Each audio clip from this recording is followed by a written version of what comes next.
practice have come together at this beautiful occasion to address it. And this missing gap is addressing rules, regulations, policies, laws, and also monitoring the emerging trends in the real estate market. It is very important with what is happening now. Let's take, for example, Lekki. Now, there was rainfall in Lagos State, and Lekki was flooded. And not just Lekki, places on the mainland too, they were all flooded. This is part of real estate. How are policies, rules, regulations, and laws guarding these anomalies in the society? Now, the female lawyers in the real estate practice are here today to address this issue. Okay, I almost say this light.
Respect when you mention my name.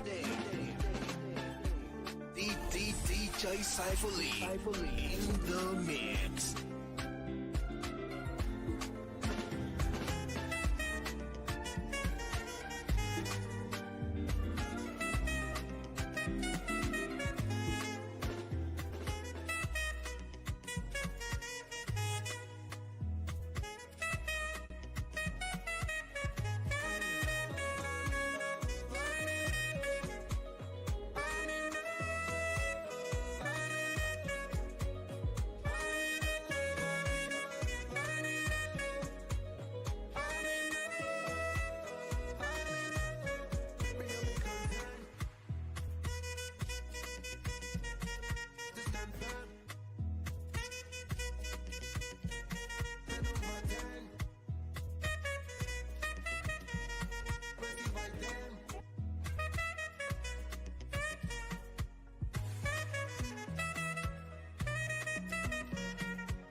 eye, I don't rush.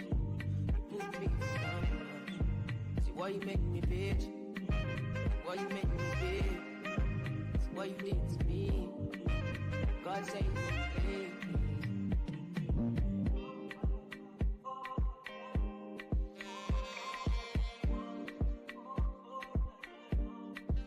I know you got me now. I know you got me now. Followed you up and down. Followed you up and down. Followed you up and down. Now I don't lost my mind. Now I don't lost my mind. Now I don't lost my. Now I know you lied. Now I know you lied. Now I know 'cause the doctor said I burnt my liver. I've been drinking, smoking cigars. Used to sing and play my guitar. Now I'm lost in this I'm bizarre. Everything I do, everything where you talk I do, everything where you act I do. Say you don't cross my eyeglass, you don't scan my eyeglass. See my eye, I don't rush. Look me down. See why you make me bitch. Why you make me bitch. See why you did to me. God save me.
And this means we'd like to take our open prayer. We have strategized for this event. We have planned. We have prayed. And to have a successful event today, we would like to take our open prayer. And to lead us in the open prayer, we'd like to invite to the platform the conference chairman and the director of and this is no other person than Madam Adako. She please make welcome Madam Adako. She leads us. Good morning, everyone. It's actually beautiful to have us here. Thank you for having us. We'll give you one or two words to you. I'm sure yesterday we all read and we couldn't complicate it. But there's a God who sees you and he was very, very intentional about us and he held the wheel for us. So that effect, we can say thank you, Jesus, for having us here this morning. Thank you for bringing us here. Thank you for bringing us here to talk about things that affect our lives. We ask that there shall be peaceful celebration, there shall be actionable points, and there shall be wisdom that will flow from the speakers to the hearers, the government, and more than that, there shall be implementation of all that has spoken in Jesus' name. We are like trees, we are like fields that whatever is sown will germinate and put forth. In Jesus' name, we open this event. In the name of the Father.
Are you ready, or should we just sing the first stanza. Okay. Okay, 1, 2, go. Now.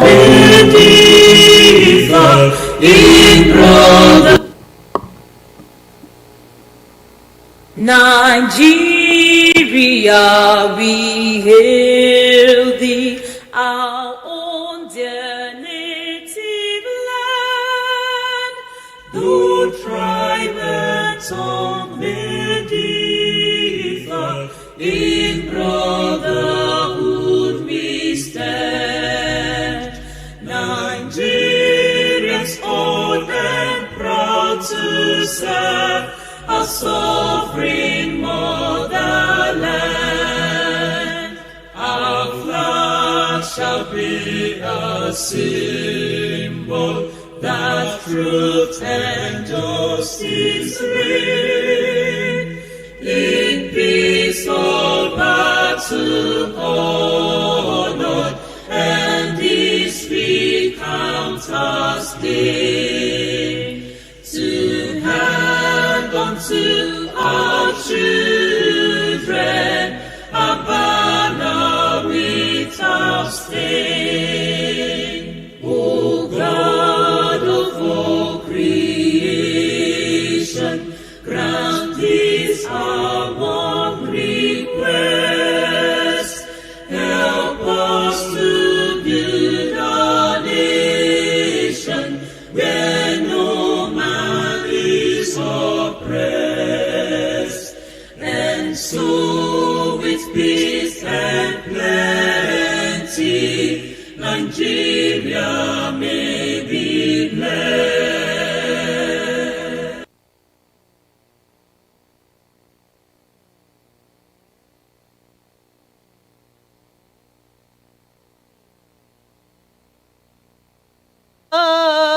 Amen. Okay, it's a prayer. All right, we can all have a It seat. is located Thank you very along much. Epe Itokin Expressway. Once again, Deborah we Circle is invite an you to estate the within an Female Lawyers estate, in Real and Estate we have practice. different plot sizes And ranging from this is 250 phenomenal. square Why? meters It's a to maiden 500 square meters. edition. Before we go into today's event proper, we'd like to take the safety tips from Sheraton. The land- Yes, they're on ground to give us the safety tips so that we can all be okay, we can all be fine. You have the floor, sir.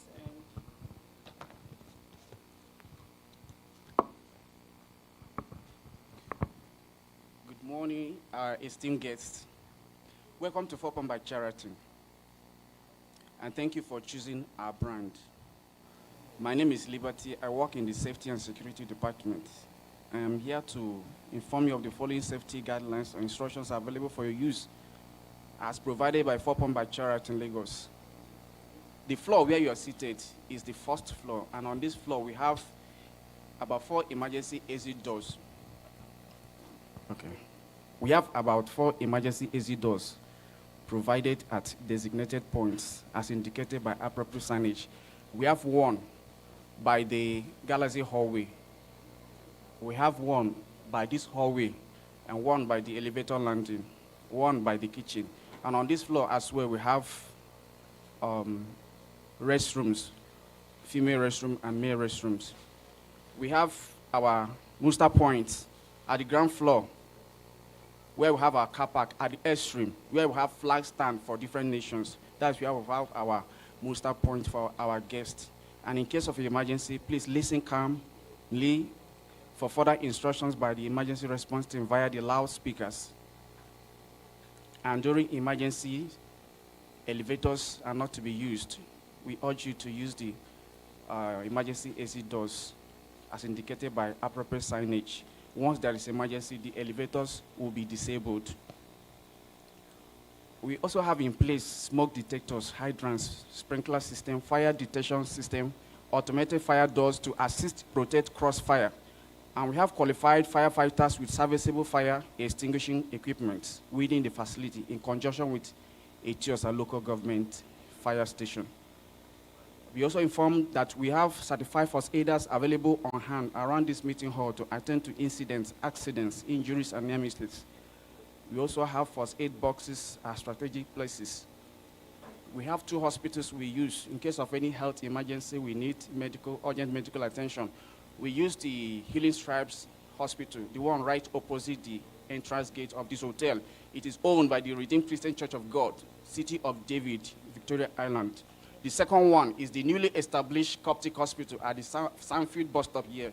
Sanfield bus stop is owned by the Egyptians in case of any health situation that we need medical attention. We also work in conjunction with Morocco Police Station. Yeah, one died. They are here. We even have some of their men working with us 24/7 in case of any incident that will need intervention of the police.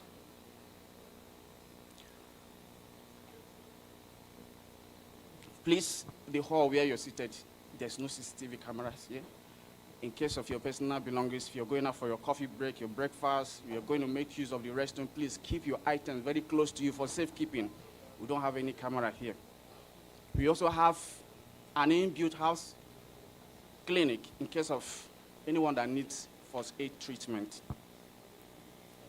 We have security guards on patrol on this floor for any strange move, any strange attempt. You call us. We also have defibrillators available on ground floor in case of any emergency, as well as we have in place and has built first aid treatment. We have defibrillators in case of any health emergency that will need resuscitation, CPR. The maximum capacity for our elevators is 6 persons, 6 adults. Anything more than that could trap the people inside. 6 persons, 6 adults. We have trained emergency response team to assist and direct guests to the stairways and evacuation assembly points. Please, should there be any incident at all, the security team and the GM will inform you when the area has been cleared off. Fopon by Cheratin currently is the most safety and security conscious hotel in the hospitality industry in Nigeria. So your safety is 100% assured. So feel free, relax, enjoy the rest of your meeting. Thank you once again for choosing our brand. God bless you.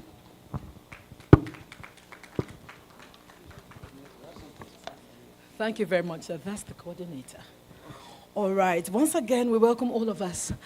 Now, I have a little assignment for us. I humbly apologize. We must do this. And this is because this is phenomenal. This is the Maiden Edition conference. Most of us have been seeing ourselves online. Can you kindly go around and look at that lady who you saw online? When I came into the hall, I hugged you, right? Ah, Madam Peace. Oh, Joke, this is you. Can you kindly look around one beautiful lady that you have seen online?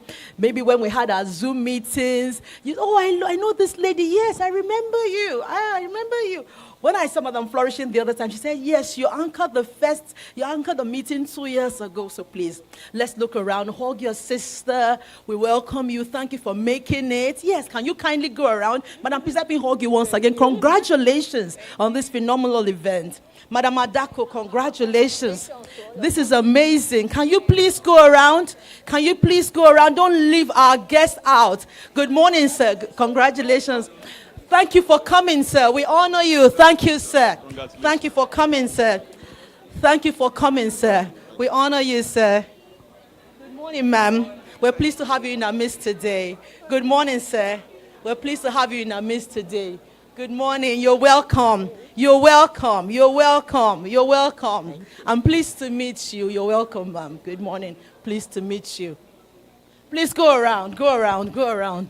This is phenomenal. This is amazing. This is a huge one. We have planned for this. We have strategized. We have prayed. Now we're meeting ourselves in person and we're excited. All right. Thank you. Thank you and thank you. At this point, we'd like to invite the platform. Okay, so we'd like to recognize in our midst our guests. Thank you for standing up for this event. And I'll start by recognizing our keynote speaker, our distinguished keynote speaker. And this is no other person than Professor Timothy Nubi, and he's the director for the Center for Housing and Sustainable Development, University of Lagos. I know you're not going to applaud your keynote speaker like that. No, can you please keep the applause rolling? No, no, no, no, no. I will not accept that. Yes. He has been here before some of us. Yes. Also, we'd like to recognize Engineer Johnson Adeyoye. Good morning, sir. We welcome you once again. We're pleased to have you in our midst. We are honored to have you in our midst. Engineer Johnson Adeyoye is the president, Nigerian Institute of Structural Engineers. Can we please keep the applause rolling? What is going on? Okay. I'd like to recognize a mother in our midst. And I've heard so much about this woman. She's phenomenal. And this is no other person than Mrs. Abimbola Keredolu, Senior Advocate of Nigeria. Woo! And she's a partner at Banwo and Igodalo Law Firm. We're pleased to have you in our midst, ma'am. We welcome you today. All right, we'd like to recognize our own Madam Eniola Elegushi, the Managing Associate of Great Chapel Legal. Where is she? Yes, we're pleased to have you in our midst. You look beautiful. Okay, all right. We also like to recognize some of our guests. They're online already. They're not here. You know, technology has made things easier for some of us. So we'd like to recognize Dr. Roland Igbinoba, and he's the founder and president of PropTech Nigeria. Can we kindly keep the applause rolling for Dr. Roland Igbinoba? Dr. Roland, we honor you. We know that you're listening to us online. We also like to recognize Madam Uzo Oshogwe. She's the CEO/MD of Afriland Properties, and she's online. Okay. Pardon me?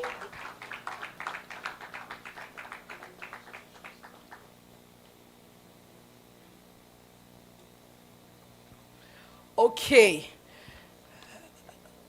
Excuse me. Sorry. Okay. I humbly apologize. A minute, please.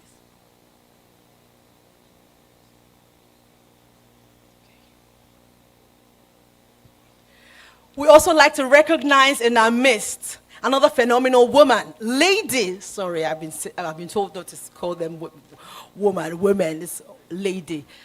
Barrister Barakat Odunuga Bakari, and she's the special advisor in housing, Lagos State. Oh, we're pleased to have you in our midst, ma'am. We honor you. We welcome you powerfully. Thank you for coming. Good morning. All right.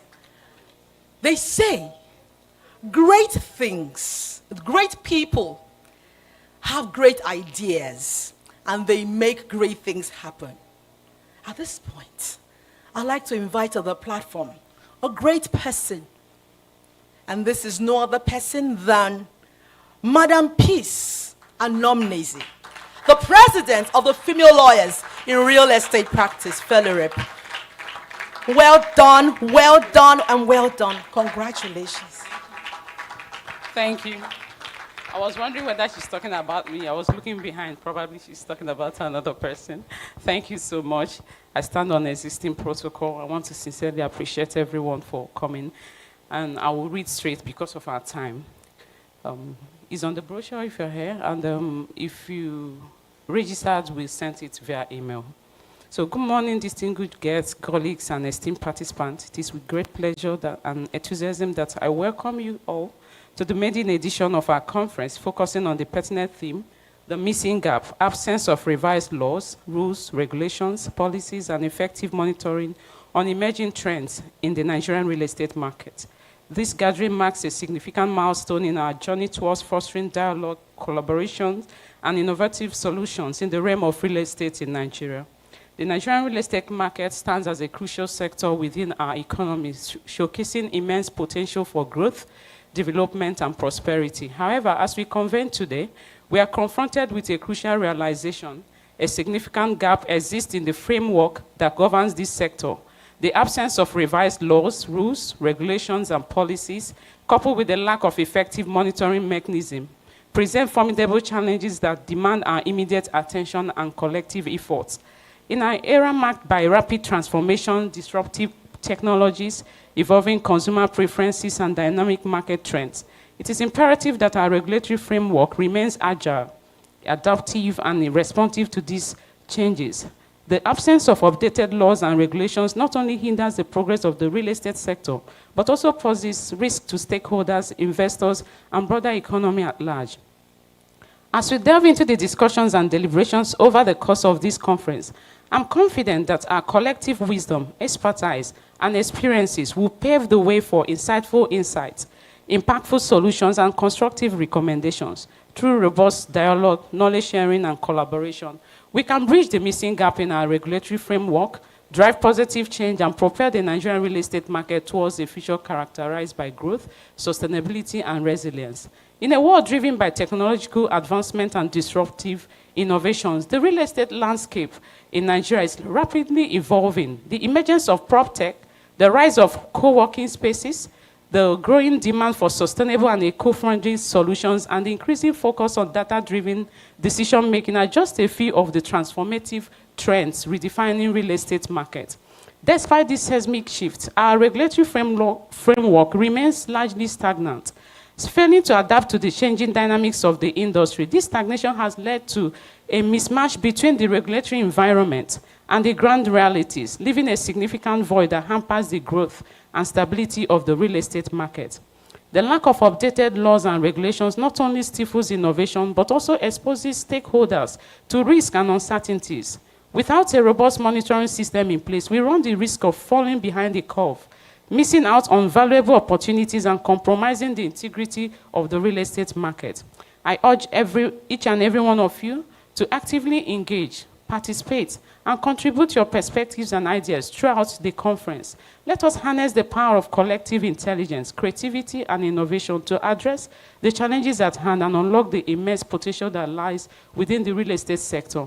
Once again, I extend my warmest welcome to all attendees, and I look forward to the enriching discussions, fruitful collaborations, and impactful outcomes that are sure to emerge from this maiden edition of our conference. Thank you, and let us embark on this journey of exploration, discovery, and transformation together. Thank you, everyone. I appreciate it. Thank you. The Yorubas will say, Shoki lobe oge. Well, I'm a Yoruba girl, and if you don't understand, I just mean Shoki lobe oge. All right, that's on a lighter note.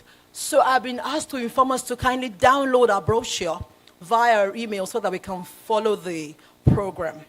All right, I also want to recognize Dr. Michael Oladiji, the CEO of the Rustin Group. Can we please recognize Dr. Michael Oladiji?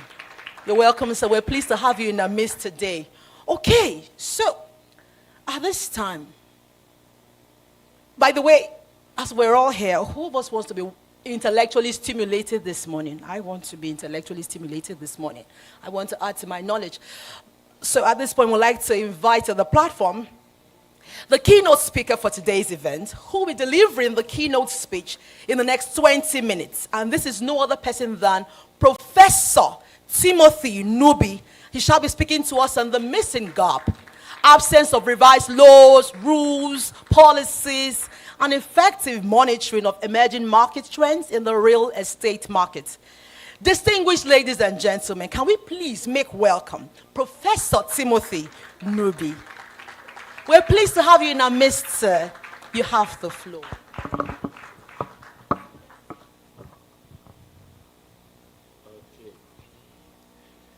Good morning, everyone.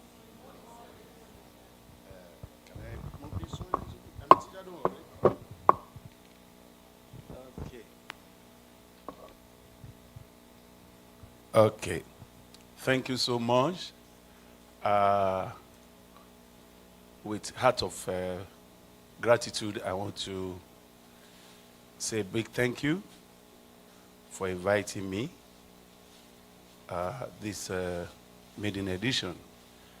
And I want to acknowledge the presence of the special advisor to the governor on housing matters. You are much welcome. I want to welcome the engineer, the president of the Structural Engineers Association, and the president of this great association, all other executives, and all other.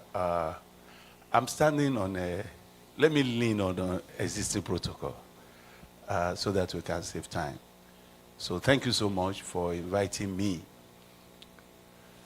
I have 20 minutes, and I have about 30 slides. So the God will help me. But what we gather here, I quickly look back, and I see that 90% of the people in this room this morning, oh, Senior Advocate of Nigeria, I acknowledge your presence. Oh, sorry. Thank you so much. I have hope. I have hope because I tell people, I said, because I'm in academics, that's why we are still working. My friends who we started together in the ministry, federal ministry, they've all retired 3-4 years ago. I'm 63 years old. And we've been saying all this thing for all our life. When Wole Soyinka said that he belonged to a wasted generation, we were thinking that our own generation will not be like his. But many of us in our own generation, we reflect back with heavy heart and sense of loss, waste of life, waste of destiny. Our country could be better if things were done otherwise. We are endangered generation. My own generation are endangered generation in the sense that about 2 years ago, I was taking care of my mom at FCT, pushing her from one floor to the other for medication, for tests, and I was doing it with so much joy. But there was a day I was pushing her on a wheelchair for X-ray, and the thought just got to me, say, you're taking care of your mom, who will take care of you when you get old? And I was sad. It's not that we didn't have children, but because of the situation in the country, our children have left us. We're in danger. Our future, our old age is seriously endangered. No one to take care of us when we get old. No matter the amount of money you have, it's your children who take care of you, and these children are overseas. The option is to go and stay with them.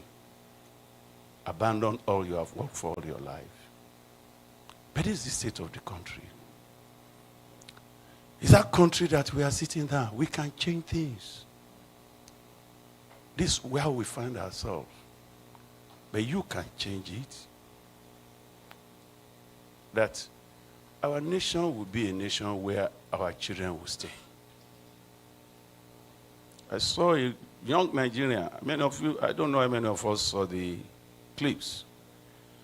An able-bodied Nigerian roasting corn on the street of London. We saw it, and we laugh. Because you look at English, look at everything, you find out this should be a graduate. Should be a graduate. And you see people queuing. You can see the nostalgia, the love to be in their country. Suddenly found themselves as a stranger in another country. Many of them are not happy. Many of them, they know what is happening in Nigeria more than you. They are living there, but their heart is here. We can make this nation. So I don't take my invitation for granted. And I don't take this generation that I'm seeing. The course you are following is a noble course. And if you can press harder, you can do one or two things, maybe God will give us a better country. Okay. Real estate and economic development. Real estate accounts for about half of the global wealth. And unfortunately, we have not realized that in this country. The total value of all public companies in U.S. as of today is $40 trillion. The U.S. residential estate market class in the country and all over the world. All these companies, Kaipa, Dabato, whatever public company, industries, put together, they are half of the wealth of the nation. Real estate is the leading, is 52% of the wealth of the nation. And unfortunately, I was in a gathering where my friend presented paper, Lagos State Resilience Forum, day before yesterday, doing salami. And I was telling, we were discussing this. He said, where have you been? I said, well, I said, I kept on wondering, why will we gather and say we are discussing economy forum? And no one is talking about real estate, the biggest asset. And all we kept on hearing is solid mineral, agriculture. They are good. But half of our wealth in any nation reside in real estate and housing, residential property, 43 trillion. The ability for America to link the two sectors, the stock and the real estate, the residential property, through mortgage and securitization, make that nation a big country. And you will know, because of the subprime lending and the bust in the mortgage sector in 2008, that led to the collapse of U.S. economy and the global recession.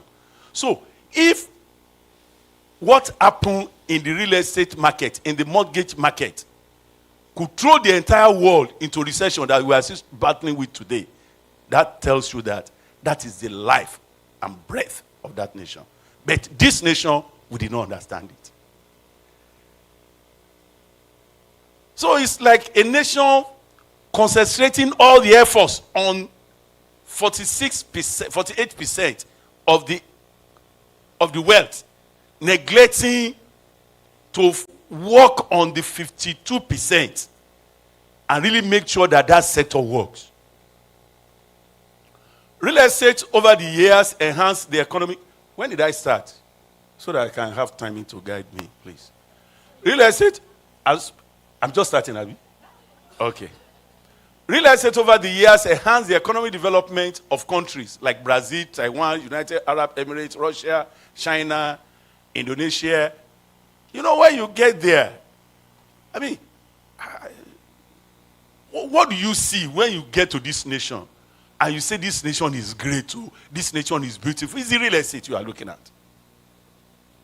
It's the real estate you are looking at. In United States and UK, real estate contributes between 18 to 20% of the GDP. In Nigeria, statistics show that it's only 0.5. 0.5. And that's serious. And that's why we are crawling. That's why we are in poverty. With estimated population of about 200 million, African leading economy depends on crude oil, which accounts for the country's GDP, 70% of the government revenue, and more than 83% of the country's total export.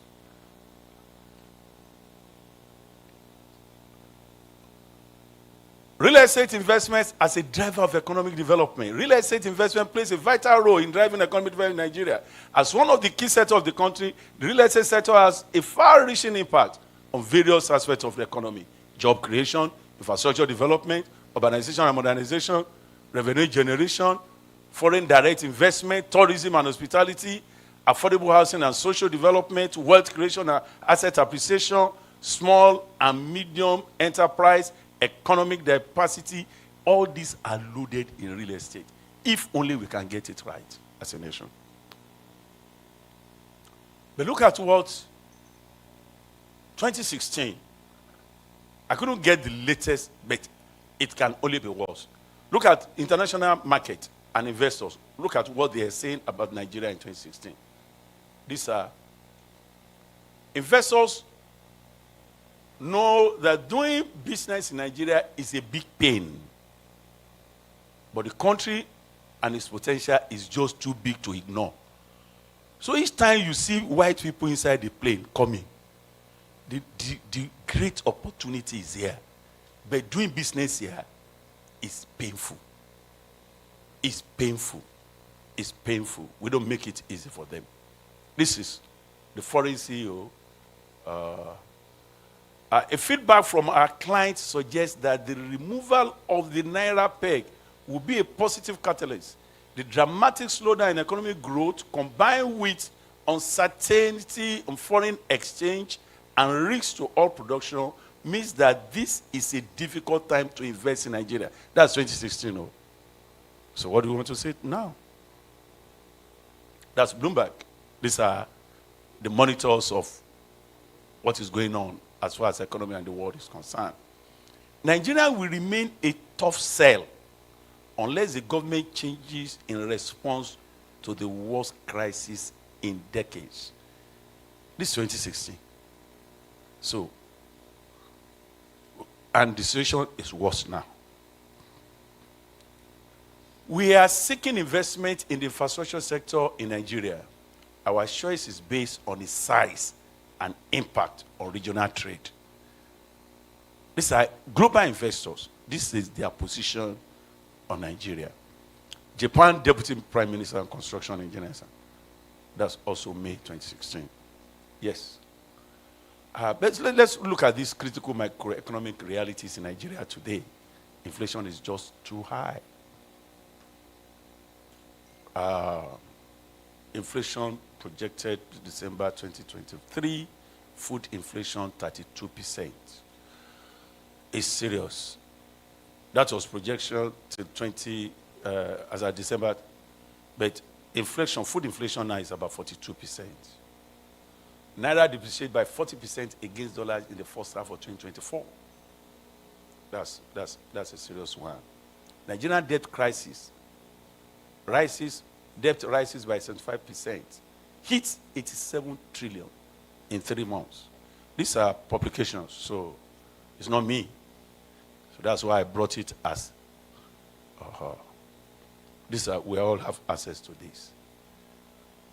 But let's quickly look at real estate, because we are looking at the laws, the missing gap. You can't separate real estate from law. Law is real estate is law. This real estate value chain, land, raw land, land finance, land acquisition, this is the chain. Then the documentation, the entitlement, the infrastructure development, the vertical development, the primary market, the primary capital market, and the secondary capital market. This is the real estate development value chain. Every aspect, every point in this chain, they are seriously legal issue. They are driven by law, as we'll see later. If we have no clear law or moribund law, there is no way any of this could work. Look at infrastructure development. Many nations have infrastructure accounts for 35% of the cost of finance of real estate, including the city. Governments all over the world, they believe that they cannot fund infrastructure alone. So they embrace the practice of PPP in many nations of the world. But PPP is not working in Nigeria. But there are legal issues around it. Thank God for the Lekki, because of the legal agreement, sound legal agreement, that made Lagos State, the man knew, the investor knew that he will not withdraw. So he really made the rigorous agreement that they could not, that immediately that place became built without, immediately they said that we are finished with the project. If people cannot give us our money, government committed to paying. That's what saved the man. And eventually, Government bought the project of him. But that's not the interest of investor. Investor is not looking for somebody to buy after 2 years. It's not. That's not the essence of his investment. The beauty is long-term return to him. But he will have suffered serious loss if not for proper legal agreement that he entered with the state. So every aspect of this chain requires sound legal backing to drive them. Next slide. It's like this one is not working.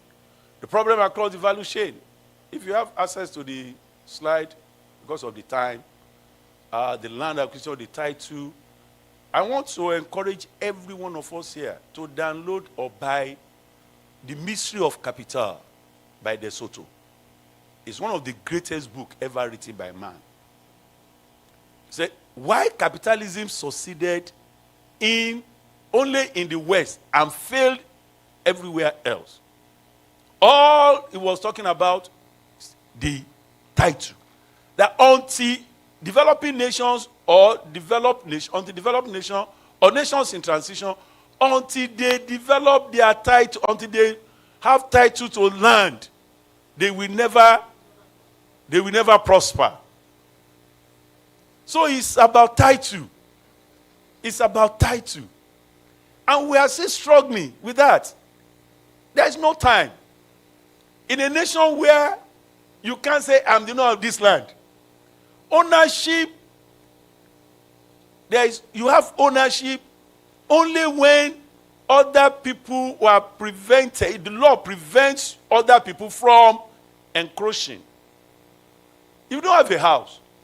If somebody left for work and came back, they have demolished his house. Nobody has a house in this country. You can wake up. You see later. You see. So let's move on. Policies, laws, these are things I've just mentioned here and there. Policy. A policy is a set of ideas and plans. I want us to really understand and to know that we have a lot of work to do. Policies are just ideas or plans that is used as a basis for making decisions. You can't hold me. You can't take me to court for not implementing policy. And our government knows that. That's why the housing policy remains policy. They refuse to turn it to act. And it's our responsibility to force them to do that.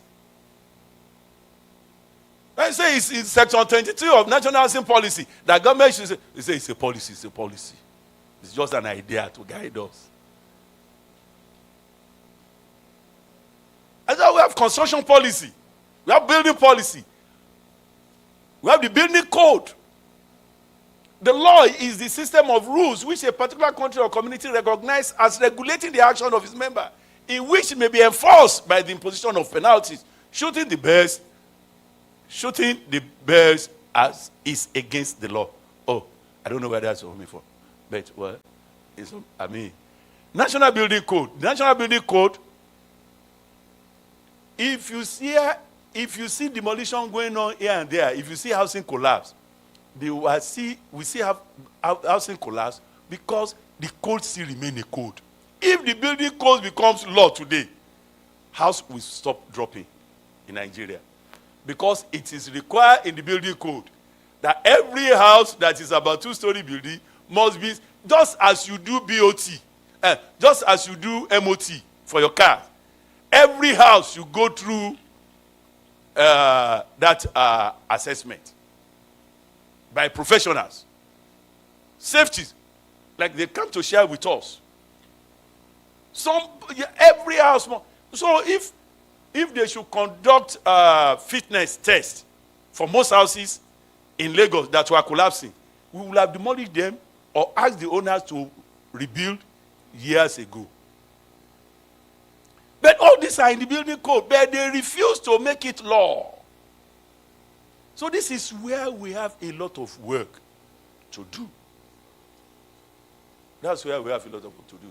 Statutory provisions. The real estate and property laws in Nigeria is a multifaceted and evolving field that is influenced by both customary and statutory. Understanding the legal framework, obtaining the correct titles, and comply with land use and development regulations are crucial for property owners, developers, and investors operating in Nigerian real estate market.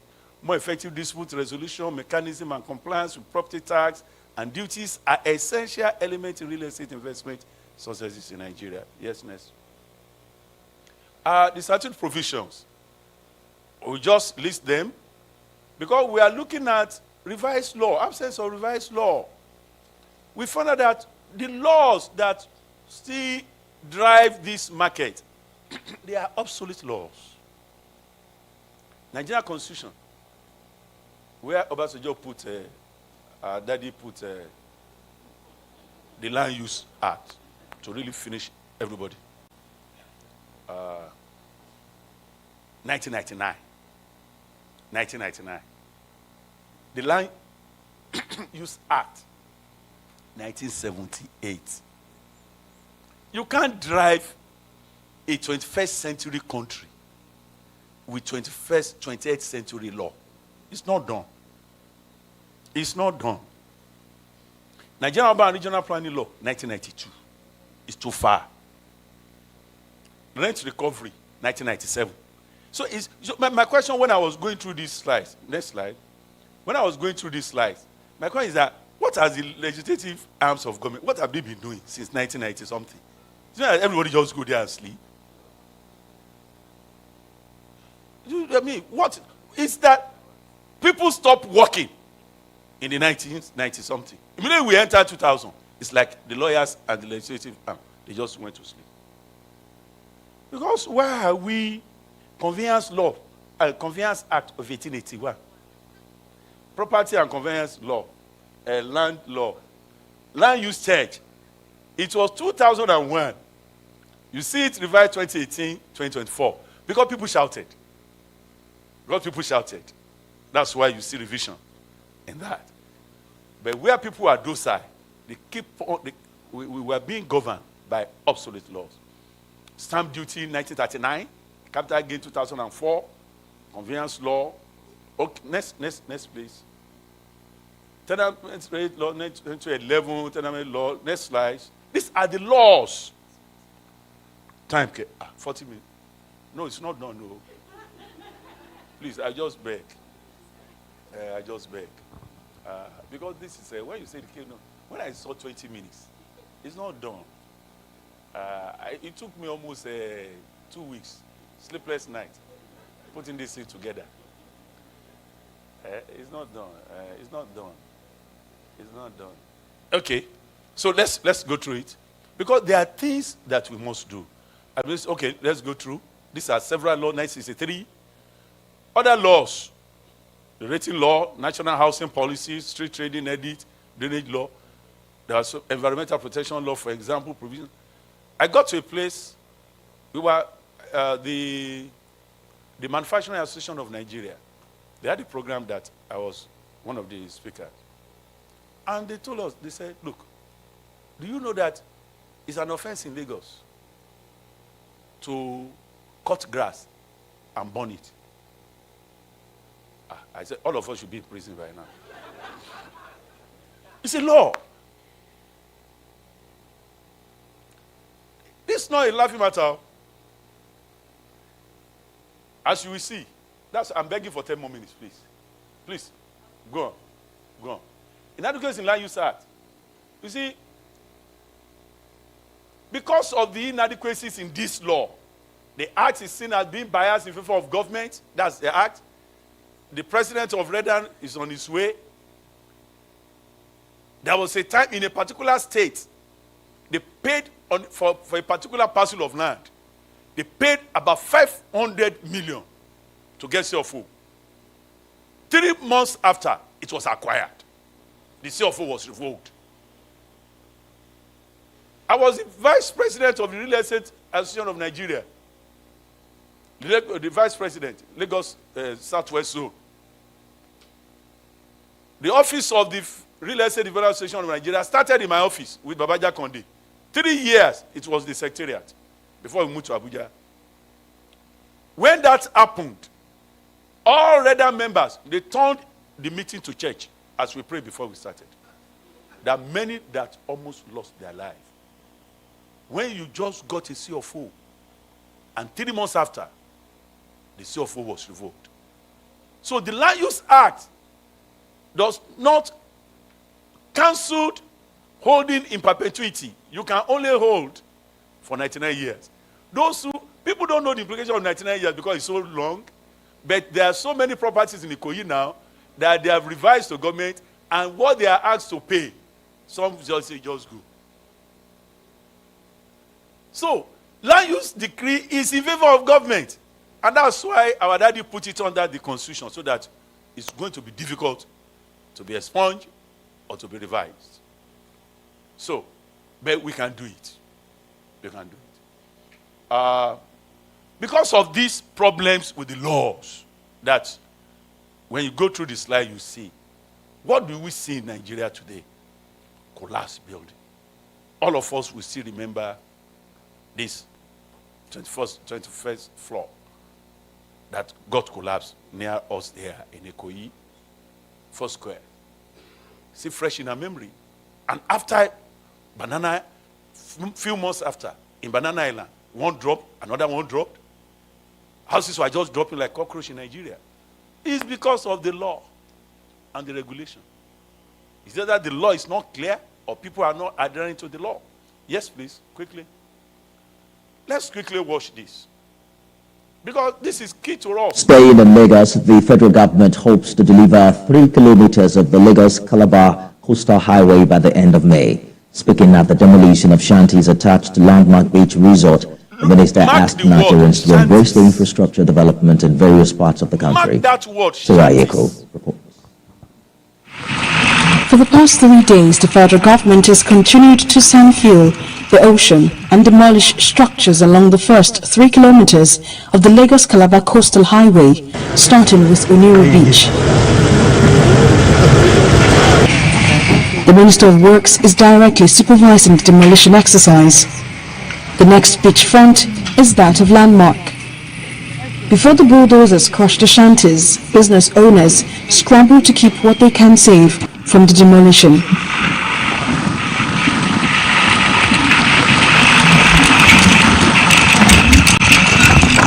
There is no time left for negotiation. We don't see in Nigeria. Once they give us, we are not seeing they should come and provide job for us. The minister is insisting that the landmark properties are intact and that the owner of the investment has no title to the 250-meter shoreline, which is the right-of-way belonging to the federal government. No claim for landmark. He has no claim. We spread on his infrastructure. We don't pay for shanties. And even those shanties are on our right-of-ways, 250 meters from the shoreline. So he has no claim. We made all the effort. Next video, please. Next video. Let's begin with the story here in Lagos, where the government has demolished parts of Aruwojobe and Mende Estate Villa, clearing the channel to ensure better flow and prevent flooding. This comes just as the Ministry of Environment also issued a 48 hours quit notice to illegal squatters at an abandoned federal secretariat in Ikoyi, an upscale neighborhood in the state. The ministry's tour, following up on last Sunday's inspection, aims to re-evaluate alignments and add a human touch to ongoing enforcement along the System 1 corridor. During the visit, it was noted that structures at Mende Villa Estate are obstructing the channel without observing the mandatory 15-meter setback. Discussions between officials and occupants at this location were ongoing when an incident occurred.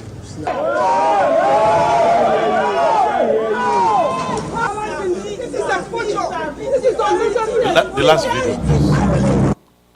The last video, please. The last video. Total disregard to environmental safety and building guidelines is obvious here at Ifako, Ugudu area of Lagos.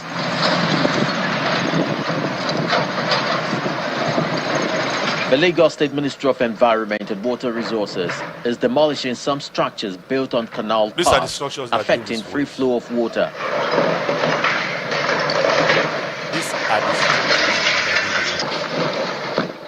The commissioner in charge, Tokumbo Wahab, is out with his team for an enforcement exercise on System 1 drainage route in Kushofe, local government area of the state. That's okay.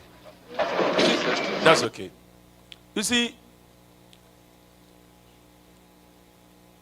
when I look at the value, I'm a valuer. When I put value on the demolition going on across the country, you will cry. For a nation that is in trouble, and every day what we hear is demolition. Demolition. Demolition in Port Harcourt, demolition in Abuja. Why? Why this demolition? Because the law is not clear. The law is not clear. The land use decree is a problem. Because the land use decree said that you must have CFO. You need CFO to process building approval. And because people don't have CFO, they go into contravention. They build without approval. Once the foundation is faulty, there's nothing the righteous could do. The commissioner is not happy. Nobody is happy. Destroying properties. Because there is valuation along the line. The valuation must be corrected. But it's at a cost. The cost, the price is too huge for the nation to bear. Next slide, please. Apart from demolition, abandoned structures all over the country because of law. Federal Secretariat, Ikoyi. Federal Secretariat Ikoyi is a city. If you finish this meeting, it's not far. Just drive through. I worked in that place for about 3 or 4 years. A beautiful edifice. It's a pride of this nation. It's a beautiful. Phase 1, phase 2. You can get about 5,000 or 10,000 housing units from that secretariat. On 11 floors. Huge. In a prime, sitting on prime property. Why is it rotting? Because federal government acquired it for overriding public interest to build secretariat. By the time they moved to Abuja, they were to revert it, they were to sell. They sold. But the owner of the land said, look, if you acquire a property for overriding public interest, and you are no longer using it for public interest, you revert it to us. That's law. And that's why that property is standing there. It's about law. It's the law. It's the law that is keeping these properties abandoned. And these are beautiful estates that Nigerians can be living in. How many units have we built in the last 5 years? And this one that I've just spent small amount of money to convert to several thousands of units, they will lie down there. And after some years, they will fail the integrity test. And we have to spend money to demolish them. So this is where we must wake up. We must have voice. We must raise our voice as people that are knowledgeable about these things. We can't afford this waste in the midst of scarcity and lack and poverty. Next slide, please. It's not only Lagos, in Abuja, an entire estate abandoned. Big estates all over the country. Continue, please. Next slide. What are the recommendations? Combination of overlapping laws into single enactment removal of Land Use Act from the Constitution. That's the first point. Because as long as it's in the Constitution, you will require 2/3 of the state assemblies in the country to do anything to change it. Then, Section 22 creates unnecessary bottleneck, especially for landowners. Continue, please. Compensation, if you acquire a land, you see, if you build, if under the Land Use Act, if you build, you are only compensated for the building. You don't pay for the land. And we know that there are land around this year, Ikoyi, that goes for 1.something billion. But if there is acquisition today, the compensation is only for the development on it, not for the land.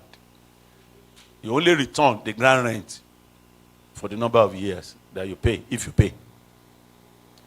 So, we are saying that, look at the United Arab Emirates is today a world tourism destination simply because of the change it made in its land use, land rules.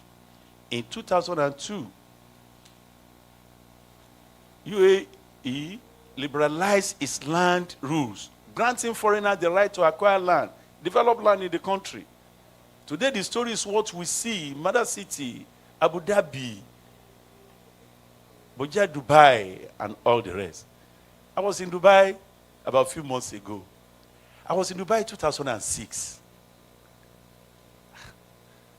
You would not believe that as at 1982, Dubai is a village in the desert. A village, 1982, there's nothing called Dubai. 1982. I will have shown the slides of Dubai in 1982. But today, you get to that city, you just marvel. But the foundation of that development is because of they worked on their law. Until we work on our law, and I say it is imperative that the lawyers here and all over the country should work with the legislature, both at the state and the national level, to amend, pass new law, revise, promote, that will promote efficiency in the real estate market. Like the lawyer will say, I rest my case. Thank you so much. Thank you, slide. Wow, what a brilliant submission. Can you please keep the applause rolling? Thank you. Now, when you see a person who likes to impact, it comes from the heart, it comes from the belly. He did it with passion. Even when we wanted to send him a notification for time, we were saying, this man is speaking with passion. Let's hold on. Thank you once again, sir. We're most grateful. All right. Sir.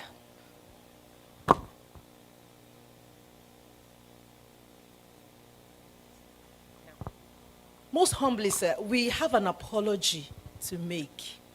Before you started, we were supposed to read your profile. We humbly apologize. Can you kindly oblige me? Please, sir.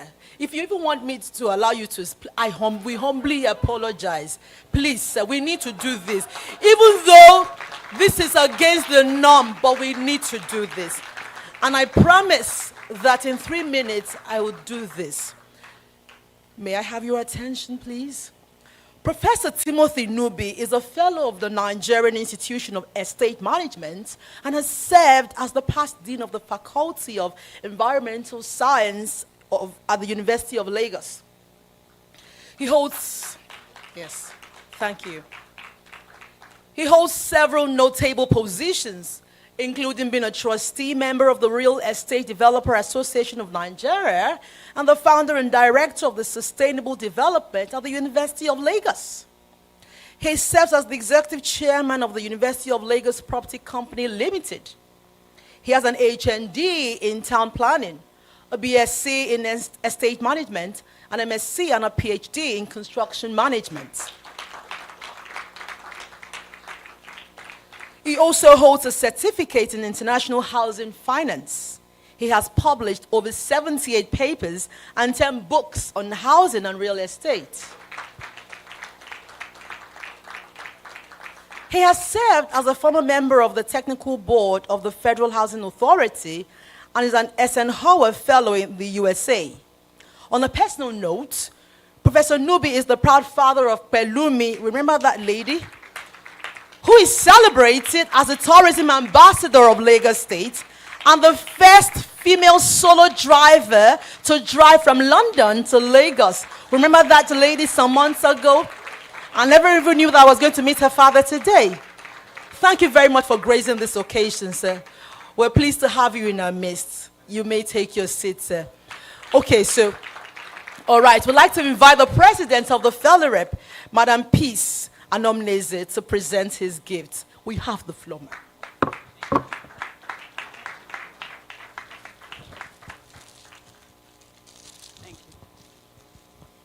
So on behalf of the female lawyers and the real estate practice, the board and all the members, and everyone present here that we enjoyed your presentation, sir, we present this to you.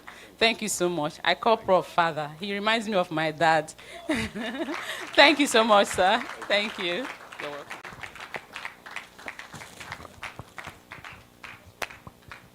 Please, can the Board of Trustees kindly come up? Can the Board of Trustees of FELIREP kindly come outside to take a picture with the professor before he takes his leave? Thank you.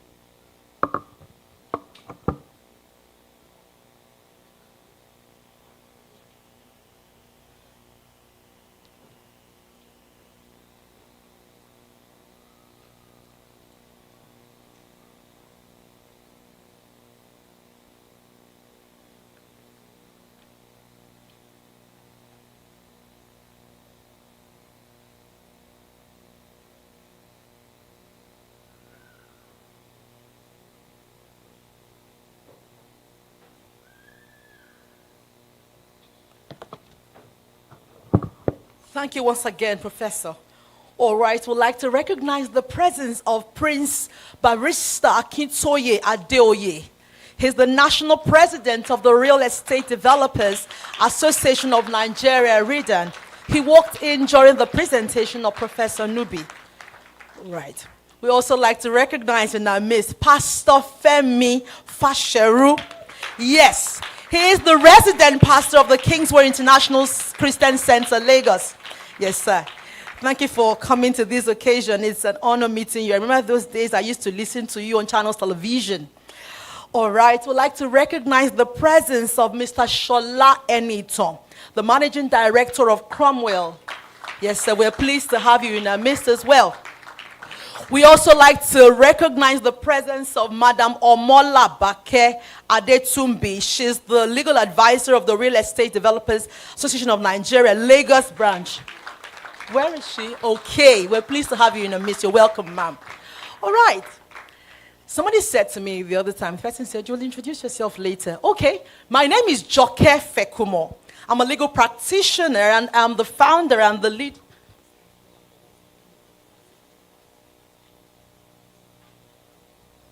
All right, well, I humbly apologize for that. We'd like to recognize the presence of Mr. Edward Akinlade, and he's the group managing director of Howden McCall PLC.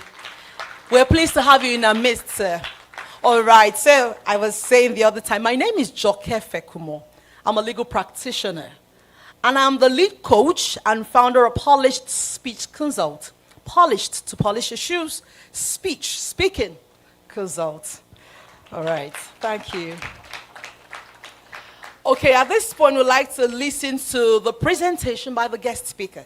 And this is no other person than Barrister Barakat Odunuga Bakre.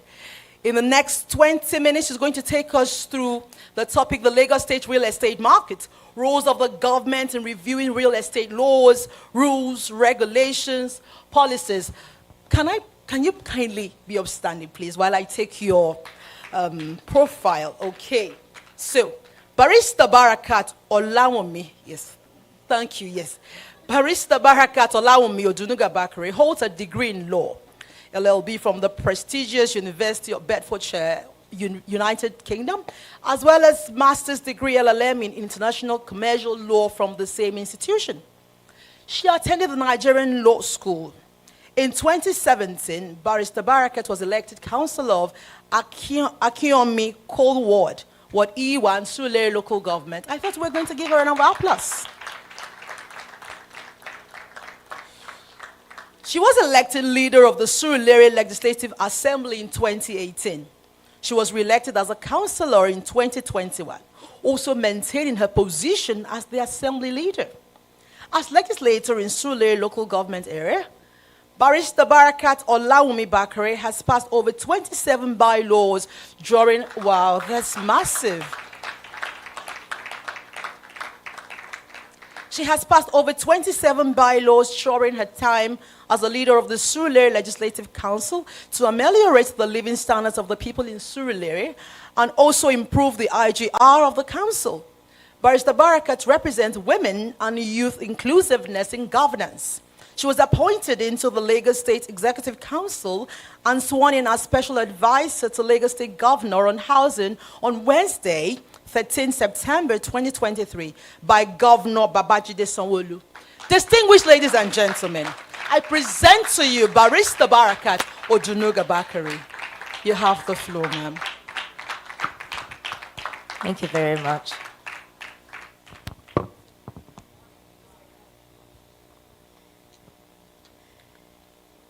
Please bear with me. I'll be taking my speech from my phone because I'm coming from an event and I didn't know I was going to come here at this time. The president of FELIREP, Madam Peace Anomneze, Mrs. Akiri Dolu, Senior Advocate of Nigeria, Professor Nubi, whom I've just met, but I think by God's grace, with his presentation today, the Lagos State government has a lot to do with him. So we'll be working together on quite a lot of things. The president of Redan, my brother, whom came in just in between Professor Nubi's speech, other distinguished guests here present, female lawyers, whom I'm proud to associate with because I'm one of you. Gentlemen of the press, ladies and gentlemen. So my speech, like I've said, I'll be taking it from my phone, so please bear with me. So it is a delight to stand before you at this maiden edition of the Female Lawyers in Real Estate Practice, FELIREP's conference, to shed light on a significant aspect of the Lagos State real estate market. The roles of the government in reviewing real estate laws, regulations, policies, and establishing effective monitoring to meet engaging trends and international standards. It is a fact that this sector plays a crucial role in shaping our economic landscape and providing shelter for our growing population. To ensure its continued success, it is imperative for the government to actively review and update real estate laws, rules, regulations, and policies while establishing effective monitoring mechanisms. The Lagos State real estate market remains a vibrant force within the national economy, attracting investors seeking diversification and steady returns. Several key trends, challenges, and opportunities are poised to shape the sector.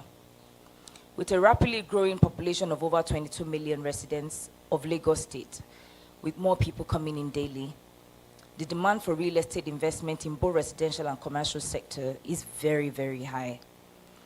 As Lagos evolves into a smart city and a hub for commercial business transactions in Nigeria and Africa, the state government's involvement is crucial to aligning with international best practices. The role of the state government in reviewing real estate laws is paramount. As the market evolves, law must adapt to address new challenges and opportunities. By reviewing and updating these laws, the government can promote transparency, fairness, and accountability within the sector. This will protect the interest of buyers, sellers, and investors, boosting confidence and attracting more domestic and foreign investments. Establishing comprehensive laws, regulations, and policies is essential for the sustainability development of a real estate market. These guidelines should streamline processes, encourage responsible practices, and foster innovation. Adequate regulations can prevent fraudulent practices, ensure environmental sustainability, and promote inclusive growth. It is government's duty to create an enabling environment that supports the growth and development of real estate sector while safeguarding the interests of all stakeholders. Effective monitoring of the real estate market is also very crucial.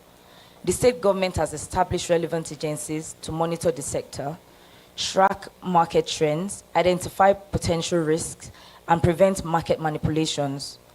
These mechanisms help enforce compliance with regulations and detect any fraudulent practices in the sector.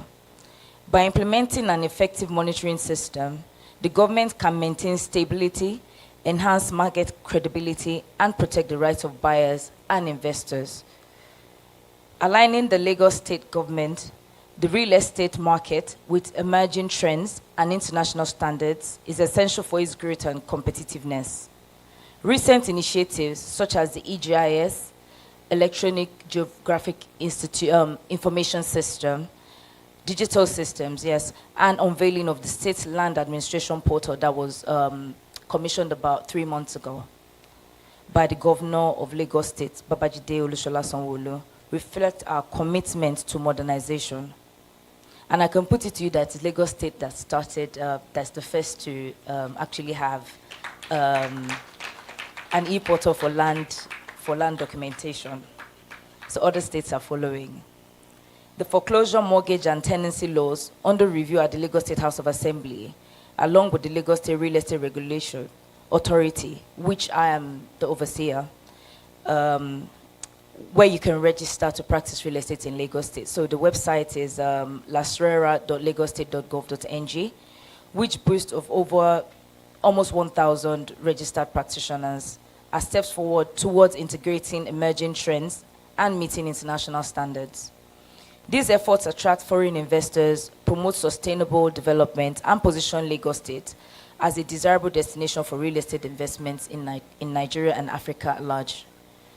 The government's reviews, policies, and monitoring mechanisms aim to sensitize, regularize, enforce, and investigate real estate disputes, prosecuting when necessary. This ensures that those operating in the sector remain cautious and compliant with the state's real estate laws. In conclusion, the success of the Lagos State real estate market hinges on the government's active role in reviewing real estate laws, regulations, policies, and establishing effective monitoring mechanisms.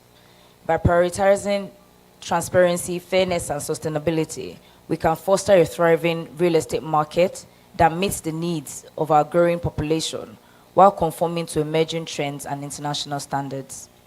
Together, let us build a robust and vibrant real estate sector that contributes to the overall economic prosperity of Lagos State. I urge everyone to spread the word that it is an offense for any individual or organization to practice or engage in real estate business in Lagos State without registering with LASRERA. Let us act responsibly and adhere to the state's real estate laws. As a center of excellence, the real estate market offers great opportunities for our economy. The state will emerge stronger if we all support the government's vision towards a greater Lagos rising.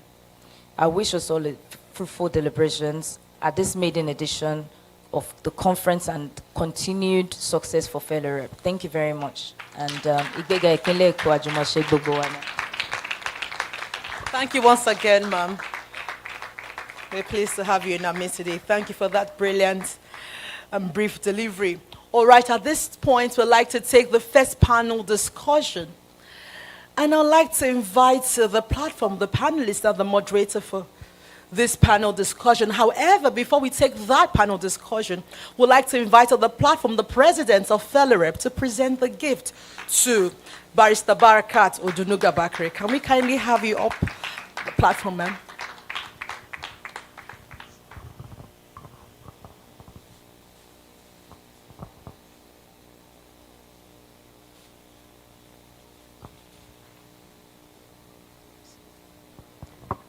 Thank you so much, ma'am. On behalf of the board and the female members of the Female Lawyers in Real Estate Practice, we present this gift to you. Thank you.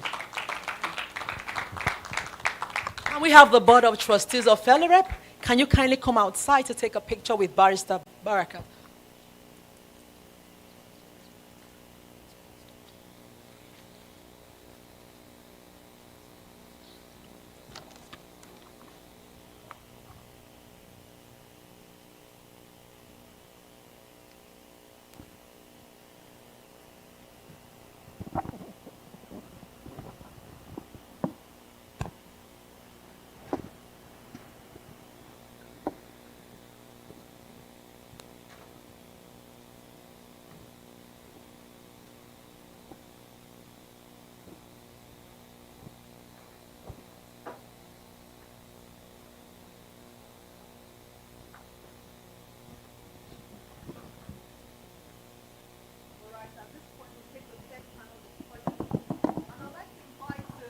inform the panelists for this first panel discussion, and these are no other people. The first person is Madam Abimbola Keredolu, Senior Advocate of Nigeria.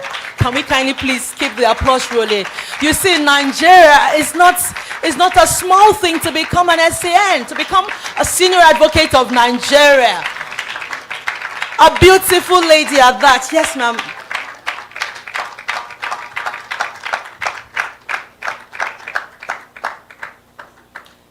We also have Mr. Shola Enito. He's one of the panelists for this session. And the moderator for this panel discussion is Madam Eniola Elegushi. Yes. Okay, so let me just take their profiles in a few minutes. Madam Abimbola Keredolu, Senior Advocate of Nigeria. Okay, should I say lady or Mrs.? I can't say Abimbola. Mrs., okay. All right. Okay, can we kindly have you upstanding? I'd like to take your profile. I'd like them to know how special and how great you are. However, it cannot be summed up in these few words anyway. Let's just have a little. Okay. May I have your attention, please? Mrs. Abimbola Keredolu, Senior Advocate of Nigeria, is the partner in charge of litigation, arbitration, and alternative dispute resolution at the leading Nigerian law firm of Banwo and Igodalo. She's a Senior Advocate of Nigeria, a Notary Public for Nigeria, and a Fellow of the Chartered Institute of Arbitrators, UK, and the Institute of Construction Industry Arbitrators. Prior to obtaining a degree in law, she obtained a first degree in French, where she majored in French and took substantive courses in other European languages. Can we please applaud her? At the University of Lagos, okay. You know, I feel bad because I didn't take my French seriously in the secondary school. Maybe by now I should be somewhere like that. This background has been advantageous and most useful in enhancing her communication skills with courts, arbitral tribunals, and clients from all over the world in the course of her practice. She has 33 years experience in commercial law, intellectual property, tax, insolvency, labor and industrial disputes. She has wide experience in international and domestic commercial arbitrations, building and construction industry arbitrations, and arbitrations in the oil and gas industry. She has, over the years, advised and represented both local and international organizations and law firms on a wide variety of subjects. She has acted as arbitrator in domestic arbitrations and as counsel in international arbitrations. In 2013, she was appointed Attorney General and Commissioner for Justice in Ogun State, Nigeria. Wow. The first female to be appointed to that office. She's the current chairman of the Lagos Chamber of Commerce International Arbitration Center and chairman of the Ethics, Compliance, and Dispute Resolution Committee of the Lagos branch of the Nigerian Bar Association.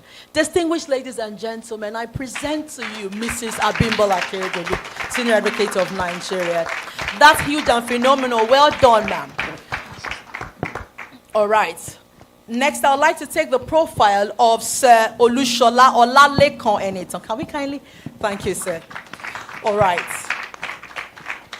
May I have your attention, please? Sir Olushola Olalekan Enitan is a distinguished valuer, legal expert, and estate surveyor with over 32 years of experience spanning Africa, Europe, and the Americas.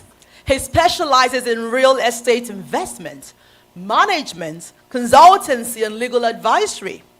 He is known for his expertise in land administration, housing policy, and industrial policy, having contributed significantly to projects like the Ogun State Economic Transformation Project under the World Bank and Orderly Liquidation Systems Developments for Asset Management Corporation of Nigeria, AMCON. A member of the Nigerian Bar Association, NIESV, IEPAN, and IEDAN.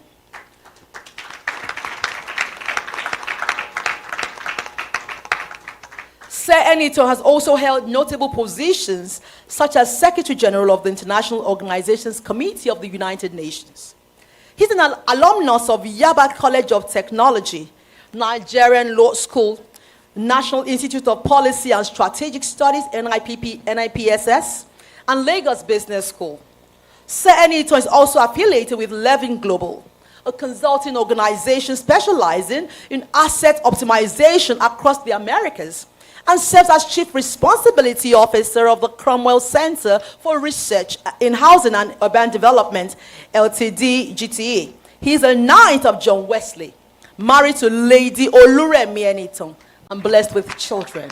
I present to you Sir Olushola Olalekan Enito. So, at this point, I beg us all to lend our ears to the panel discussion. You have the floor. Thank you very much. Thank you, everyone, for coming and joining this session.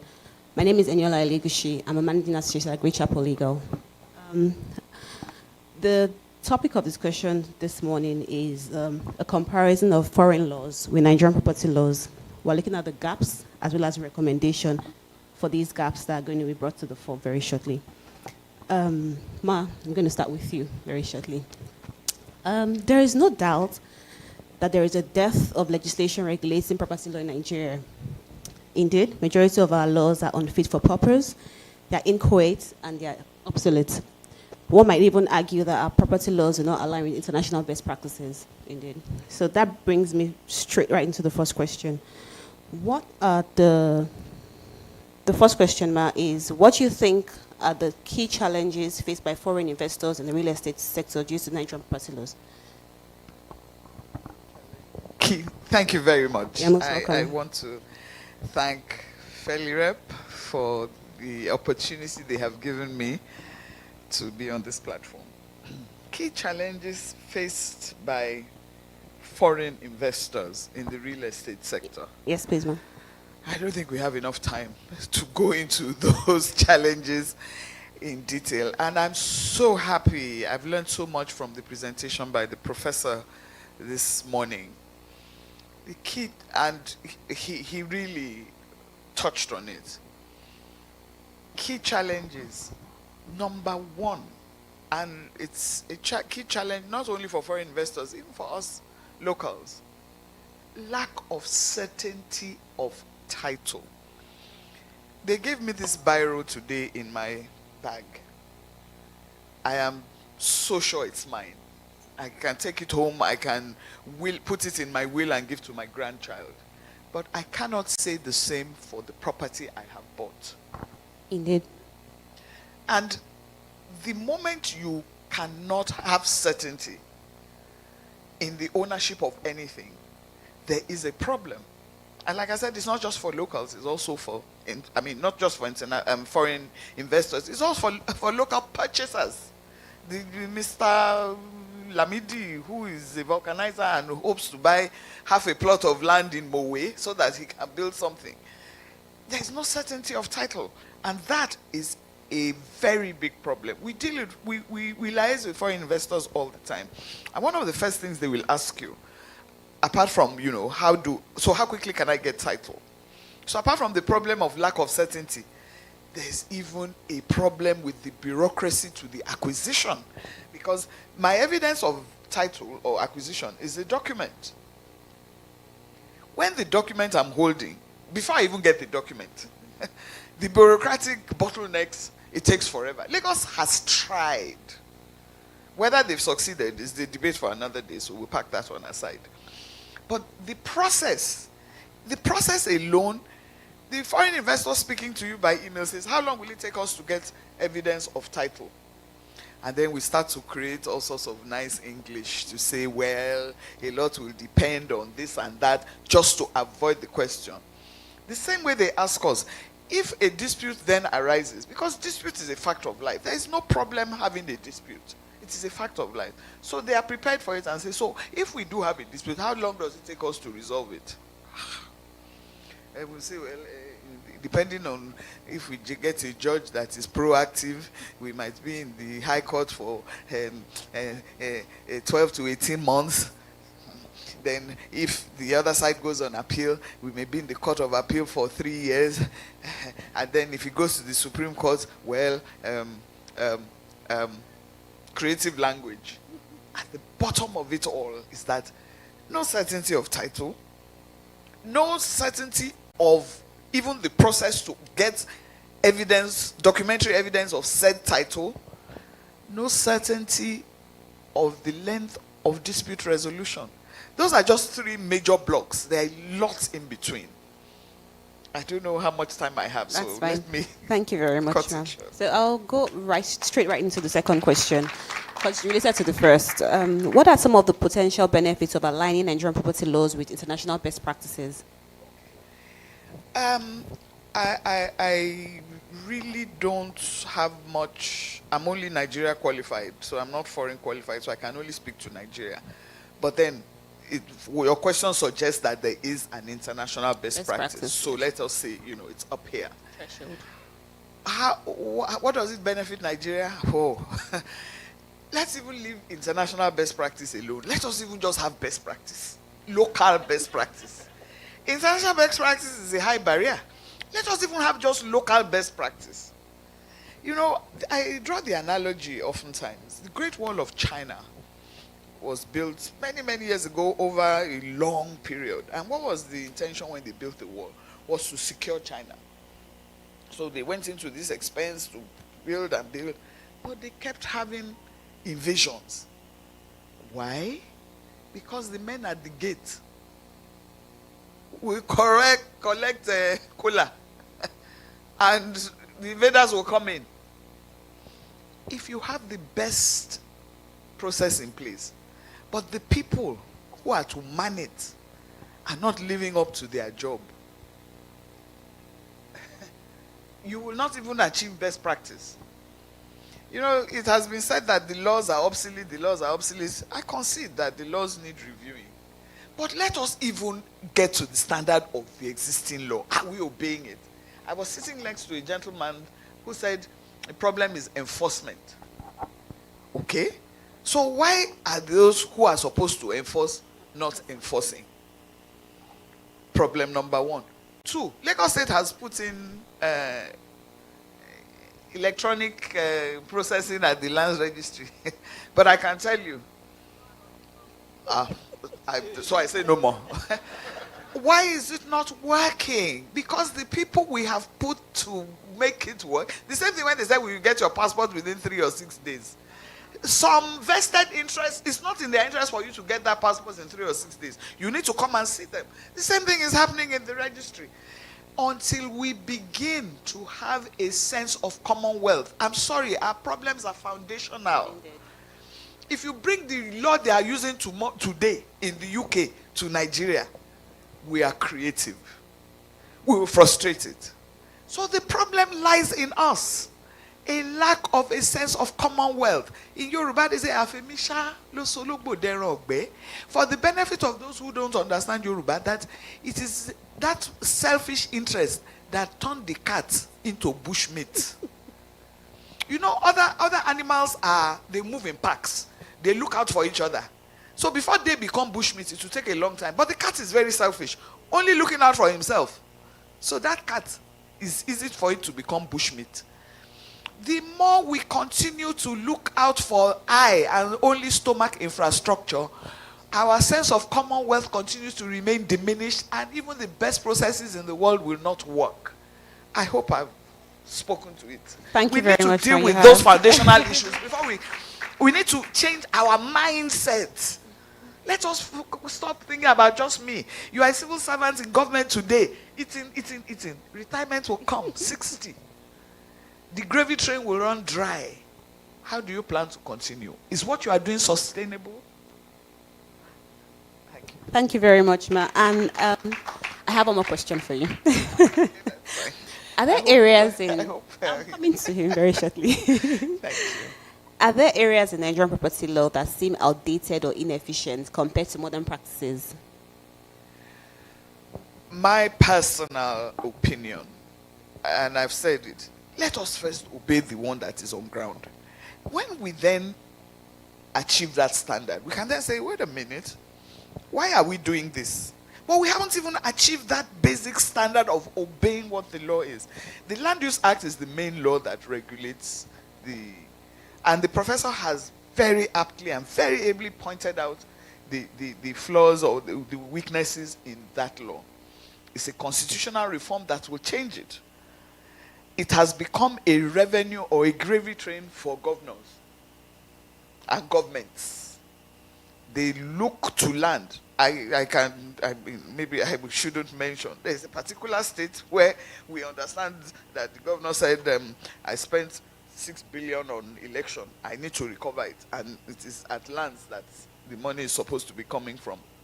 So there's complete chaos. So because the man at the top or the people at the top are not being up to par in the lands, of course the rats in the house too will say, if Oga can chop, so can I. After all, sorry for those who don't speak Yoruba, that if Oga is stealing, the boy will say, me if I no craze now. If Oga can chop, so can I chop. After all, you only chop where you are working. So let us start to chop. It's workshop. And then it doesn't stop. We need to put a stop to it. So yes, the laws may need amending. But why are you amending something you yourself have not even complied with? Unless you are able to convince me that your failure to comply is because of the defect in the system, I have my doubts if that is the issue. Let us first bring ourselves up to a compliance standard. Then we will be able, because if you change it, it's still going to be business as usual. If it's still being run in the same way. They say if you do something the same way, why are you expecting a different result? So first, let us hold our foot to the fire and obey the law even as it exists. People are building on drainage channels. Seeing the videos that the professor shared was very heartbreaking. Tokunbo Wahab is a personal aburo of mine. I know he doesn't want to do what he's doing. But why would anybody build on a drainage channel? If they sold you land when you want to buy land, don't you do due diligence? But then some people do due diligence, and they get to lands, and lands will say, oh, it's fine, buy, go ahead. Then 3 weeks later, when you go back, and say, it didn't show on the system. I had to go and look at it manually to see that there was encumbrance on the land. It's not fair. So these are the things. For me, the law remains the law. Let us even get to obedience. Then we can talk about amending. Thank you. Thank you very much, Ma. So, I'm coming to you now. So I'm going to ask you questions in regards to the sophistication of our current laws. My first question to you, sir, is, do you think that technology has a role to play in streamlining property registration and record keeping in Nigeria? Technology has a great role to play. And I would like to go to the issues about certainty of title. Blockchain. Blockchain can capture everyone in Nigeria, and give them, proper identification.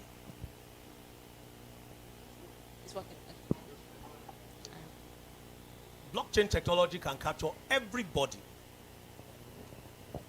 and even give you your peculiar identities, such that, if, for example, you acquire a property, blockchain can identify your property. The blockchain system can also be integrated with ArcGIS. ArcGIS is a tool, it's an online tool that can identify you and the particular square meterage of land that you own anywhere on the planet. It can tie you to all the assets you may own wherever on the planet. And technology has a great role to play in advancing real estate and economic growth in Nigeria. most of the challenges that we have are largely due to human inconsistencies, incontinence, and greed, especially as it relates to real estate. People are very greedy. They are never content. Even in a situation where you meet with the right family, land-owning family, you cannot know how many of them make up that family. But with blockchain technology, you can know how many of them, including their infants, can be captured, such that tomorrow, if anyone comes, you can easily trace his tree. Who are his ancestors? Who are, everything can be integrated by technology. Aside from that, Google Maps can give you specificity with respect to particular properties. The height of the property you acquired, the stage at which you acquired that property can be shown and related to your title. And there are a lot of things, the city life, city space, cityscape, everything can be regulated using technology. For example, the challenges we have with respect to collapsed buildings and people building on drainage channels, technology can resolve it. Because when all the drainage channels are identifiable, they are known. The law already says, I think it's the Lagos State Environmental Protection Law, already says that you should leave a minimum of 10 meters from the center of the canal. Okay? So if you do not leave that 10 meters, by the time you go for land information, okay, it would have shown. Land information can also come with a restriction to say that this is where you are supposed to start your construction.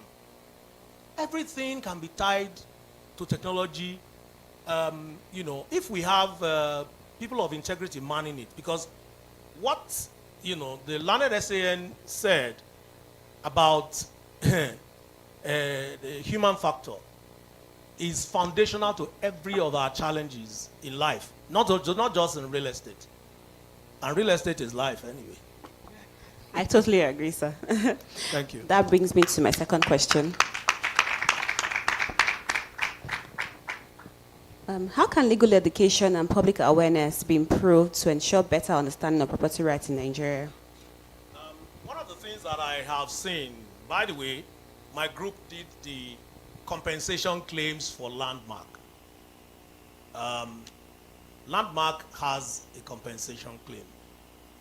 And most of the things we heard the minister saying, that is all over the YouTube and all that, may one day become evidences in an arbitration panel.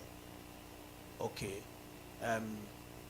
So one of the key things that we lack as lawyers is probably advocacy. I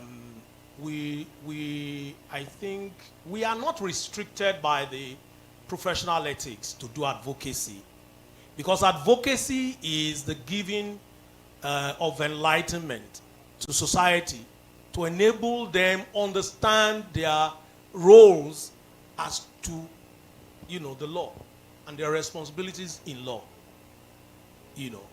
I think one of the key things that has been done in recent times by my group is to seek to improve in advocacy. Going out, and challenging the minds of the people to see things that are in the law which they never saw. For example, everybody knows about the beaches and the Atlantic Ocean and all that. But does everybody know about what is called riparian rights? Riparian rights, these are the rights of people who face the waterfront. What they are buying is not just the land. They are buying with the prospect of being able to see the waterfront, being able to access, to use, to enjoy the water.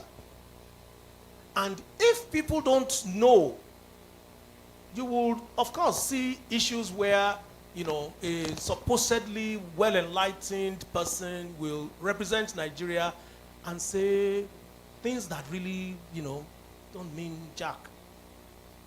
Do you understand what I'm saying? Totally, sir. Advocacy. We cannot beat advocacy.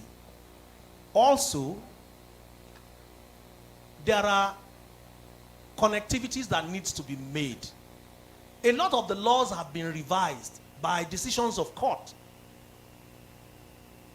Those laws that have been revised by decisions of court are still standing without them amended. So people are still acting in ignorance. So there is a need to connect that nexus, using, maybe the Nigerian Bar Association or the legislative arms of government to ensure that, these things are seen in better light. Better education is communication at the right time. That meets the needs of the people.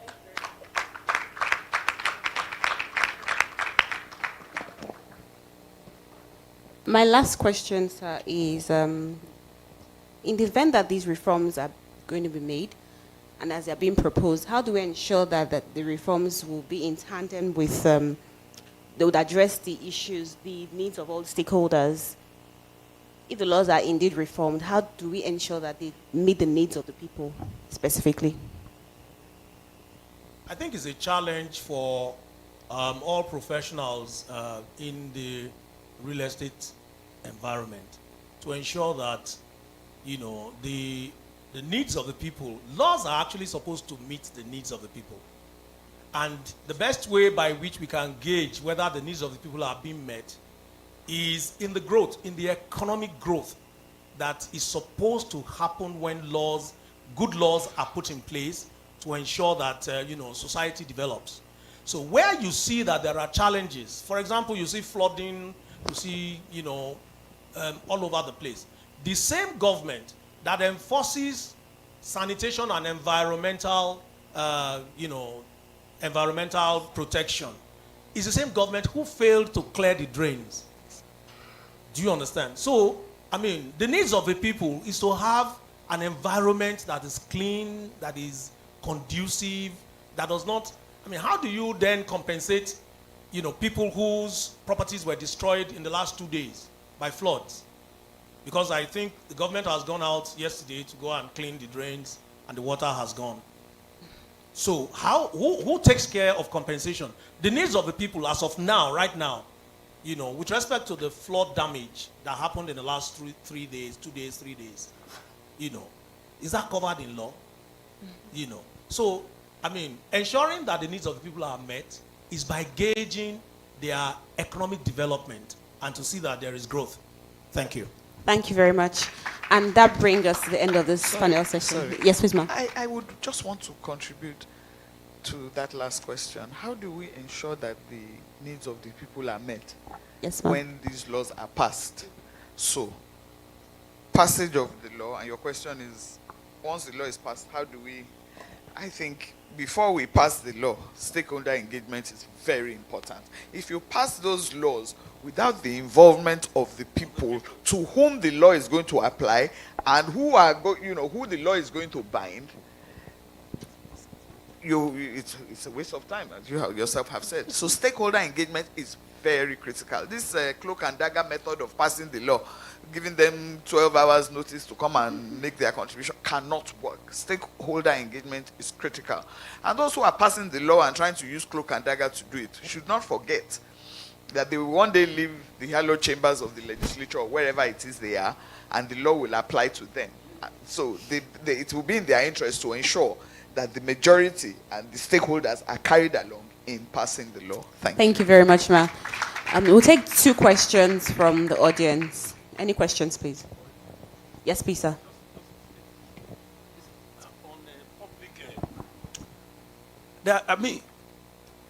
On the issue of people not being aware, that's my issue now. That the laws are so many. How do we get people to even know about these several laws. Until the conviction of this boy that dresses like a woman.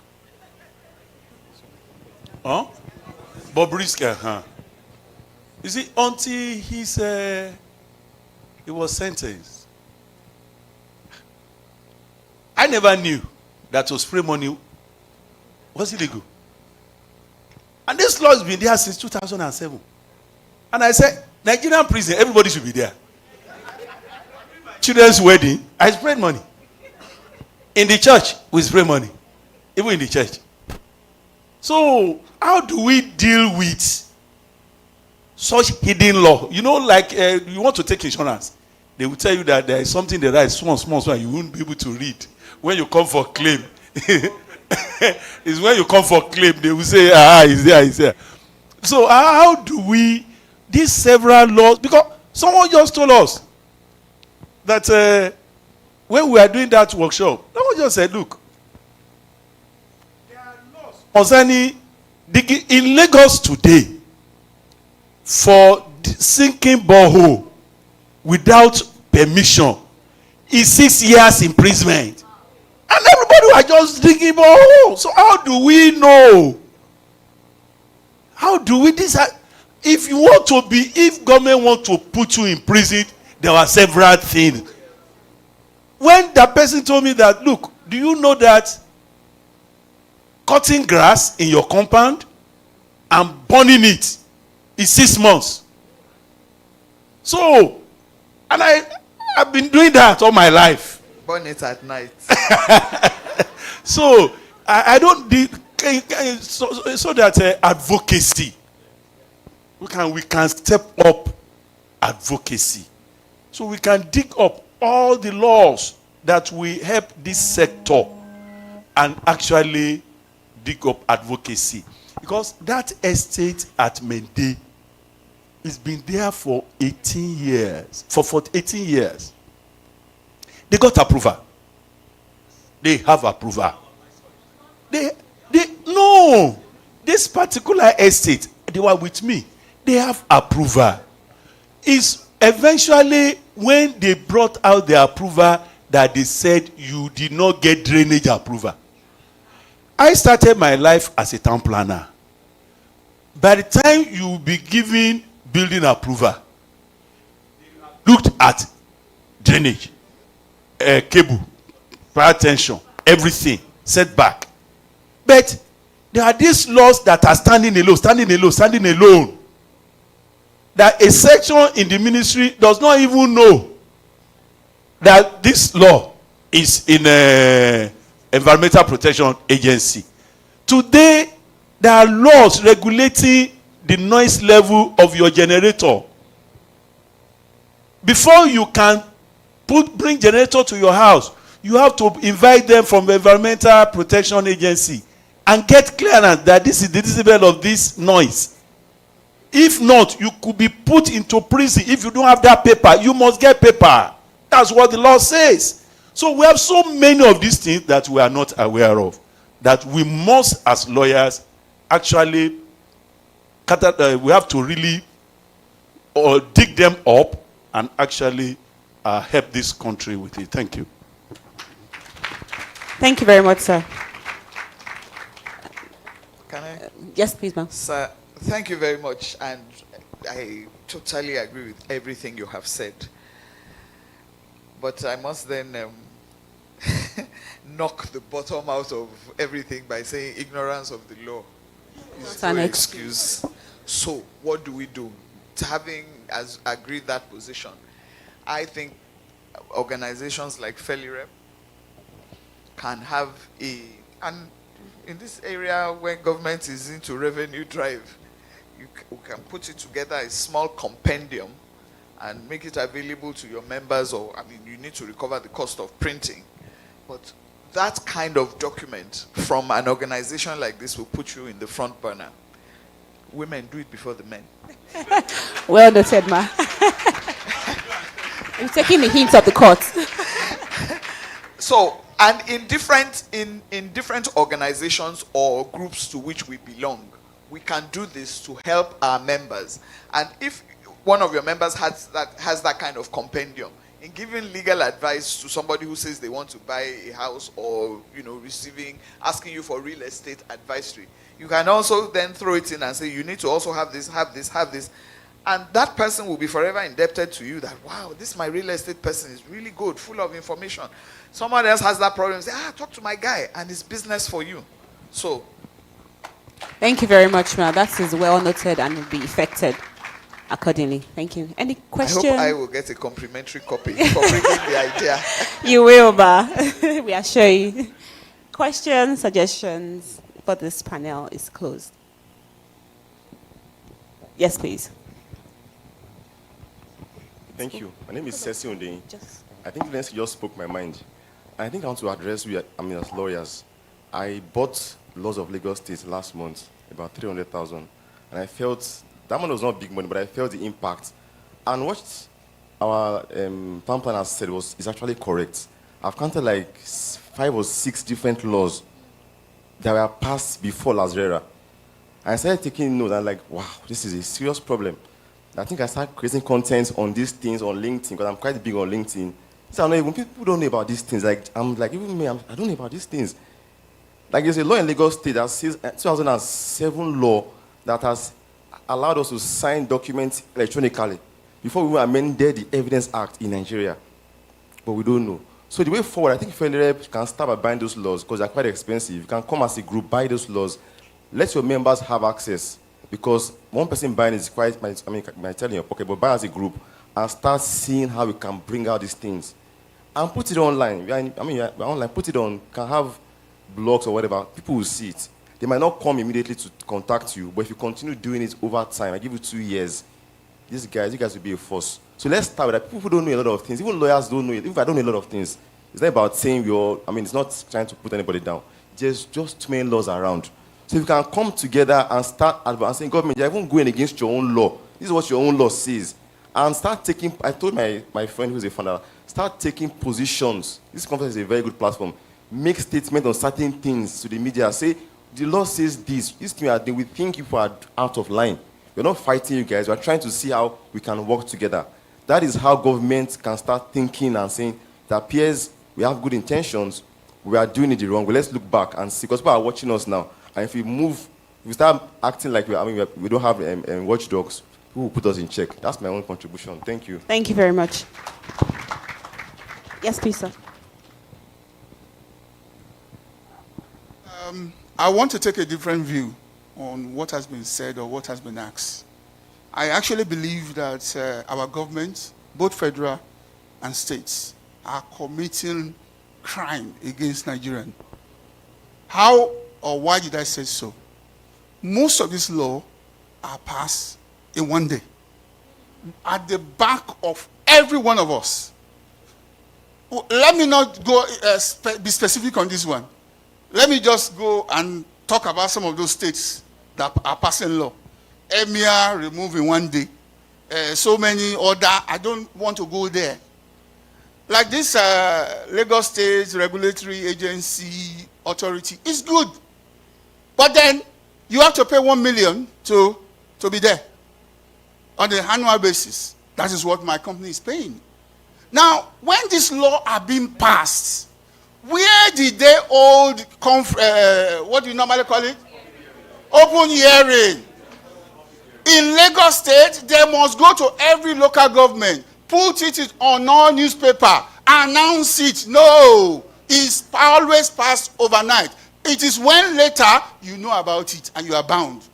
Ignorance is an excuse, but I am saying those governments are committing crime against we Nigerians. How do we stop it? Question for the panel.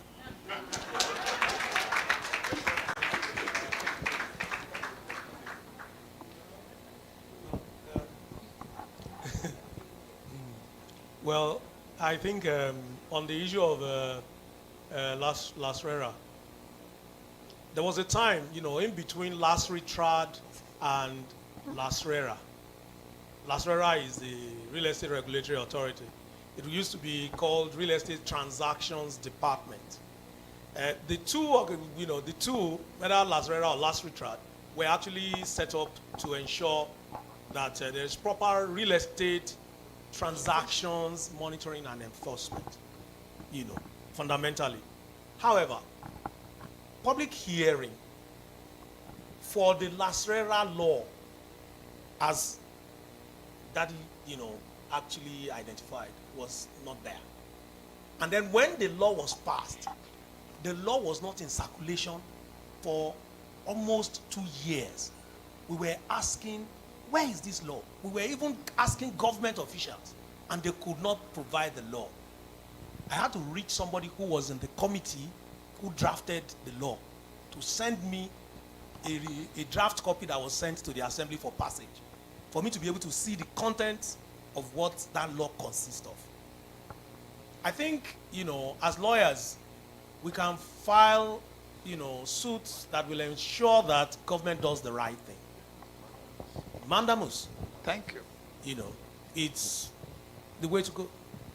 Thank you very much. That completely reflects, sir, if you know of any law that was passed without satisfying the requirements, if you are sufficiently invested, I live for things like that. We will set it aside. And you see, because we don't fight it. That's the problem. Yoruba,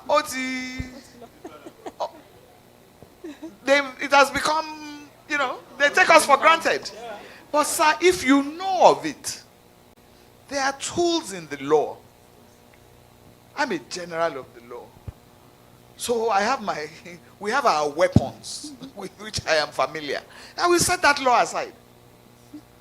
State, federal, it can be done. As long as they have not complied with what the law says they should do in passing that law, we will set it aside. But I can do it pro bono, but you pay all filing fees. No, it is champati. It's champatious for me to fund your litigation. It's champati, but I can do it as a public interest litigation. But if I fund it for you, it's champati, and I will be violating my own ethics. Thank you. Thank you very much, man. Thank you very much, sir. Okay, that brings us to the end of this panel session. I think it has been discussed. Oh. Yes. Noted. Thank you very much. Yes, please. This session. This panel one. Yeah. Yes. Thank you very much. Thank you for an.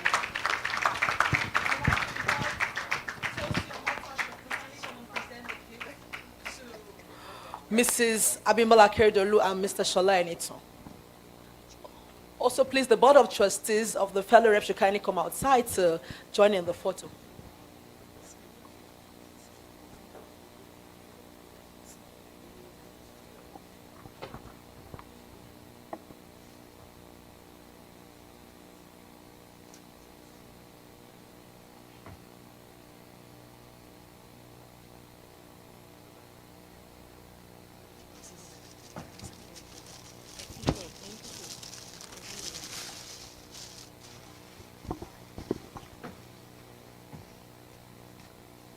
On behalf of the female lawyers in real estate, FELIREP, the President, and the Board of Trustees, we hereby present this to you. Thank you, Ma, for the robust conversation. We are grateful.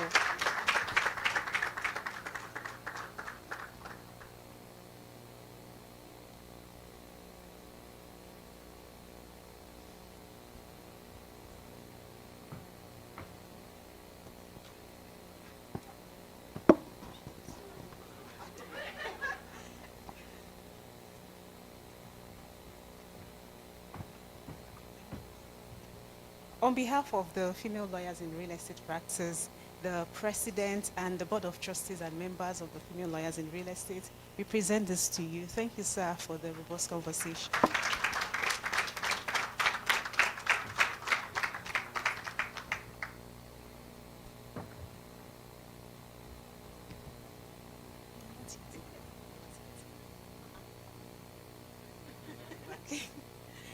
On behalf of the female lawyers in real estate practice, the president and the board of trustees, we present this to you. Thank you for being a wonderful moderator for this session.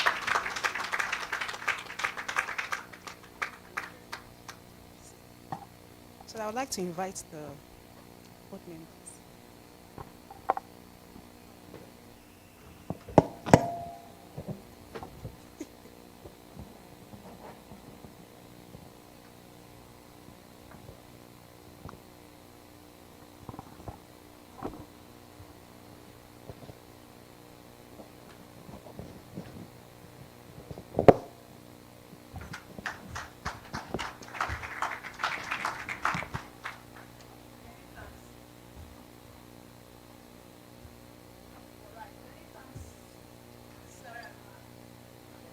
All right, we'd like to recognize the presence of Mr. Sesi Hondeyi, and he's the principal partner of Bloomgate Solicitors. Yes, we're pleased to have you in our midst. Okay. Yes, the Lagos State Real Estate Regulation Authority, LASRA, is around. They're outside. Their table is outside. So in case you want to register with them, you can kindly go outside and locate their table. All right, at this time, we'd like the next item on the program for today is the inauguration of the Board of Trustees of the Female Lawyers in Real Estate, FELIREP. So one after the other, I'll call them outside, then I'll invite our pastor to inaugurate them.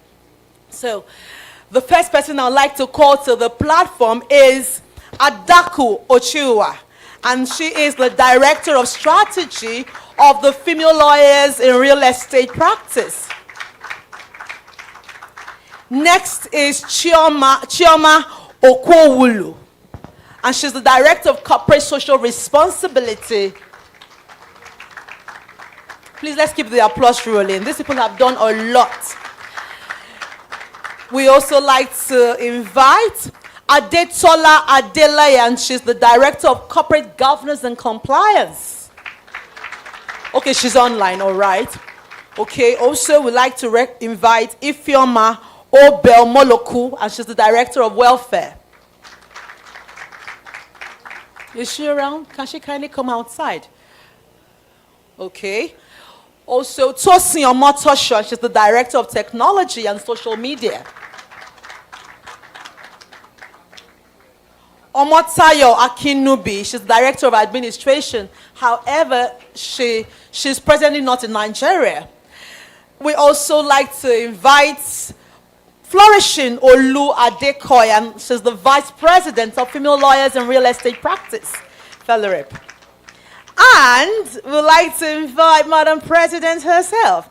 This is no other person than Peace Davis Anomnese, the President of Female Lawyers in Real Estate Practice. So, please, sir, we're honored to have you inaugurate this wonderful set of people. Thank you very much.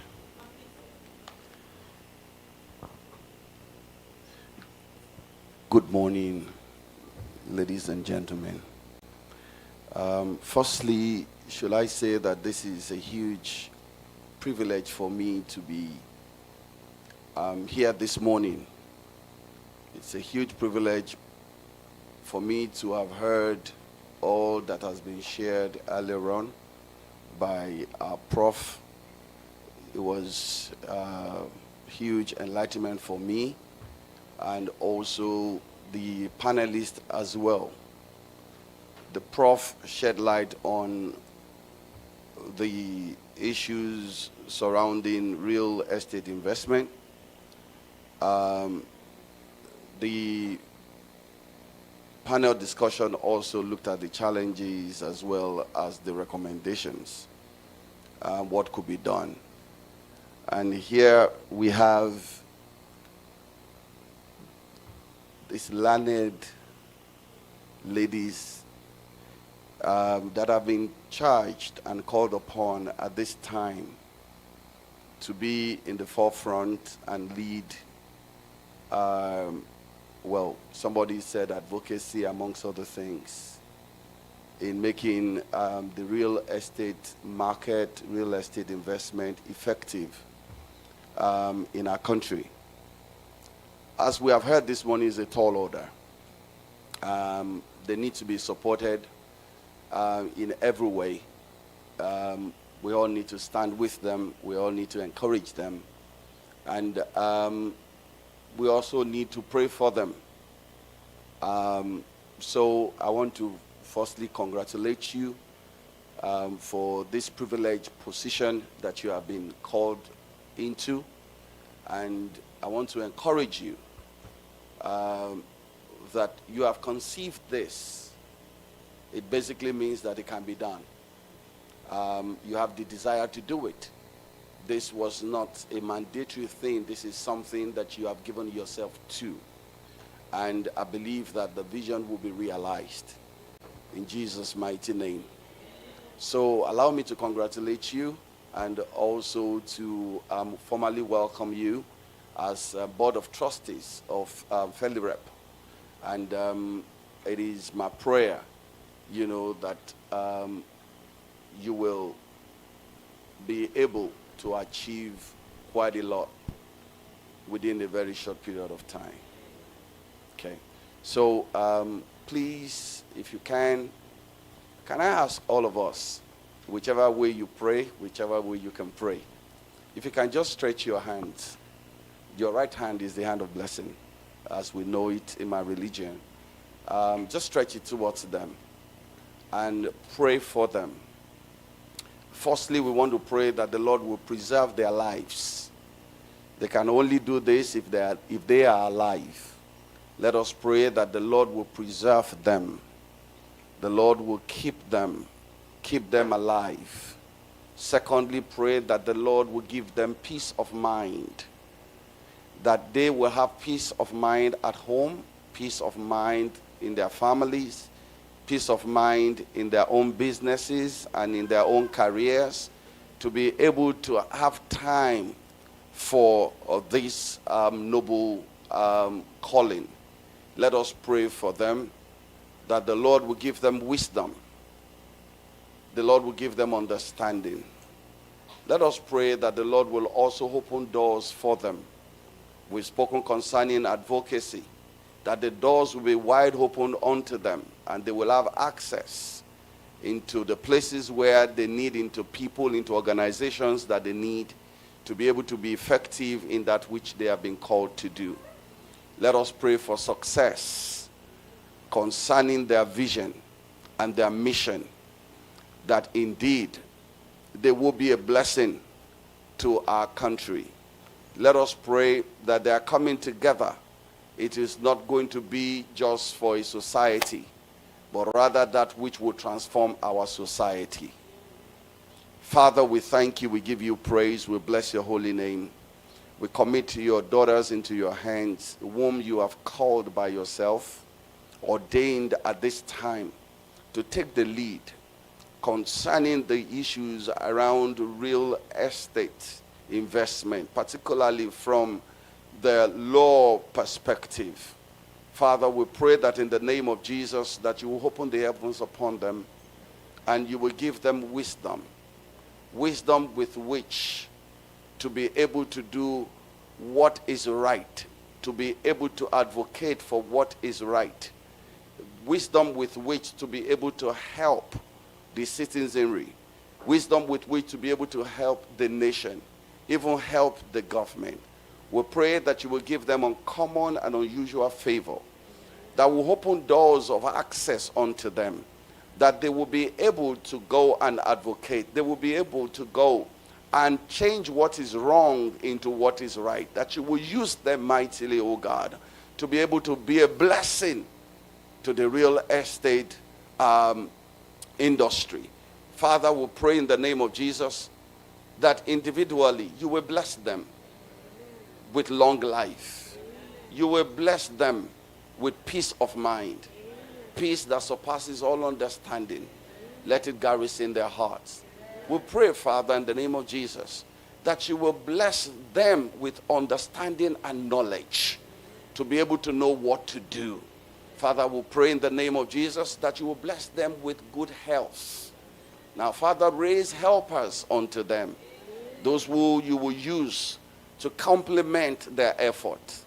Father, raise helpers in corridors of power Raise helpers everywhere in the name of Jesus. Father, we pray that in the name of Jesus, they coming into the real estate scene, there shall be a difference.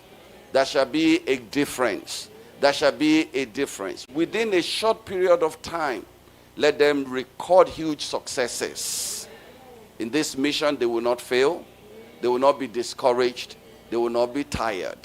Father, we thank you because of them, oh God, and FELIREP, there is going to be a massive change in the real estate practice in Nigeria. Father, we thank you for this. We ask you to take all the glory and all the honor and all the adoration. In Jesus' mighty name, amen, amen, amen.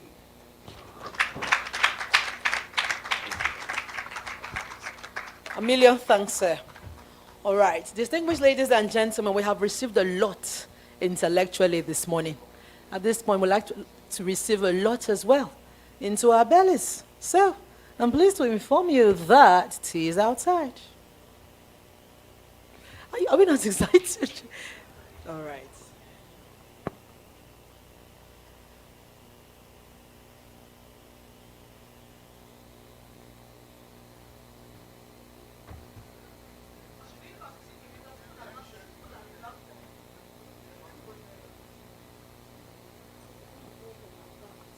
Okay, so I have been asked to inform us that there's a time for that. We have 10 minutes for tea. And should we just continue? Because nobody wants to go outside to get something into their bellies. We have 10 minutes. After that, you can get your tea and your snack. Come to the hall, sit here. Come to the hall to sit here. We would like to invite Madam Flourishing Adekoya. Madam Flourishing Adekoya, where is she to present the gift? Okay. And the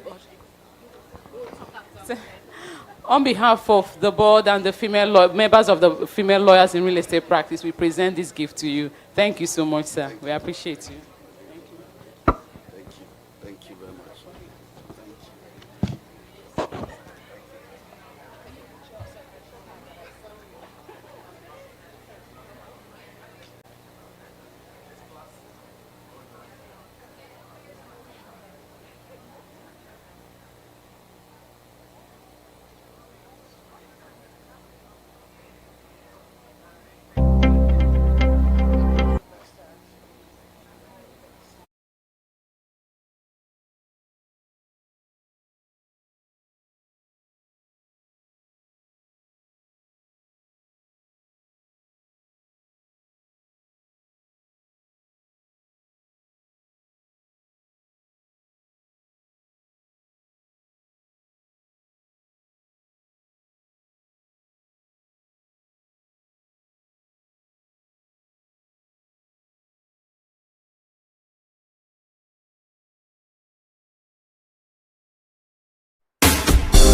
This is International DJ Cypher in the Mix.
Can we kindly come inside? It's time for the next panel discussion. All right, I'd like to invite to the platform the panelists for this panel discussion. And the first person I would invite to the platform is Prince Barrister Adeoye, and he's the president of the Real Estate Developers Association. Can we kindly have upstage Prince Barrister Adeoye? Is he outside? Where is he?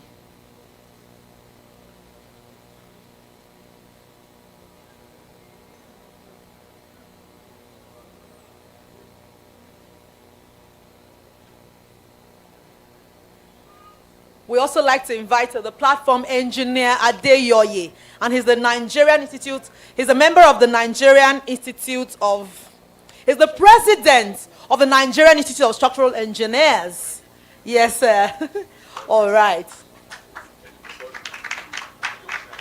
All right. We'd like to invite to the platform Madam Adaobi Nwanze.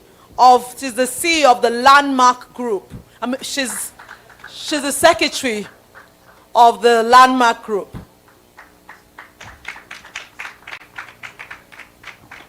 All right, Mrs. I understand that Uzo Oshogwe, the CEO of Afriland Properties PLC, will join online. All right, okay.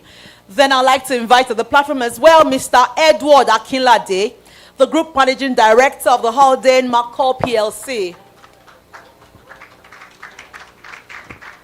Please, let's keep the applause rolling. I believe we have feel now because we have eaten. All right, we'd like to invite to the platform as well Dr. Michael Oladiji, the CEO of Ruston Group. Dr. Michael Oladiji, okay. Please, let's keep the applause rolling for Mr. Dr. Michael Oladiji, the CEO of Ruston Group. And the moderator for this panel discussion is Mr. Sesi Hondeyi, and he's the principal partner of the Bloomgate Solicitors. I'm sorry, I hope I didn't murder that name. I humbly apologize, I'm sorry. Okay. All right. So, I'd like to read their profiles. In 2 minutes, I'll just do that. I'll start with you, sir. Please, sir, can we have you upstanding, sir? Yes, sir. Prince Barrister Adeoye. And, sorry, sir. Okay. Barrister Prince Akintoye Felix Adeoye is a quintessential property developer with remarkable career spanning over 30 years. What's going on? What's going on? I thought we were going to applaud him. He holds a Bachelor of Laws and a Master of Laws from Obafemi Awolowo University, Ile-Ife, Nigeria. Yes. He was called to the Nigerian Bar in 1993. He also earned a Bachelor of Theology from Life Seminary, Ikorodu. Yes, thank you. Please, if you're clapping, please keep the applause and let it be loud. Yes. We have food in our bellies now, so we have some strength. He completed the Owners Managers Program and Chief Executive Program at the Lagos Business School, Pan-Atlantic University, Nigeria. He completed the Advanced Management Program at the Instituto de Estudios Superiores de la Empresa Business School, University of Navarra, Barcelona, Spain. His pursuit of excellence also led him to the Real Estate Institute in Dubai, United Arab Emirates, and various workshops, conventions, and conferences in Canada, the USA, the United Kingdom, Europe, and East Africa. With over 30 years of practical experience in both legal and real estate sectors, Prince Akintoye has played pivotal roles in numerous real estate projects within and outside Nigeria. Distinguished ladies and gentlemen, I present to you Barrister Prince Akintoye Adeoye.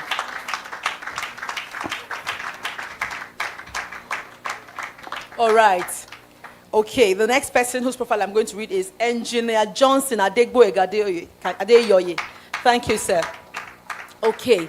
Engineer Johnson Adeyoye, as a recipient of the Foreign Scholarship Award, was awarded the Master of Science degree in Civil Engineering with specialization in bridges and tunnels at the Moscow Automobile and Highway Engineering Institute, now Moscow State Technical University. He joined the Lagos State Ministry of Works and Transport / Ministry of Environment as an executive engineer / senior engineer. Then had a brief spell at the Federal Ministry of Labor and Productivity, National Directorate of Employment, Lagos State, as a principal / chief engineer. He is a corporate member / fellow, Nigerian Society of Engineers, registered engineer by the Council for the Regulation of Engineering in Nigeria, CORIN, and a corporate member / fellow, Nigerian Institution of Structural Engineers. He has served in different positions in the Nigerian Institution of Structural Engineers, both at the branch and national levels, and is currently the president. He has also served in all the executive committees of all the housing estates where he has lived in Lagos State. Distinguished ladies and gentlemen, I present to you Engineer Johnson Adegboyega Adeyoye. We're pleased to have you in our midst, sir. All right. The next person whose profile I'll read is Adaobi Nwanze. Madam Adaobi Nwanze, can we please have you upstanding? I'd like to read your profile in the next few minutes. Adaobi Nwanze is the Chief Legal Officer of the Landmark Group. She has an LLB from the University of Benin, a BL from the Nigerian Law School, and a postgraduate certificate in law from Queen Mary University of London. Prior to joining Landmark Group, she worked as an associate in Stream Sowers & Co. with key experience in litigation and corporate commercial law. Since joining the group in 2008, she has handled the General Counsel brief, company secretarial practice, compliance matters, and corporate governance. Distinguished ladies and gentlemen, I present to you Adaobi Nwanze. All right, thank you. The next person whose profile I will read is Mr. Edward Akinlade. Mr. Edward Akinlade, thank you, sir. All right, okay. Mr. Edward Akinlade, Mr. Edward Olanrewaju Akinlade He's a fellow of Chartered Institute of Management Accountants and fellow of the Institute of Chartered Accountants of Nigeria, ICANN.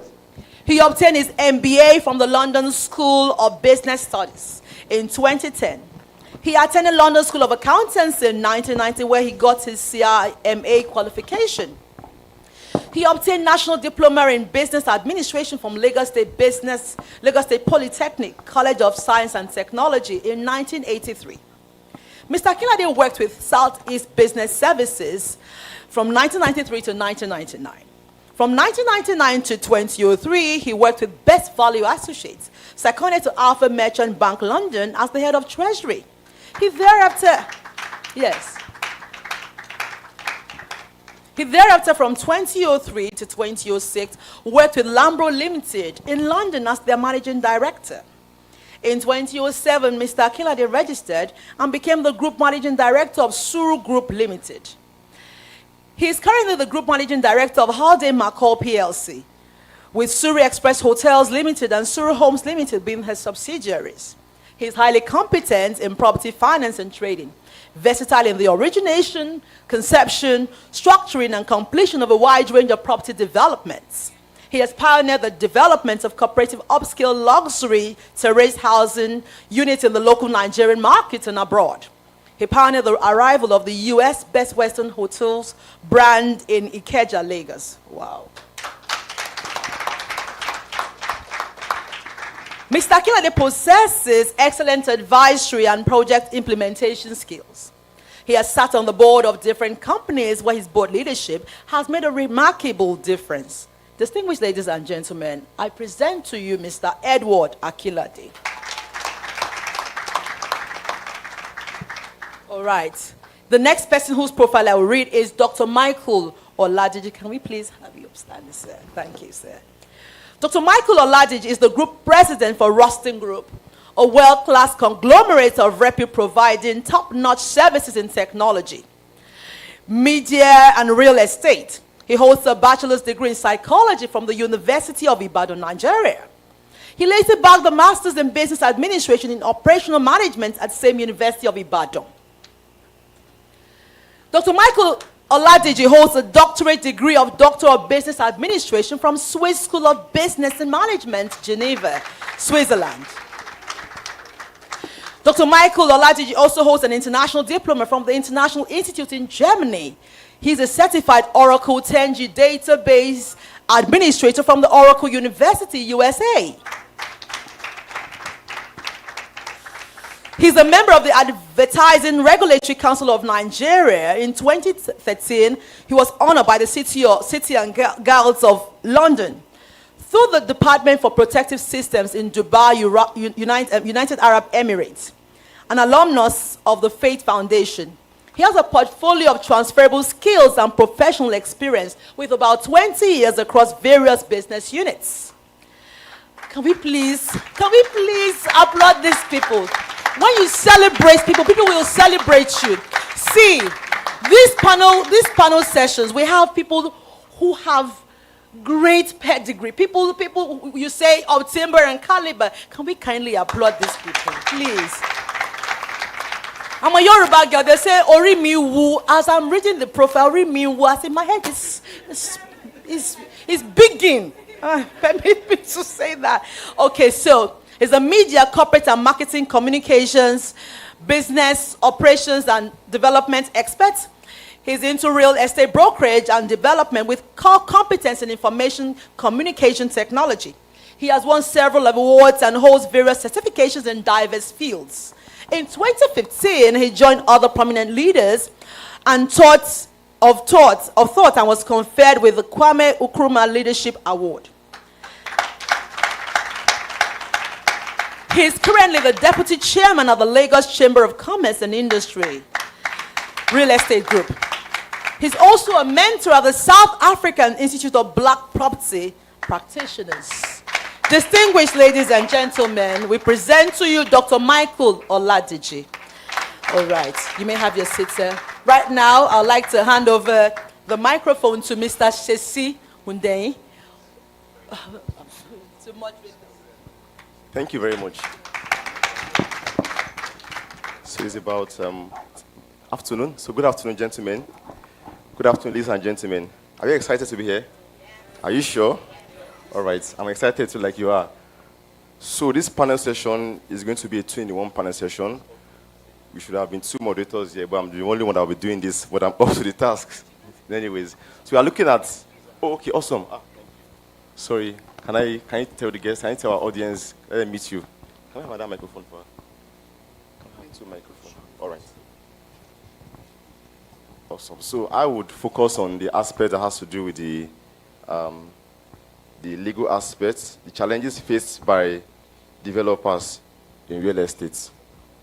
Hello, everybody. Good afternoon. My name is Lara Tulikena Okoro, and I'm going to be moderating the panel that is going to be talking to the chairman of NISTRUCT and the REDAN of Nigeria. We're going to be addressing what their roles are, what they think that should be their roles, and how it is that they can perform their roles more efficiently in the sector. We look forward to having all the conversations and questions from all of you that are here.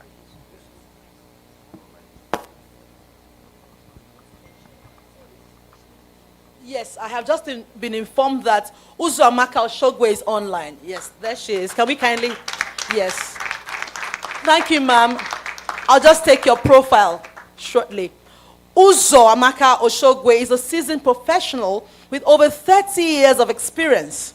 She holds a BSc in chemistry from Ambrose Ali University, an MSc in information systems design from the University of Westminster, and a certificate in real estate management from Harvard Business School.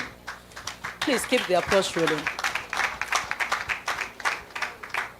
She also completed the advanced management program at Lagos Business School and IASE Barcelona. She's a member of the Institute of Management and Institute of Credit Administrators and a member of the Institute of Directors. Her career includes roles at Ford Motors, J. Sainsbury PLC, Accenture and UBA PLC. She joined UBA Properties Limited, which became Afriland Properties PLC, where she has led significant real estate projects and established the company as a top real estate firm in Africa. Afriland Properties was named one of the best places to work in Nigeria under her leadership. A strong advocate for gender inclusion. Distinguished ladies and gentlemen, I present to you Uzuamaka Oshogwe. We're pleased to have you, ma'am. All right, Mr. Shesi. There.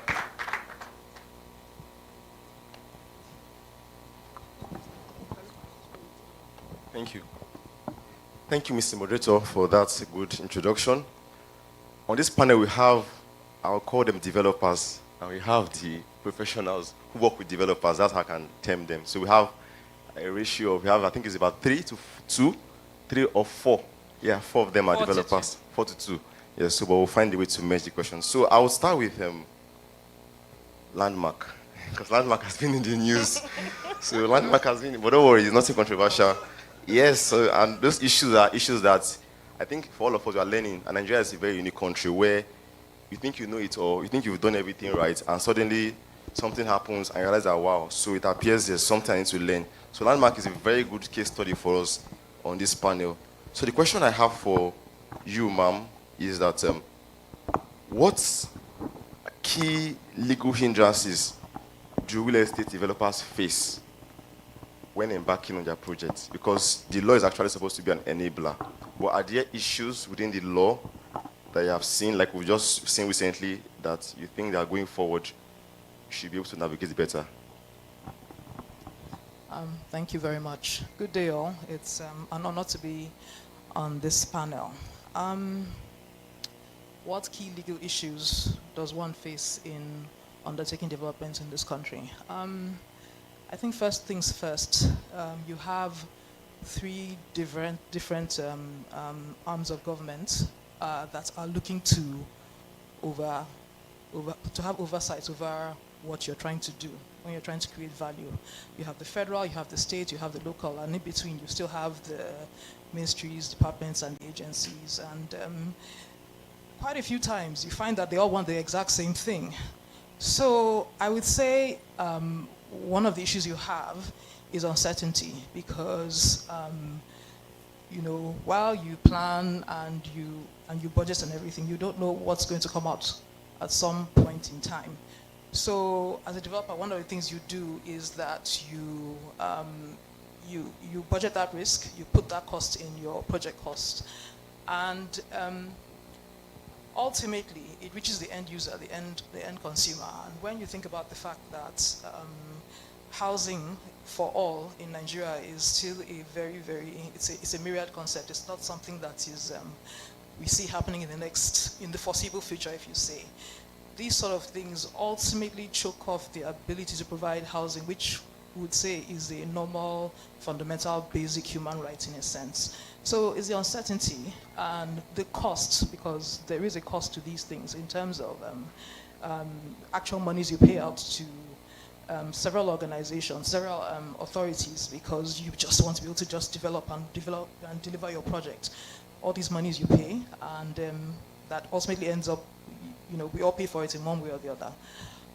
So it's the uncertainty and the cost ultimately, and then the fact that the Commonwealth doesn't get to be spread around. It gets concentrated in, unfortunately, very few hands. Yes, that's it. Thank you very much, ma'am. Thank you. Mr. Shagwe, can you hear us? I want to come to Mr. Shagwe because he's also a developer. Can you hear us, ma'am? Mrs. Oshogwe, can you hear us very clearly? Okay, while we get to her, let me come to Mr. Michael, then I'll allow my co-moderator to take. Or, you know what, let's just even piggyback off of that question, because that question is very instrumental to even the professionals. We're talking the cost, we're talking investors, we're talking expectation. So let's start on with nice struck T, as you said, sir.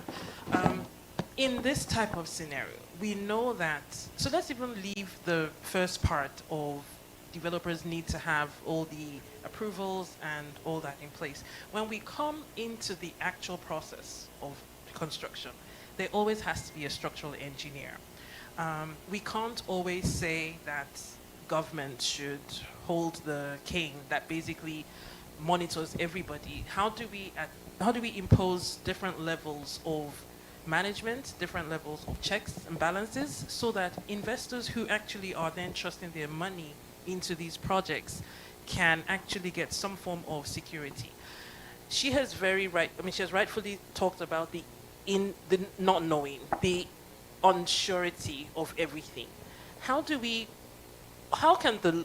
your role as structural engineers help to bring some form of comfort to that process? That's one thing that I think I would like to address here. Thank you for having me. Good afternoon, everybody. I have listened, not just this section, but I listened to, the earlier ones. And honestly, the problem we have is that, somebody mentioned it, we don't follow due process. We don't follow due process. If somebody tells me he or she wants to develop something, the land itself, I will follow and find out the situation concerning the land. There is a directorate in Alausa known as Directorate of Land Services. Yes. You go there, you ask them to help you do it. You know them. Don't ask them to circumvent any of the steps. You don't need to get the approval at all costs. Like Professor Nupi mentioned Arujobe and Mende. Absolutely. As a young officer in Alausa, I will still answer you. You see, as a young officer in Alausa, when we went there, because we had all the maps, the survey maps, the area survey maps, and you know that even from what you are seeing, so swampy, very bad terrain, you have to be very careful. When you tell clients that, look, this area is bad, you avoid this area. He or she will tell you that's the place he or she would prefer, and would want to actually bribe you. Right. If you listen to him or her. You understand? So you see, what we need to do is to is to follow due diligence. I can tell you that I've been instrumental to assisting people who are overseas in the UK, US, to get properties here. But because when we get the land, most times I will do it from Lagos State government, do due diligence, make sure that I get the approval as all the things that would lead to obtaining the approval, I will do it. And when we want to do the construction, I will make sure that, you see, there are 5 areas of construction that you have to adhere to. That's the planning. I know I don't have much time. That's the planning itself. It's very rigorous. You conduct the planning. If you do it legitimately, you cannot go wrong. The design itself, you see, very key. Very, very key. Who are the people designing? Structural engineers are supposed, Korean registered, N9-Struct certified structural engineers are the ones that are supposed to help you do the structural design. The architect would design it. They are always very fanciful. That's what they will do. You use the mechanical and electrical engineers to put the services in place.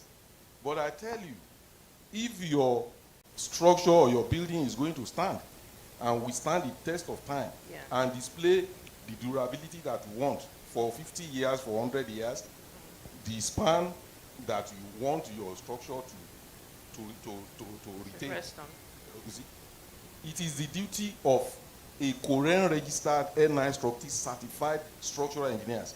We don't want to do that. Okay? We don't want to do that. We want to avoid that. Because, you see, because when they present papers to you and they tell you that they will help you to supervise it, you just assume that any builder could do it. And that is where we have problems. Any builder could do it. And that is key. And when you see structures collapsing, we are not talking of architecture now. We are talking of structural engineering. It is structural engineering.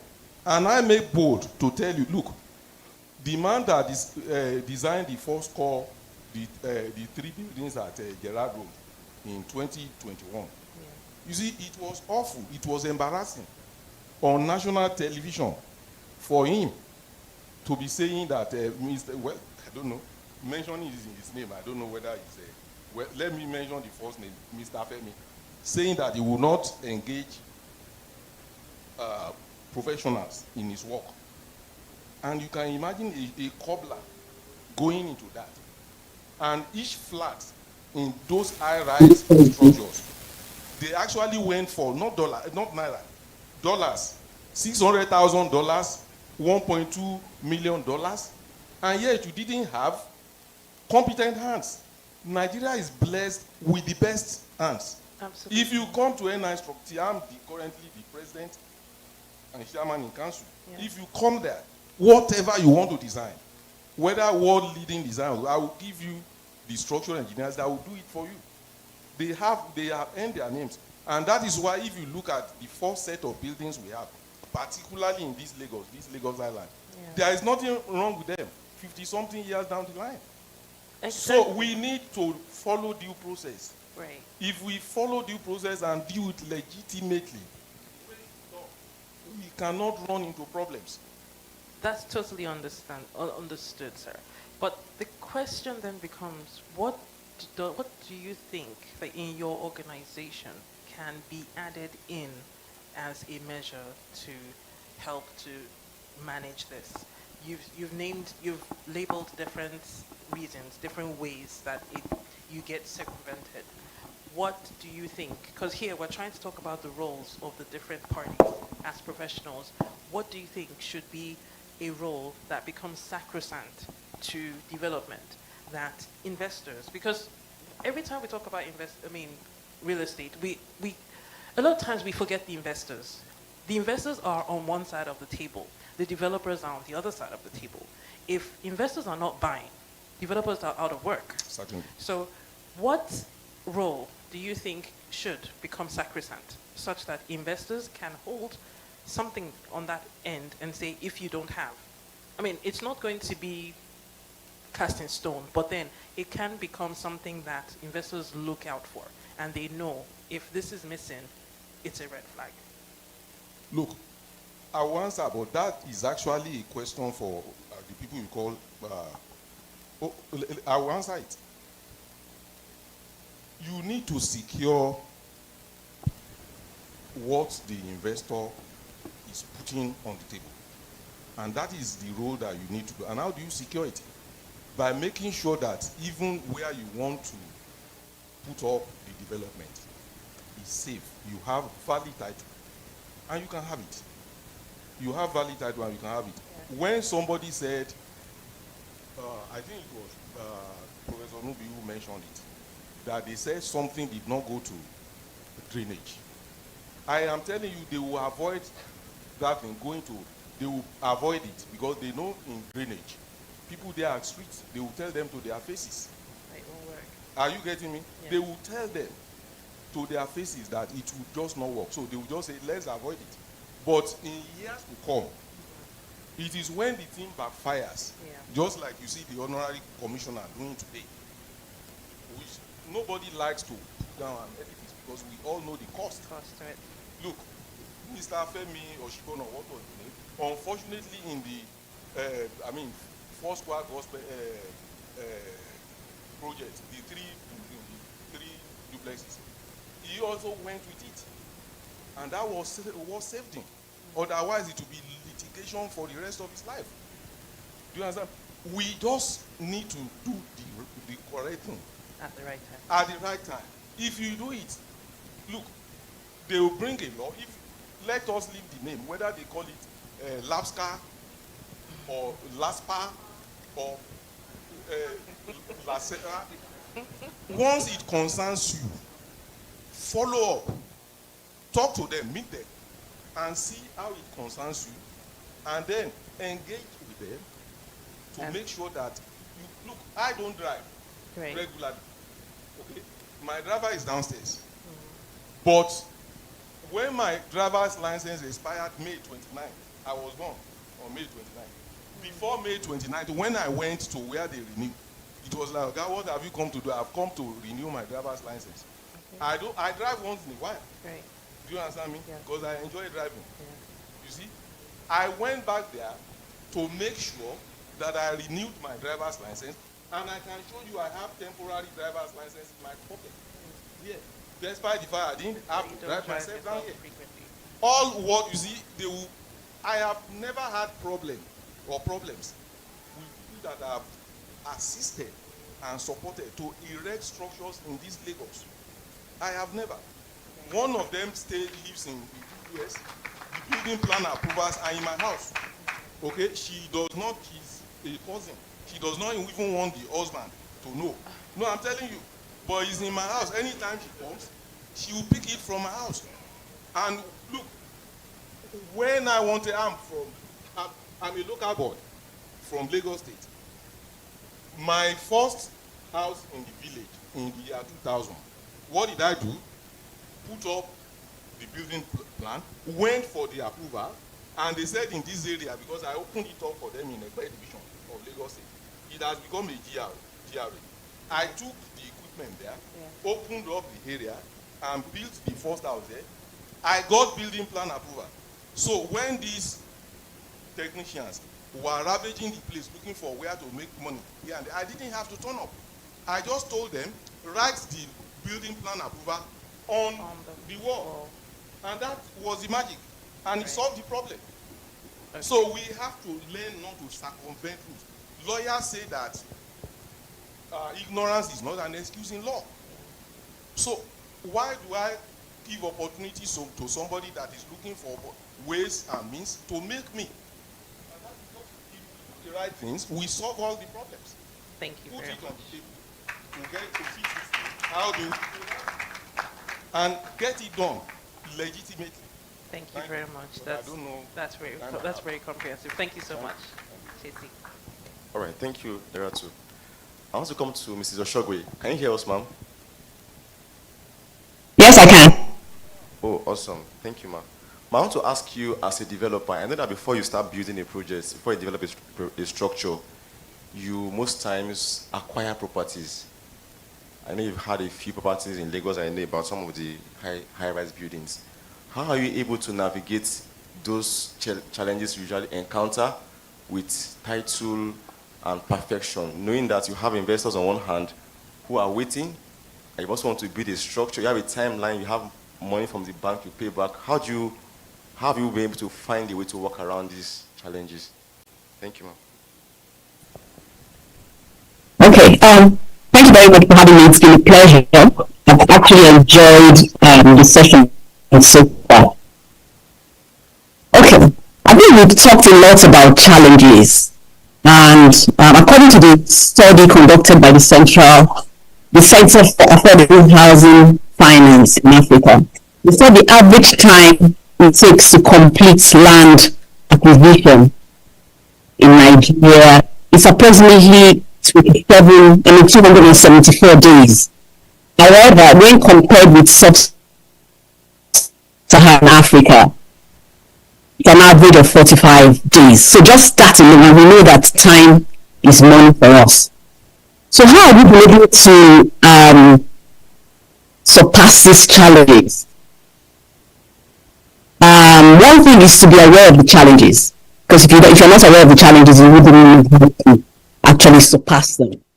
So we know that it will probably take you between 6 to 12 months to get a CFO in the country, say for instance in Lagos. And we are aware that, getting approval, such as your building permit or your renovation permit, is actually prolonged. And sometimes as a developer, you have to wait several months to secure these approvals due to bureaucracy and all the requirements that the several agencies would ask for. So I think the deal is in planning.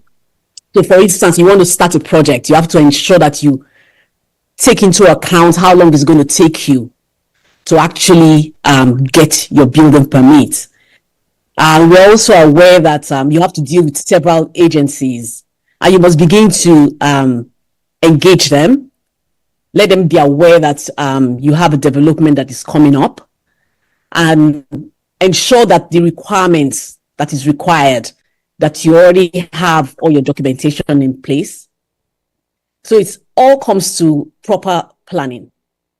You don't just, for instance, you've decided that you want to develop, and you're already telling people that, it's going to take me 18 months to complete this development, when you know that probably getting your approval will take you probably the better half of 6 months, of 3 months.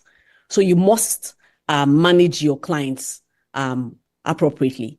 And then also to ensure that we do not have issues whereby we get into land disputes, whereby your projects are kind of put on hold because you have, for instance, the Omoniles coming and making trouble, telling you that you can't actually do work because this property actually belongs to them. So one of the things we do in Afriland is to ensure that our properties are clean. By clean, I mean we've actually done the legal search, ensure that there are no encumbrances on those properties. We also know that there's sometimes you have issues whereby you've acquired the property, and then unfortunately, maybe there's an ongoing litigation when you actually did your search. So you're not even aware there's a litigation on the land. The land is said to be free from encumbrances. You buy, and then you start development, and then 3 months down the line, somebody comes and says, we're the real owners of this property. So we've had instances like that. And then sometimes some people have experienced situations whereby there are long periods of delays in their projects. So sometimes even the delays are indefinite. So you need to ensure that, like the last speaker spoke, he said, you can't underestimate the importance of carrying out your due diligence. It might take you a long time, but it's better for you to take your time, ensure that you carry out proper due diligence, ensure that you satisfy all the requirements from these various agencies. You ensure that your land is clean, that you would not have issues whereby halfway through your development, somebody comes and disrupts you and you can't even complete those jobs. And also to take into account the timelines it's going to take you. You cannot say, okay, because Lagos State says it's going to take you 1 week to get your approval, then you put just you just put 1 week in your in your plan.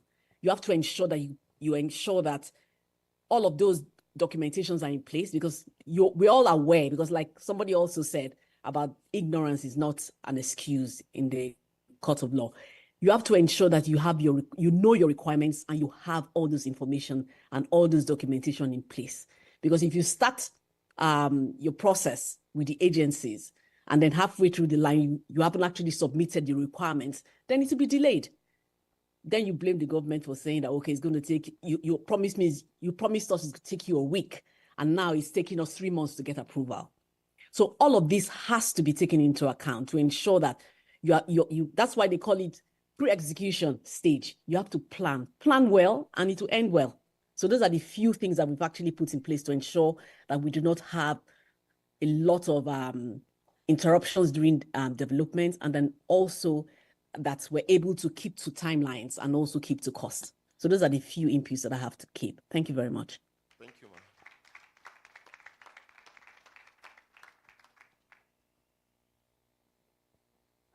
So now we have Mr. Paul on the line. Sir, can you hear us?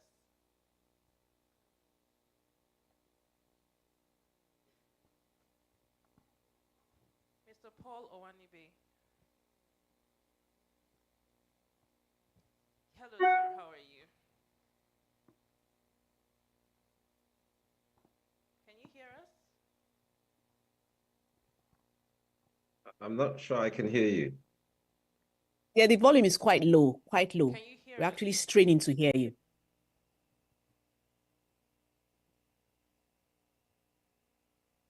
Can you hear? No, not at all. It's too low. Is this better? Slightly. Slightly. Okay. I'm gonna try and speak a bit louder, and hopefully this will come through. So we've heard a lot about going through due diligence, compliance, and all of that. From your perspective, what are some of the ethical considerations that you feel like real estate professionals and players, stakeholders, should have to adhere to and practice when they are embarking on a project? Thank you. Thank you very much. So I often get called to speak on issues like this, or issues more to do with sort of the challenges of doing business and how it affects the real estate industry. And, there's just so many challenges, obviously, in the industry. And in those challenges lie the opportunities, so we talk about challenges of government, of the governance, infrastructure, human resources and stuff. But the opportunities are wrapped in those challenges. And you've literally hit the nail on the head by saying, what are the things that as practitioners that we can do to lessen those challenges and to make real estate more successful? Well, firstly, I'd like to say that real estate is a fusion between the private sector and the public sector. It's not something that can be done alone by the private sector. So there are many things that need to work together. So giving you an example, so we often talk about the regulatory environment. So the transparency and authenticity of both the private sector and the public sector working together is extremely important. So obviously the public sector need to be transparent with the private sector, and the private sector need to be transparent and authentic with the public sector. So, obey the rules, do the things that actually matter, and do the things that count. But, real estate in Nigeria has one specific, I can now hear We can hear you. You can hear me? Okay. Yes, please. All right, I can hear I'll try. So, wow, so I'm here about 5 seconds after.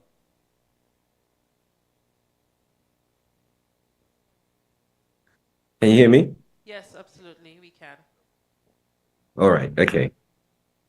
So I wanted to give examples, right, of how the private sector to be more and more transparent with the public sector. But to give those examples or to find solutions to that, one has to understand what the main problem is. And the main problem, as I see it, is that we're in an industry where 90% of the product that we use is imported and foreign exchange based, right?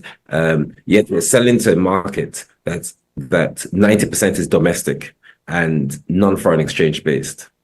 So we end up with a product that very few people can afford, that only 10% of the people out there can afford. So that in itself is a problem. And that's what basically gives rise to a lot of developers, especially the smaller developers and smaller house builders. And because everybody's a developer in Nigeria, there are a lot of DIY developers. So that's what gives the challenge. And what they then do is figure out ways to either cut corners to meet those challenges and get their product on the market. The problem with that is, obviously it doesn't always end well. It hardly ever does end well. So what we need to do is, first of all, cure the key problem. And that key problem is, one is the supply chain. Two is the taxation, the double, triple taxation. Three is just the ease of seeking your consent and that regulatory environment. Four is the inability of real estate organizations to sell their products in foreign exchange, which is made in foreign exchange. And five is just the absence of data and information. And because of all those challenges, as well as the challenges of the fact that there's no infrastructure, they have to provide your own infrastructure and stuff, the price is very high. So we have to solve the problems to make the pricing less, right? And then you can then weed out the bad developers who are not sustaining ethical practices. So I'll say one, on that backdrop, is ensure that you have all your sort of title work and documentation and all that research and all your ducks in a row. Two is make sure, from a construction point of view, from a design point of view, you know what they say, form follows function. So design for people, place, and purpose, and design it and detail it to the point at which you're confident that you can build it. Three is make sure you have all your finances in place before you start. And then four, make sure you have an end game in terms of your management and operation of the building. So those will be the things that I will consider in the hands of the developer in terms of the supply chain. But, like many things, those things get thrown up to dust. And if they do get thrown up, one has to figure out how one reacts to that. So I would say it's important to know what you're doing, research what you're doing, make sure you can build for the market that's there. Find a way to create that handshake with the regulatory authority, with the public sector, because that's probably the one most important thing to do in real estate. And I know before this thing started, I was online for some time, and everybody knows the big elephant in the room is what happened to that. I think, well, my chief legal officer, who's far better equipped than I am to be on this panel, but to speak a little bit more about that. But these things happen. So you do everything properly. You do all your research. You buy your land properly. You build properly. You pay your taxes properly, and then something still happens, right? And then you've still got to find a way to navigate that. And it's a situation we find ourselves in now, trying to navigate that. So hopefully that, to some extent, answers your question. Absolutely, it sure does. Thank you so very much, sir. I'll take somebody else from your panel. Okay, so let's see. Barrister Derie. When we look at emerging trends, so we've heard all the problems that exist. When we look at emerging trends, we look at things that supposedly are working or can work.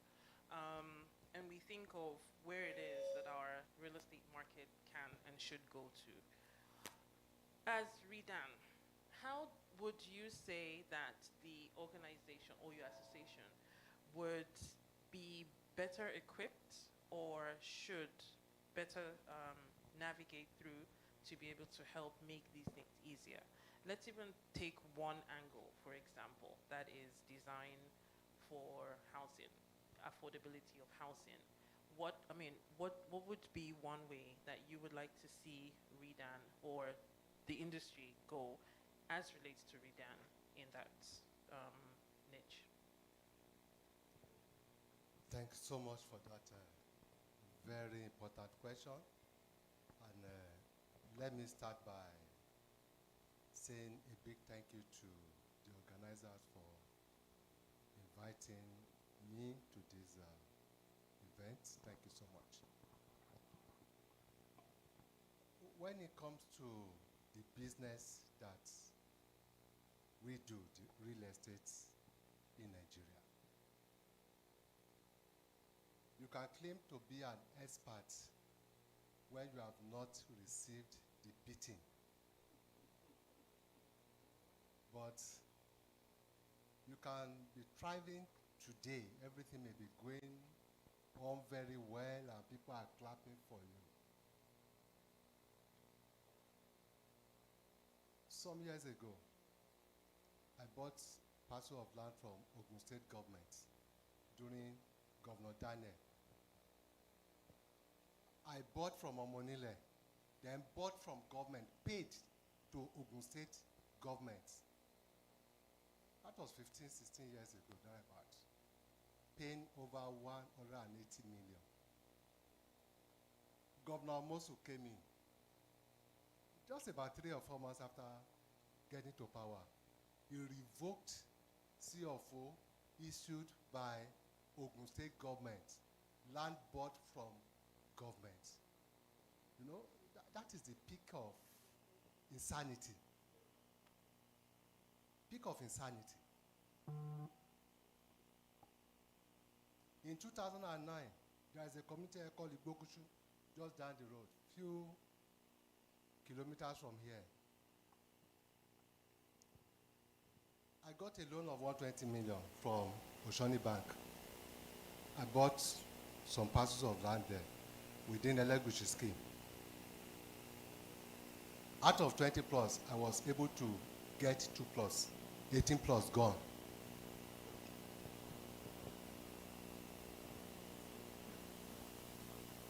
On this road here, this road that we are in, this road front, the frontal part of this hotel, I have a development just down the road there. Just to get governor's consent so that I can obtain the building approval. I've been on it for a year. So imagine the money is borrowed. So, but the thing is, the business is lucrative. And I'm glad to meet Suru Group today because, you know, it's a name that you are in the sector, you know that they have a lot of story to tell about this vicissitude of life. And Prof actually was part of some of the challenges that I just narrated, you know, because he's my father. Honestly speaking, as an association, Real Estate Developers Association of Nigeria, we are advocacy group. And advocacy is lobbying. And it costs money to do that. Rather, subscription fee is 100,000. If you have 1,000 members, even if you have 2,000 members, if you take the whole subscription in a year to Alausa, you have not been able to knock any door at all. It's not enough to knock door. You see? But will we continue to strengthen advocacy? In fact, I've learned so much here today. And the thing is, we must not keep quiet. Advocacy is key. We must not keep quiet. And when the learned sick was having the microphone this morning and Barrister Shola Eniton, I remember Lazarus. He was shouting, "I want my eyes open." Everybody said, "Keep quiet, keep quiet." He did not keep quiet. And I just assumed the presidency of the Real Estate Development of Nigeria in February, and it's for a 4-year tenure. I will try my best possible to mobilize developers. And as if the learned sick attended the last meeting I had with the ESCO, that we need, as an association, there is a need for us to even have a compendium of all the laws relating to and touching on real estate development in Nigeria. And that we should commission a project covering the 36 states, including FCT, so that you won't be struggling. If I want to obtain approval in Nasarawa, I'm in the developer in Lagos State, I should get to Redan website and go through the process there and be able to understand throughout Nigeria whatever it takes to get that done, so that we can begin to understand laws that suffer from duplicity and laws that confer on us very hard and difficult template to comply with. So as association, and sir, we will come to you because you are a leader, you are a father. We will knock at your door. We need money for advocacy. We will come to you, sir. You see, in America, they bring money to lobby politicians. We need to lobby. We can't keep quiet. We are suffering. We are suffering. Houses are being demolished. Developers are dying quietly. People are suffering from stroke, high blood pressure every day. Not because they have done anything wrong, just because they have chosen to create jobs. Just because they have chosen to help the government for our GDP to grow. Because they have offered food for people to eat and for making people to be happy. The case of Lamarck, that is a place where we go and we are happy, where we kill sorrow. And one night, overnight, there is alternative. It's not that there is no alternative for that road. But suddenly, what do we have today? That beautiful landscape, that beautiful waterfront is taken away from us. You know, so many to say, but let me give the microphone to other people. Thank you. Thank you very much. Thank you, sir, for that well considered submission. I want to come to Mr. Akinlade. He is also a developer, sir. He has done quite a few things. I want to talk about corruption. And yes, that's a big one because you can't say we are just way forward, but let's look at the issues and also way forward.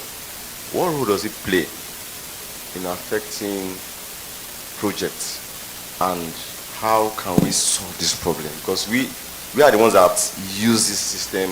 We go to those people, regulators. How can we solve the problem so we can all make progress? Can we affect the bottom line a lot? Thank you very much. Let me start by saying to the group of lawyers, female lawyers that has come up with this forum, thank you very much. And I'm going to give one advice.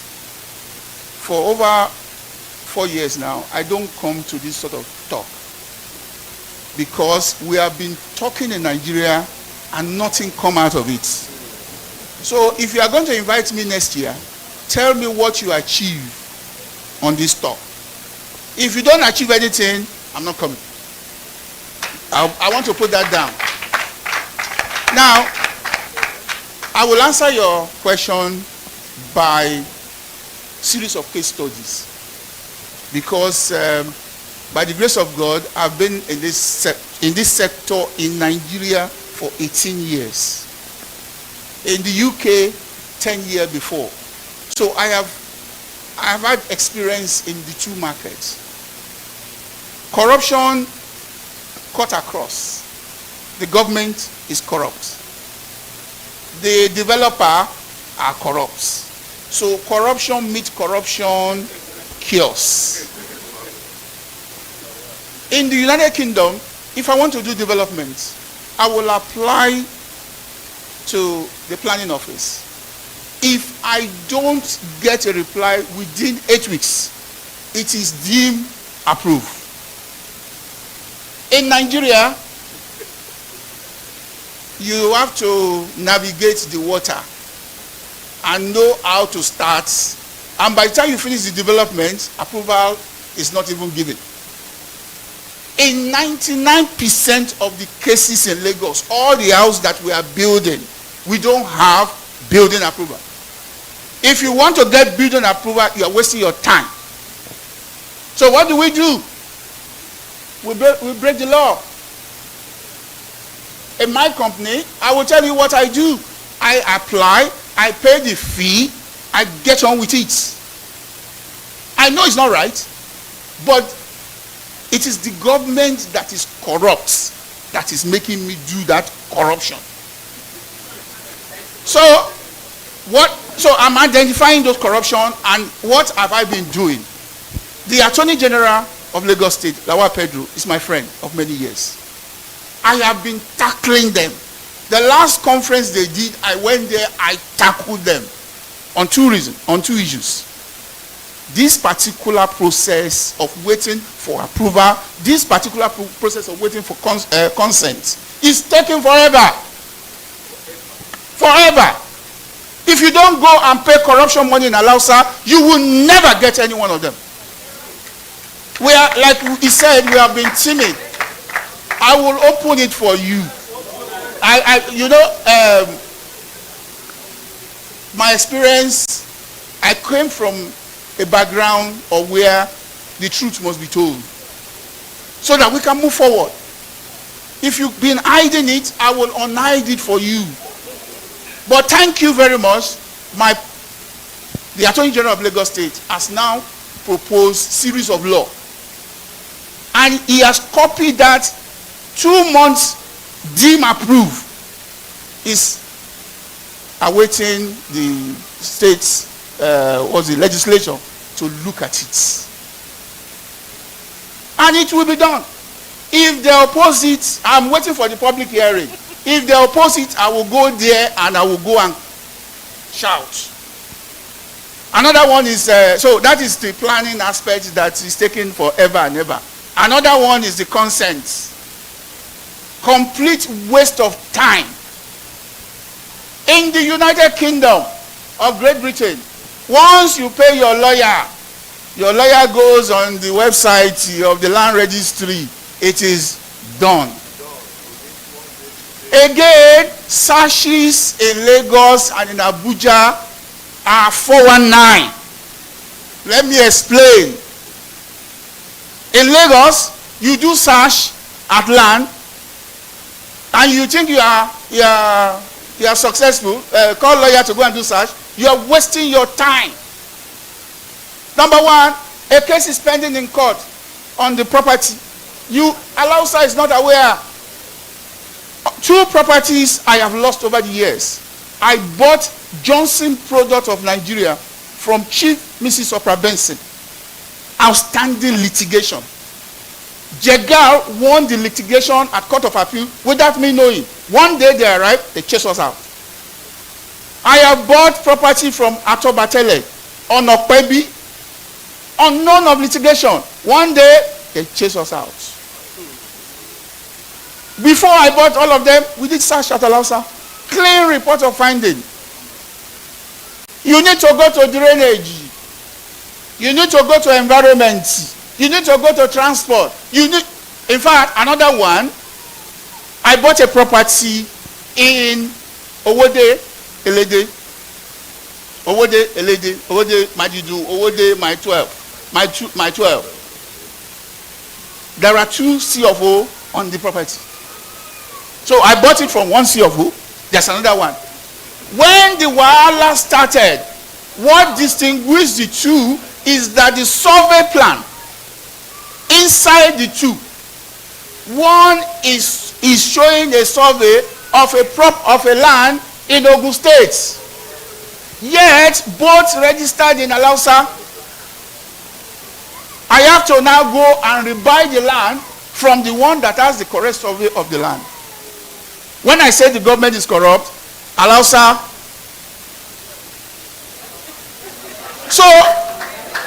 So we will the solution. Lagos State government needs to adopt one-stop shop.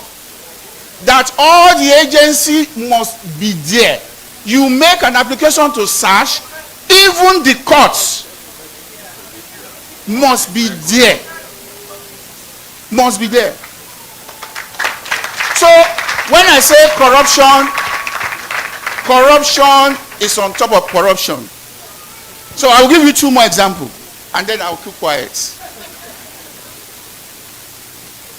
When I started my business in Nigeria, I took a loan from Oceanic Bank. Chief Mrs. Cecilia Ibu gave us a loan of about 13.5 billion. And I used it to buy about 22 acres in the Ikeja GRA. As at that time, we were the largest owner of land in the Ikeja GRA. We also started doing development. We build. Some of the land we cut into small. We are one of those people that brought small landowner into Ikeja GRA. If I know what I know now, I would never do it because Ikeja GRA now is a mess. We will take one of our acre, we will cut it into 500 square meter land, we will sell. We will pay billions to Lagos State government on infrastructural development levy. They never use that money for Lagos. Fashola called me one time. Ogale set up a committee. I dragged Dr. Barinire to that committee to be the chairman. There was no money to be spent. So our loan was, we are enjoying our loan, paying, doing. Then Lamido Sanusi arrived at the CBN. What did they do? They canceled our loan. Sold our loan to AMCON. Injustice. When I say the government is corrupt, corruption personified. And one day, while the loan was with AMCON and we were chatting, AMCON employed a rogue lawyer. Let him sue me. Joseph, what's his name? Became a rogue lawyer. It was a son. They removed him. Lagos State High Court found him guilty of scam.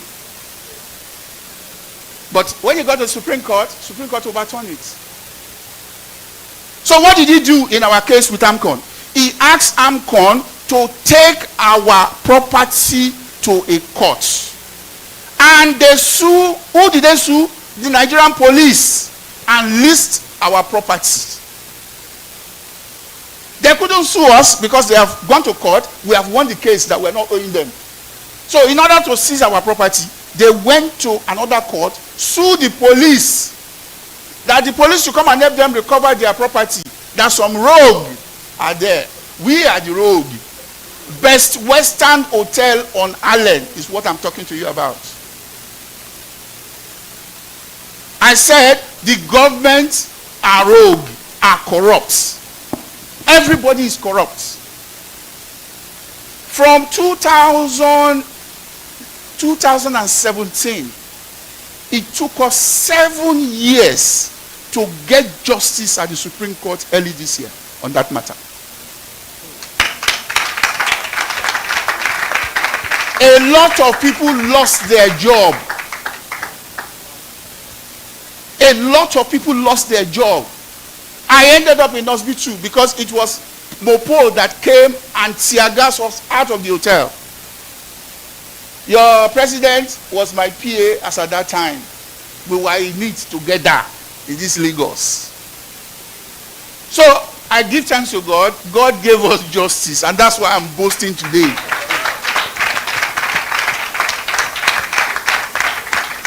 Today, we have not got the hotel back. Oh. Somebody is developing the hotel at the moment on 12 Allen Avenue. Are you following me? The rogue they did, I don't want to do another rogue. So I'm following due process. But this is evil. Every one of you here tomorrow, I can take over your house today. I will take an ex parte order and sue Mr. X and win the case and come and chase you out of your house.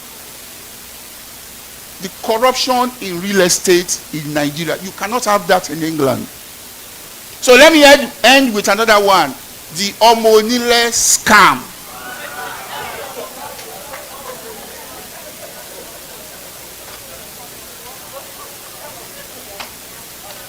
Two Omonile.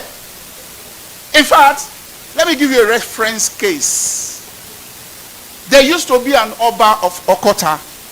He sold me a property on Olushesi Okota. I bought it. I built 12 flats on it. My private property, not my company. So that they can't say I'm not disclosing it to my company. One day, they brought a Supreme Court judgment on all the land in Okota. I went to Kabiesi. Kabiesi, what happened though? Kabiesi said 2 members of their family have been fighting for 20 years over the fact that he did not share the money among them.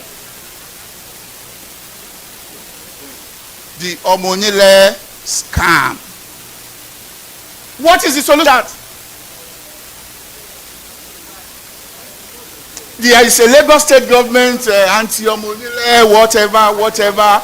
It's not working. I have to pay the new Omonile who won Supreme Court judgment again. The Magoto case is for everybody. Even the Lagos state governor was shamed out of Magoto on the day. He had no power on the matter. So, what is the solution to all of this? As a developer, as a lawyer, experience is the best teacher. Use professional in everything you do. The builder is corrupt. Also, is looking for a way to scam you in every way. So, but let me finish by saying, I'm standing not because I know anything. Maybe I should sell Jesus to you all.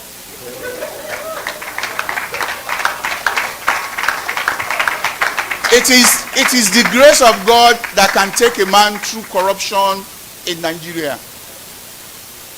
If you say that you want to do the Jesus thing and not pay PR money, you're wasting your time. Jesus says, give unto... Let me stop. Wow. That was a lot, sir. That was a master class on corruption and how to deal with it, sir. And how to deal with it. Try the textbook, sir. A textbook before you pass so that I can read it and apply it. Yeah. Thank you very much, sir, for that expose. Dr. Mike, I want to come to you. There's something about zoning and planning. You know, in Lagos State now, people are saying that there's this controversy of saying governments are pulling houses down because of people are not following zoning. Let's talk about drainages and and channels. Now, does it impact on what developers do? Do you guys really take this? In people are saying developers, you guys know these things and you take money from people, gather people's money together. Government is saying people are the one, people are not taking up. So who is really to blame? Do you guys take this, now that it's becoming so prevalent, do you take this into consideration? People are giving you money to build and that this might be a problem in future? Thank you so much. Okay, first let's understand what zoning is. Zoning regulations, those are regulations, that are enacted by federal, state, as well as local ordinances to control how land are used and what form of development should be on a particular land in a particular area. However, all of this regulation in terms of zoning are supposed to be checked at the point of getting a building permit, because these are some of the things that the what do you call it now, the public sector players, the guys working at the town planning as well as building control, these are the things they're supposed to check. So, but what we see, what happened in the real estate sector is as a result of negligence on the part of these guys. So when you go to them, like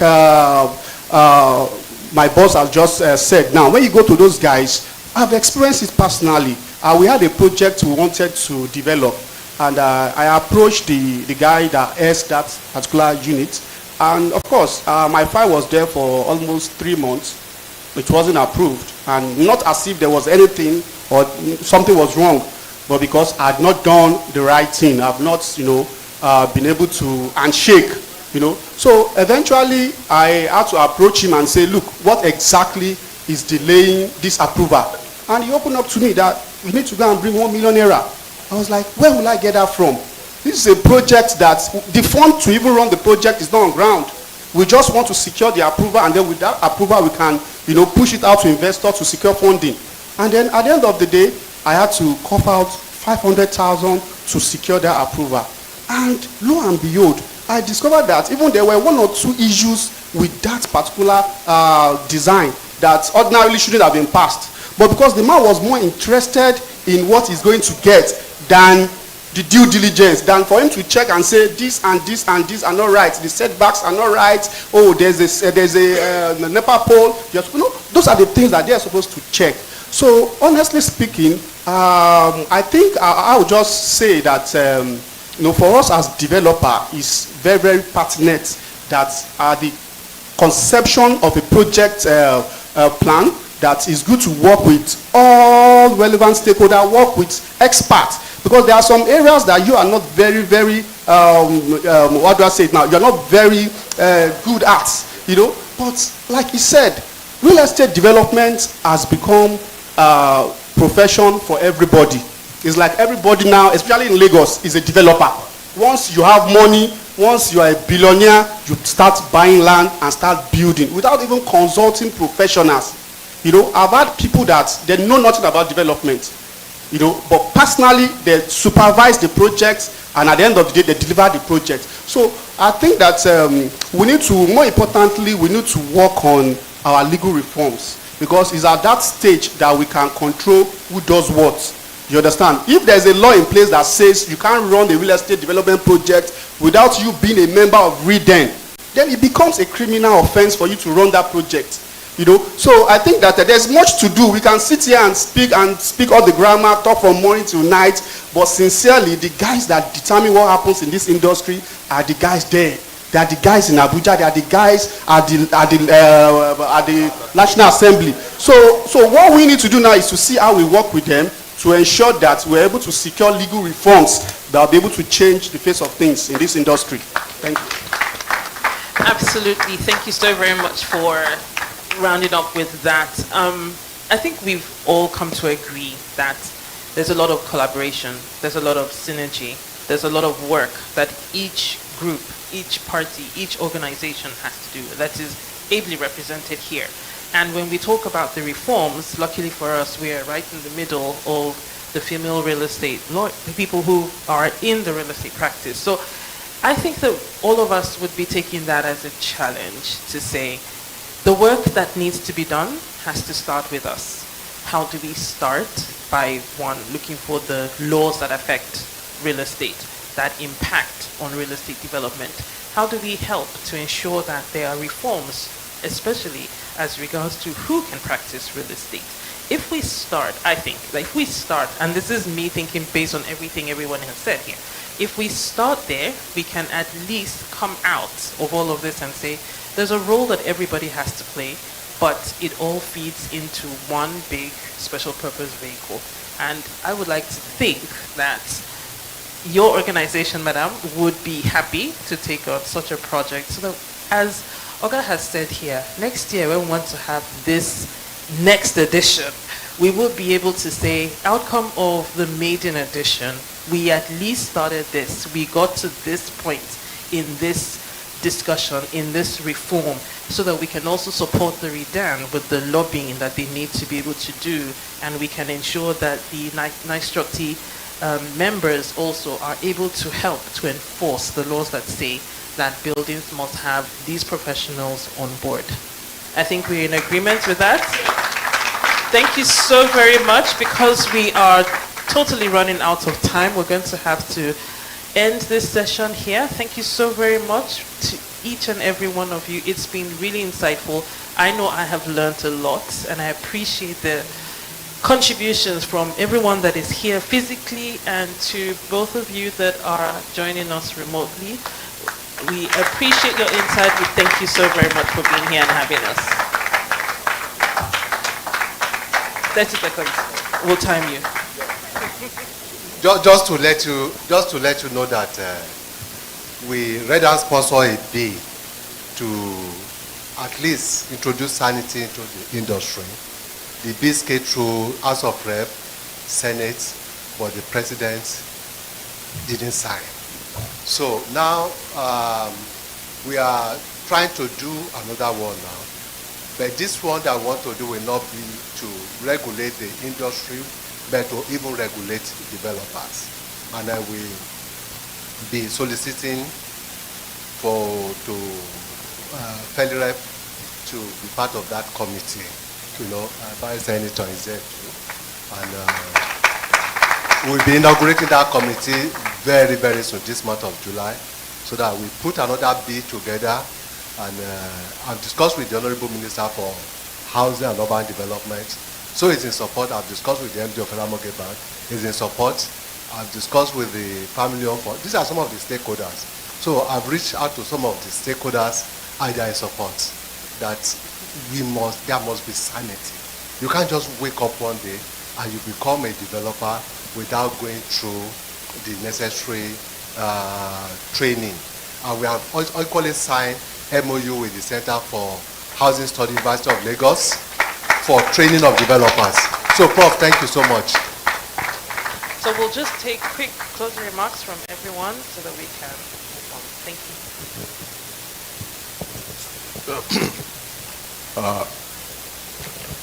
you. Thank you once again, the female lawyers, for this forum. It's been insightful. We've been able to learn a lot. Let me just contribute. My AOB, I think we are on AOB now. My AOB will be, because I recall that in the first section, the learned, unfortunately, is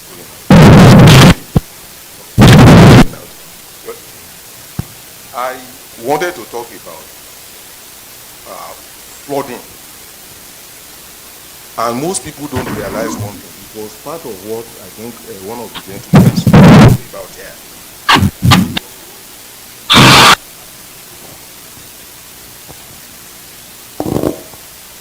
Hello.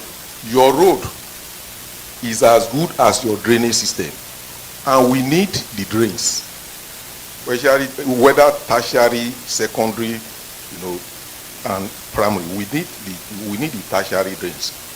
When we want to build our houses, our estates, we have to provide, we have to make provision for the drainage system. It is very, very important. It is important. If you don't do that, it will not go well. So by way of AOB, that's what I want to say. Thank you very much. Thank you. For me, I'm just going to say I appreciate the effort of Lagos State government. They are probably at the forefront of land matters in Nigeria. Let us gather around and support them and push them. This female association also should work with them. If you don't know who to talk to, the Attorney General, I know him. Dr. Banyere is actually coming here later, I know him. The Accountant General, I know him. Sawolu, I know him. But you should be ready for midnight meeting. They don't see people during the day. So that is the only thing. But I am confident that if we start from here, the journey of a million man, if we start from here, we will get there. Don't be shy and not pursue them, please. All right. Thank you. So we've talked quite a bit about being involved, the compendium of laws and the rest of it, and I think all of this is very important. This thing about ease of doing business in the midst of all of this, I think it's something that we need to focus a lot, because our prosperity as a nation is very much dependent on how easy it is to do business. And at this point in time, through the entire development cycle, it's not easy at all. The thing about the compendium of laws is it's good. Lobbying, ensuring that when these laws are being decided was debated on, that sort of thing, that we're actually involved and everything. You know, another thing that I think we need to do, especially female lawyers, is we get into government itself, because time and again you find that the people who are actually focused on helping things work out, they're very few and far between, so that there's a culture already of more about generating revenue, because if the government is far more focused on how to make it easy for business to work, things like, for instance, titling shouldn't be a problem. You know, every square inch of Lagos should be registered. One should be able to go on the computer and find out who owns every square inch, you know. So I think the more of us who are focused more on enabling wealth creation, pushing this country forward and the rest of it, the more we're more involved, very focused on what the government is doing, I think to work out better for everyone, and particularly our female compatriots here. Thank you.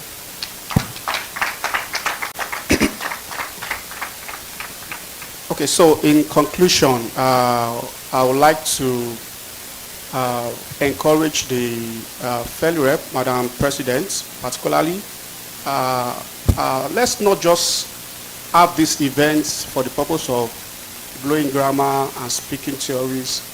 Let's look at the practicality of what we are doing here. You know, we can, like I said earlier, we can speak all the grammar from today to tomorrow. It doesn't change anything. So how do we work towards ensuring that, you know, at the end of the day, we are able to see, you know, the results of what we are doing here. So I want us to have a communique at the end of this event that will be pushed to the decision makers across all levels. Let's look beyond Lagos. Lagos is not Nigeria. You know, let's look beyond Lagos and push this communique out. And let's see, one of the things we should advocate for should be, maybe we should agree in this forum, that do we need to have a real estate court where all necessary issues relating to real estate can be addressed promptly? Should we agree? Or does it make sense? Does it not make sense?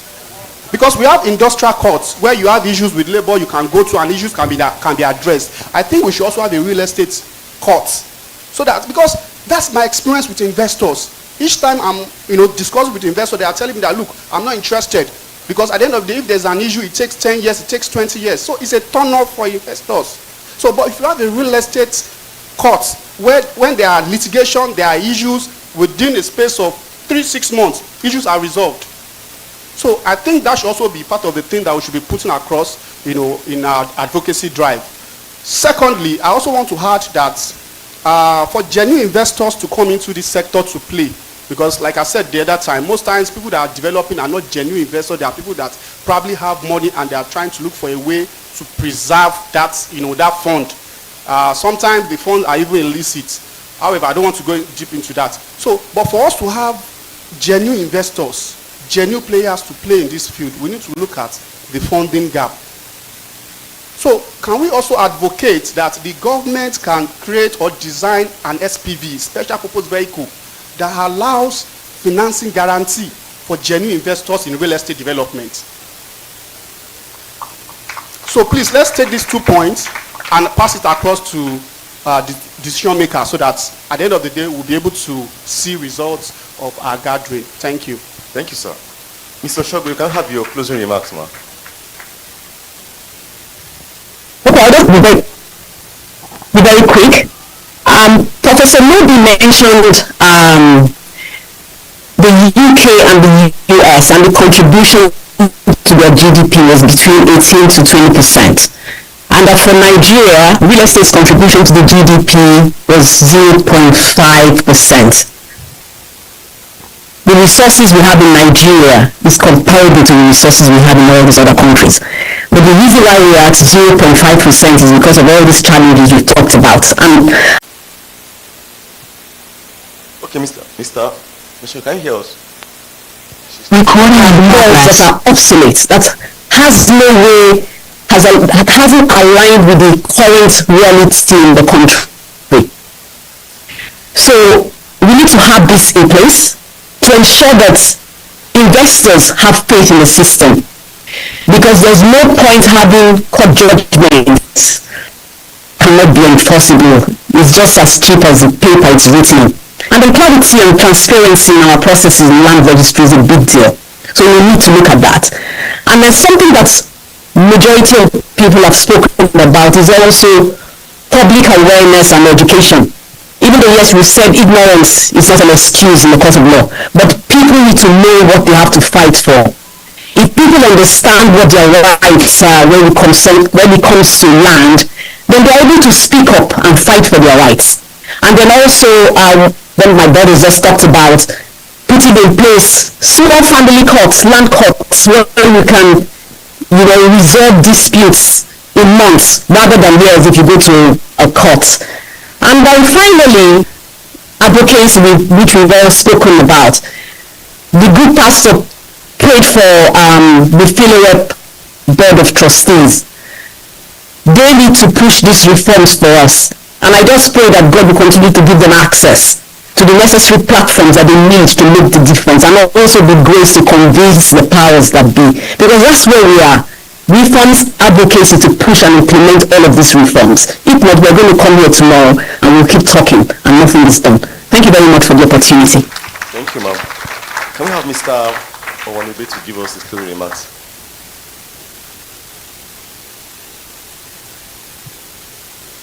Sir, can you hear us? Mr. Paul Owanibe.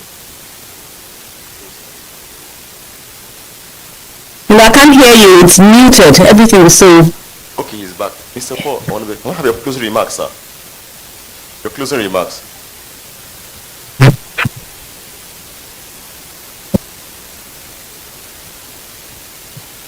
Sir, can you hear us, sir? Hello? Yes. The volume is gone, I think. It's quite low. Yeah, I think I can hear you, and you can hear me, but I don't think you can hear me. I don't think you can hear us. Sir, can you hear us now? We want your closing remarks, sir. Well, I think, they're speaking because they're passing the mic. Yeah. No volume. Technical. You can't hear us. Okay, Mr. Shaw, you can hear us? They can't hear us. Oh, man. Yeah, sorry about that. Oh, we can hear you, sir. Sir, we can hear you. You're loud and clear. So I just want your closing remarks in 1 minute. Yeah, I think the people online are saying the same thing. Okay. We can't hear.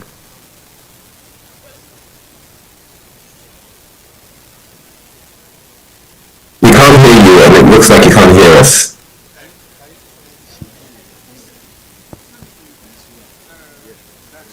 I hope they heard me though, all the talking. Yes, While we wait, can we take from President maybe has a comment to make? While we wait for Mr. Paul. Thank you so much.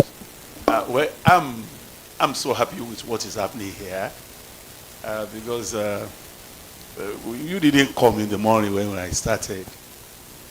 That all this shenanigans that is going on is because people could not think deeply. We are mortgaging our future. I describe my own generation as a risky generation. Not because we don't have money, but I say that I'm 63 years old. I've done well with my life, but I'm afraid of getting old. I'm afraid of getting to 80. I'm afraid of getting to 85. Because when I get to that stage, I have money in bank account, but nobody to take care of me because my children are not around. So, it's a serious thing. It's about our life. It's about our future. We have to be One thing I want us to look at is, we've talked about this corruption, people that are there not doing the right thing, and they go away with it. The example is the Mendy. I met the developer. I saw the approved plan. And I went to planning school. This day I drive around Lagos, State and Nigeria, and I kept on asking. There were basic things we were taught in planning school. Before a man can build 24-story building, the law requires in planning office, where I did about 2 years industrial training. Before you pour concrete, people from the ministry, they must come and see your reinforcement that is as designed. When you finish a house, there is fitness certificate issued before tenant could be allowed to move in. Those laws and regulations were there, but some people looked the other way and they allow evil to happen. Now, my own thinking, and that is where you guys will help me. As they are demolishing that building, the officers in charge 18 years ago, what happens to him? And that's what Salami was saying, that there's no consequence. A man was very popular all over the world, Cosby. Celebrated all over the world. He died. He died celebrated. Years after, there were charges of abuse when he was in BBC. All the night, all the award they've given him in his lifetime, they went to his grave and scraped everything off. That's the nation. There must be consequence. You took bribe, you passed what should not have passed, and you are enjoying, and years after, you are still alive, people are crying, and you are still alive, enjoying the loot. There must be consequences. I don't know how we do it. I don't know how law can take care of that. It used to be in the Bible time, Hammurabi's law, eye for eye.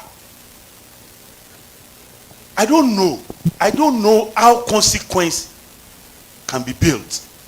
It will check the government officials that years after that you approve this building under power tension, you approve it. The tension is there, but you approved it. Years after that, any government you come and they will say we demolish, we look into the record who approved it at that time. How can our law, I'm not a lawyer, how can we take care of that? That if you are in charge of an office and you do something wrong and you have retired, how can you be brought back to face the music? I think if we have that, there will be sanity in all these gatekeepers issue we have. Thank you. Thank you, Prof. Thank you very much, sir. FELIREP, Mr. Paul, can you hear us now? I can hear you. Can you hear me? Yes, sir, we can hear you, sir. Once your closing remarks are in 1 minute. Thank you, sir. All right, thank you very much. So I've said a lot already, and everybody has said a lot. I think the two things I want to happen is one, is transparency and authenticity. And that's a two-way street. I think if I had a three-point plan, the first point would be, can we increase the transparency and authenticity, both from the regulatory environment, the government offices, and the private sector? The second thing would be the government sector handshake. It's very important for the government to look after the people, and it's equally important for the people to be honest to the government. And that's important. If you do it together, then there will always be a them and us situation, there will be disaster. And a lot of what I've heard today is about them and us. So I think it's time for the government officials to realize that they serve at the pleasure of the people, and it's important for the people to realize that it's important to support the government officials that effectively do a very difficult job given the circumstances. And the third thing is just liaison. I think, and I say this because, I sit here and I feel we've been a victim of lack of this, right? So I think it's important for liaison and for conversations to take place in all formats. So, I remember a gentleman speaking on this panel. He said that he won't come again if they invite him again if nothing has been done, right? And I applauded that from my virtual room here. In that, it's important to have these conversations, but to take these conversations to the doorsteps where they need to be. Right? So people actually understand what the pain points really are. Because if we sit down here and moan all day and then go back to our offices and continue under these terrible circumstances, then nothing will be achieved. So my shout or cry out for the panel here, for the family people and for the guests is, let us take this to the doors of what really matters. Right? And say that these are our issues and these are the things that we need to solve. So we do need at least a single point of responsibility to solve these issues. Thank you. Thank you very much, sir. Thank you, our distinguished panelists. Thank you, my co-moderator. Thank you, FELIREP, for the opportunity. Thank you, everyone. I will just bring the panel session to a close.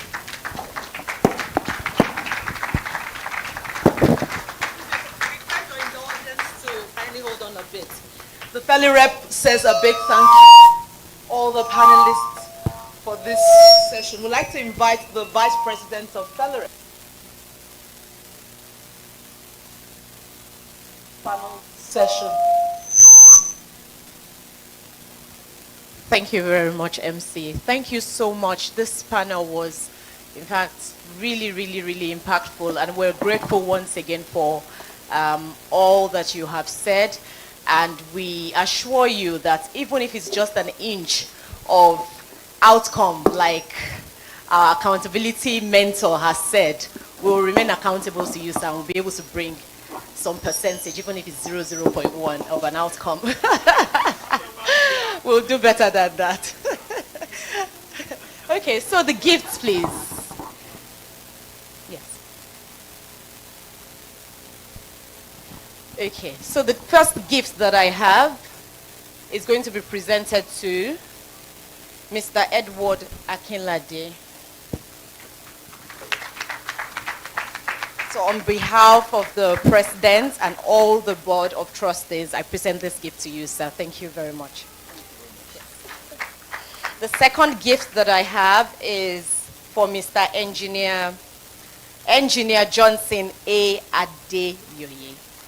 So on behalf of the President and the Board of Trustees, I present this to you, sir. Thank you very much. Thank you.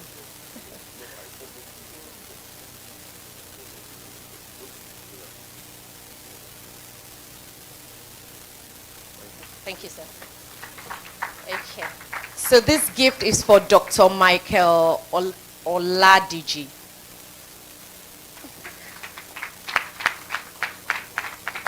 Thank you very much, sir. Okay, thank you. Okay, the next gift. And the next one is for Prince Barrister Akintoye Adeoye. Thank you so much.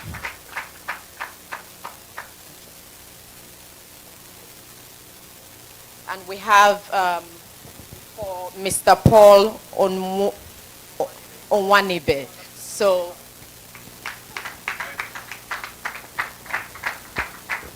this will be accepted on his behalf, and we thank him very much, even in absentia. Thank you. Thank you.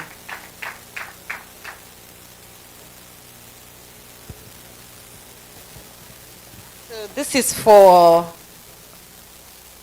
our mentor, Mrs. Uzamaka Oshogwe. Thank you so much, even though she's absent here physically, but she's present online and she's been very impactful to this. So I just want to say thank you. Thank you for all the time. Thank you for all you do for us. We're grateful, ma. Thank you.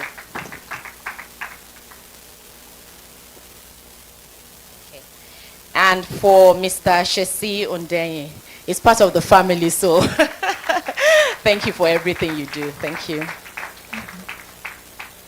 Thank you. And finally, we have for Lerato Lekane Okoro. Oh. Okay, thank you very much. That was a wonderful moderation. We're grateful. Thank you. Thank you once again, everybody. And the Board of Trustees will just join and flank around everyone.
All right.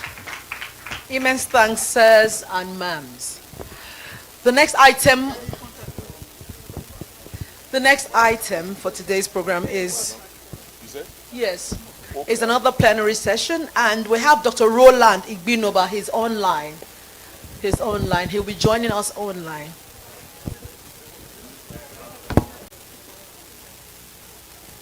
So I'll just take his profile in the next 2 minutes. Dr. Roland Igbinoba has over 23 years of experience in Nigeria's financial services industry, having worked with United Bank of Africa PLC, Oceanic Bank of Nigeria, and National Bank of Nigeria. As a World Bank consultant, he contributed to the Family Homes Fund of 500 billion naira social housing program. In 2013, Roland was headhunted by the federal government to lead the turnaround of FHA Mortgage Bank Limited, achieving profitability in 6 months. From 2016 to 2018, he led the real estate and construction sector under the Vice President's Job Creation Unit and is currently a member of the Financial System Strategy 2020. Roland leads the development of Nigeria's PropTech industry as president of the Nigerian PropTech Association. His postdoctoral research focuses on technology, sustainable cities development, and health. He founded Payson Housing Company and the Roland Igbinoba Rail Foundation for housing and urban development. As a serial PropTech entrepreneur, he manages 11 companies under PropTech 54 Venture Capital, including PropCrowdy, a SEC-licensed real estate crowdfunding platform. Distinguished ladies and gentlemen, I present to you Dr. Roland Igbinoba, who within the next 15 minutes will take us to the topic emerging areas in the real estate and recommended areas for new laws, rules, regulations, and policy development. Dr. Roland Igbinoba, over to you, sir.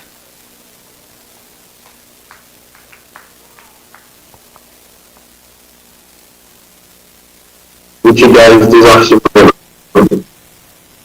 Please let me know if you can hear me. My audio is good, so I can proceed. Please,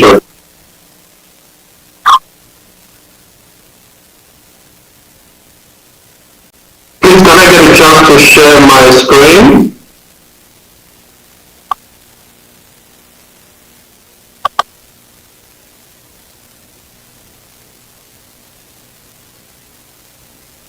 Can everyone hear me, please?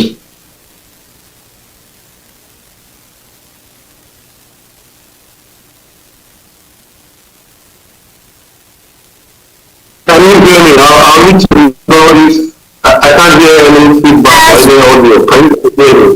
Yes, we can hear you. Okay. Thank you very much. Okay, so I'm going to be over the next 15 minutes. I'll just speak in slides. I might not be able to get through all my slides. So over the next 15 minutes, I'll see what exactly we can touch on concerning emerging areas in the real estate, and then also recommendation for new laws, regulations, and policy. I'll just make a disclaimer starting right away to say that, I'm not a lawyer, and so I might not be, my presentation will not try to delve into all of the legal issues in real estate. But talking about emerging areas, I like to always use this slide that I have, which was curated by the Center for Affordable Housing for Finance, and then modified and adapted by the Nigerian PropTech Association, just to quickly look at the real estate value chain. So if you want to be looking at emerging trends or new areas in real estate development, you want to also look at it from a point of view that how is that chain? How is that value chain?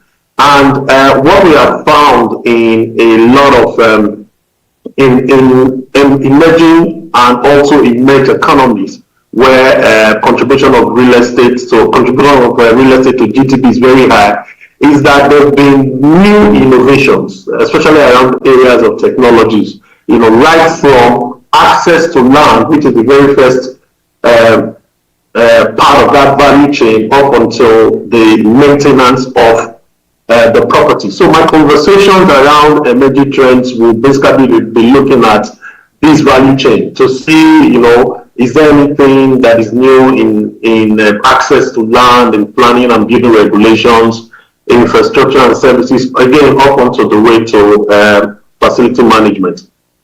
Now, technology plays a big role, okay, when you look at what's emerging within the real estate space. So whether it is virtual reality, whether it is machine learning, whether it is blockchain, or in the Internet of Things, or electronic contracts, it's very critical to understand that you have technology playing a pivotal role. But let's take a look. Let's back down from technology and we take a look at what's happening in terms of the real estate area. So sustainability and green building, I think that's something that's very that we're all big on. Okay, so across the globe, even in the continent and even in Nigeria, we've seen a lot of trends and innovations around sustainability and green building. Right now, I think the Green Building Council of Nigeria is become very active, and they are now, I think there's even a conference that's happening sometime towards the end of this month, I think Future Cities, where a lot of conversations are happening around sustainability and green building. So there is focus on environmentally friendly construction practices, energy efficient buildings, green spaces and renewable energies, and then also a lot of conversations and pilot programs are happening in circular economy, which basically means, we understand circular economy when we discuss plastics, where you want to renew waste product in plastic, you want to renew other product. But in real estate, it becomes a very tough scenario to say, how do you get into circular economy in real estate? But there's been a lot of research. We've seen where people are using concrete from demolitions, going through different processes for those concrete to be reused. And that's basically, you're looking at circular economy.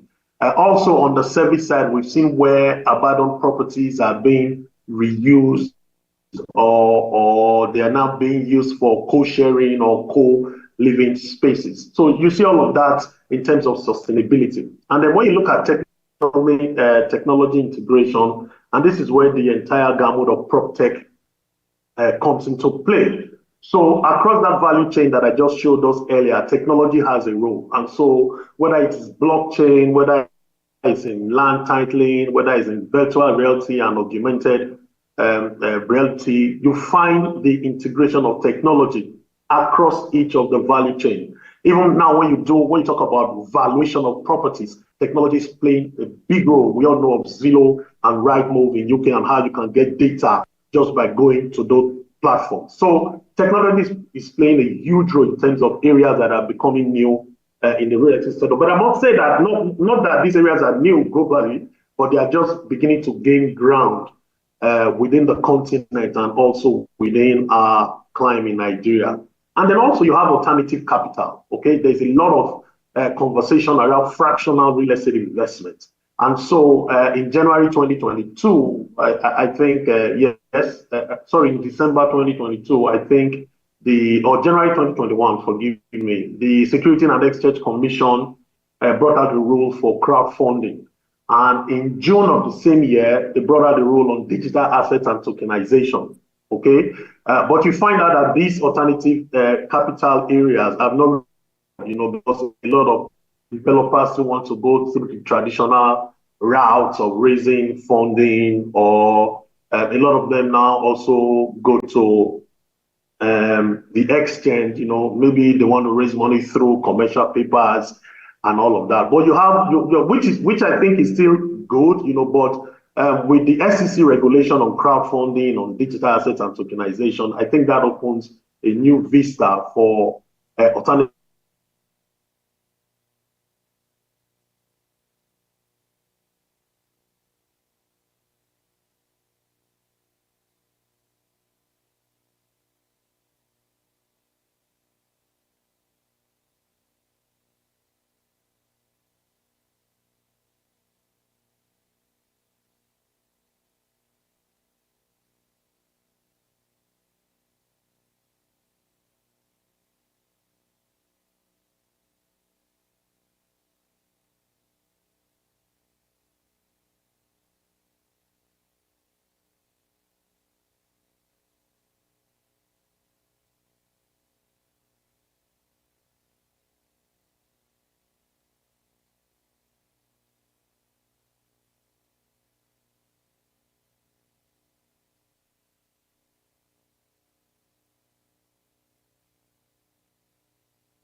All right, it appears Dr. Roland Igbinoba has a network glitch. So we'll just call the panelists for the next panel discussion to kindly come to the platform. And the first person I'll call is Dr. Muiz Banire. He's joining us online. Can you kindly confirm for me whether he's online? Okay, the next person is Vincent Atta. Is he in the room? Okay, probably he's joining us online as well. We'd also like to invite to the platform Olamide Adeleye. I hope she's online. Okay, she's joining online. She's here. She's outside. All right. Okay. She'll join us shortly. And the moderator for this panel discussion is Olamide Onifade, family law and real estate expert. Okay. All right. So I'd like to take the profiles of this panelist shortly, and the first person whose profile I'll read is, sorry.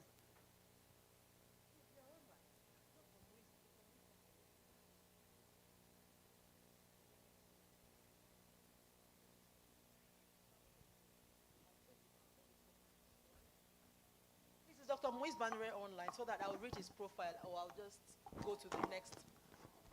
I'm here, but very low. Can you hear me, sir? Good afternoon, sir. Yes, I can hear you. All right, sir, because I want to take your profile, and I'll move to the next person. All right, thank you, sir.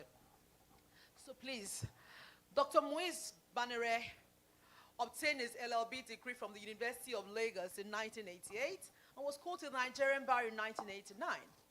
After his National Youth Service at the Legal Aid Council, he returned to the University of Lagos for a master's degree between 1990 and 1991.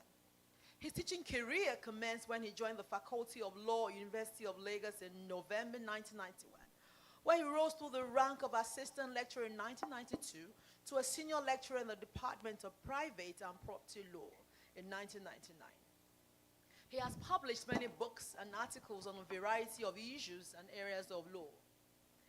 Banire, on a leave of absence from the University of Lagos and his law firm, M.A. Banire and Associates, served in Lagos state government in varying capacities at different times with portfolios being special advisor on political and legislative matters, honorable commissioner for special duties, honorable commissioner in the Ministry of Transportation, and honorable commissioner for the environment. Due to his active legal practice and his contribution to the legal profession, he was conferred with the rank of Senior Advocate of Nigeria in 2015. He became a member of the Body of Benches in 2017 and a member of the National Judicial Council 2017. He was a former chairman of the Asset Management Corporation of Nigeria. He was a member of the Constitutional Review Committee in 2017. He once served as the chairman of the Asset Management Corporation of Nigeria. In 2022, he was given a national award of the Officer of the Order of Niger, OON. Distinguished ladies and gentlemen, we present to you Dr. Muiz Banire, SAN, Senior Advocate of Nigeria and the Principal Partner of M.A. Banire and Associates. Thank you very much. It's my pleasure, sir. Now, I'd like to read the profile of Vincent Atta. Thank you, sir. I called you earlier. I thought you joined online. I didn't even know that you were there all the while. Okay, so please, can we have you upstanding? I would like to read your profile in the next 1 minute. It won't take long. Vincent Atta is a graduate of law from the University of Nigeria, Nsukka. He holds a master's degree in international commercial law from the University of Aberdeen, Scotland, United Kingdom. I was called to the Nigerian bar in 2007. Currently, Vincent Atta is the managing partner at Partners Associates and Co., a boutique law firm, based in Lagos, Nigeria. The firm offers legal advisory services in insurance law, family, marital law, and probate law, commercial practices, and real estate. As managing partner, Atta is responsible for the day-to-day litigation and corporate practice management of the firm. I present to you Vincent Atta, one of the panelists for this session.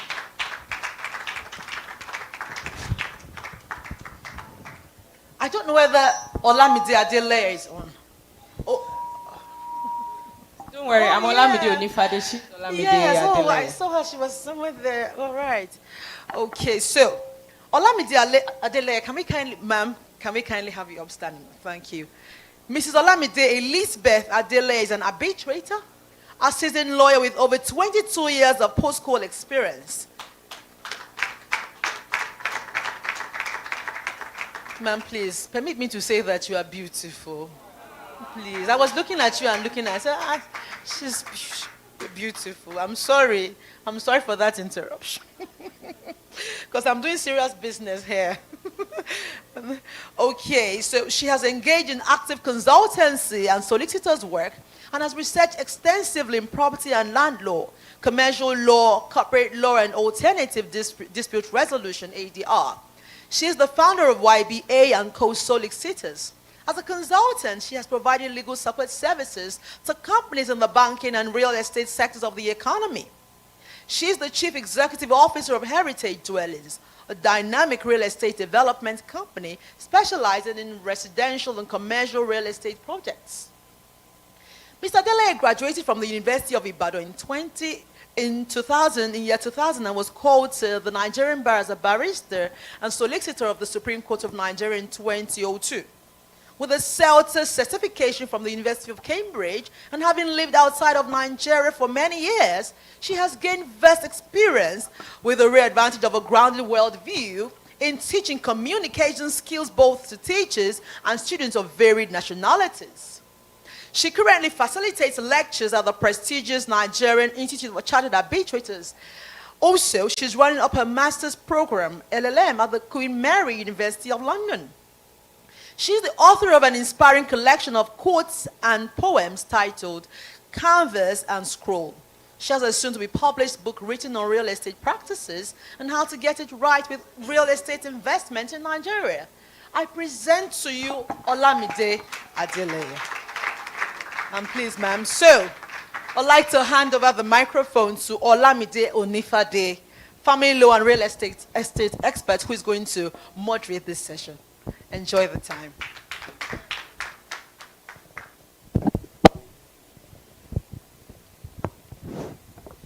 Good afternoon, everyone. My name is Olamide Onifade, and I practice family and real estate law. Ladies first. So I'd like to go to you, and you are my namesake. Real estate is a very diverse area. And of course, lawyers are needed in that area. So what are the areas that lawyers can take opportunities? Okay, thank you very much for that. There's so many areas whereby lawyers can bring to a successful end a real estate transaction. And today we've talked a lot about due diligence. Due diligence is very, very key. And when we talk about due diligence, I won't dwell too much on it, but there's an aspect of it that has really not been mentioned. So I say there's what we call the legal due diligence, and there's what we call the social due diligence. If you get the legal due diligence right and you don't get the social due diligence right, you're going to be in trouble. And if you get the social right, you don't get the legal right, you're going to be in a hot pot of soup as well. So, and what do I mean by social due diligence? Especially where we have excised land. You know, today we've talked about how technology can help with real estate, and blockchain was actually mentioned. And so where we have excised land and the particular owners of those parcels of land cannot be identified, it is very difficult to rely solely on legal due diligence. And so you have to go local. You know, that's where collaboration with other professionals is also very key. You know, surveyors, and I always tell people, when you're dealing in real estate and it involves excised land, please don't rely on the family surveyor. You know, so with over 15 years experience in real estate transaction, I've come to realize that sometimes they conspire with the money-less, collude with them, and perpetrate all sort of evil. So you have to.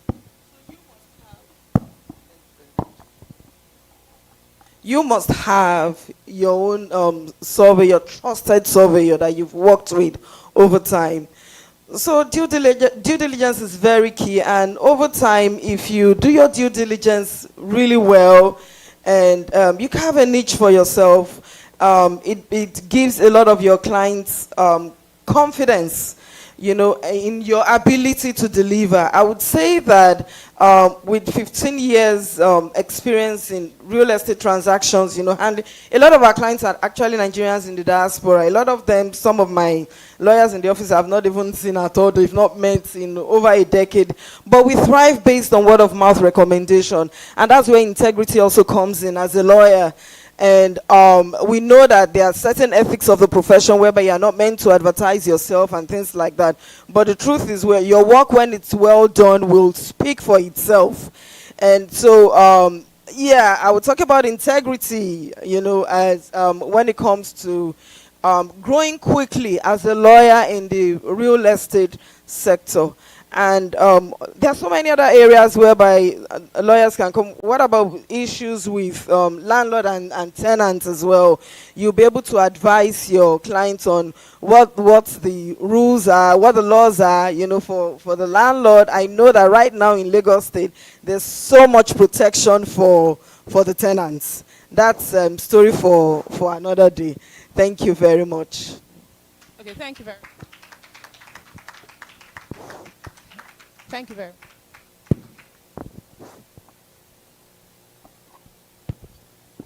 Thank you very much, Mrs. Adile. Dr. Banere, I'm coming to you.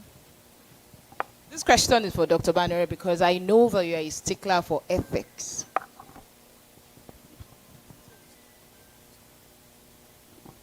So, Dr. Banere, how can lawyers within the real estate space practice within the ambit of the law and the ethics of the profession?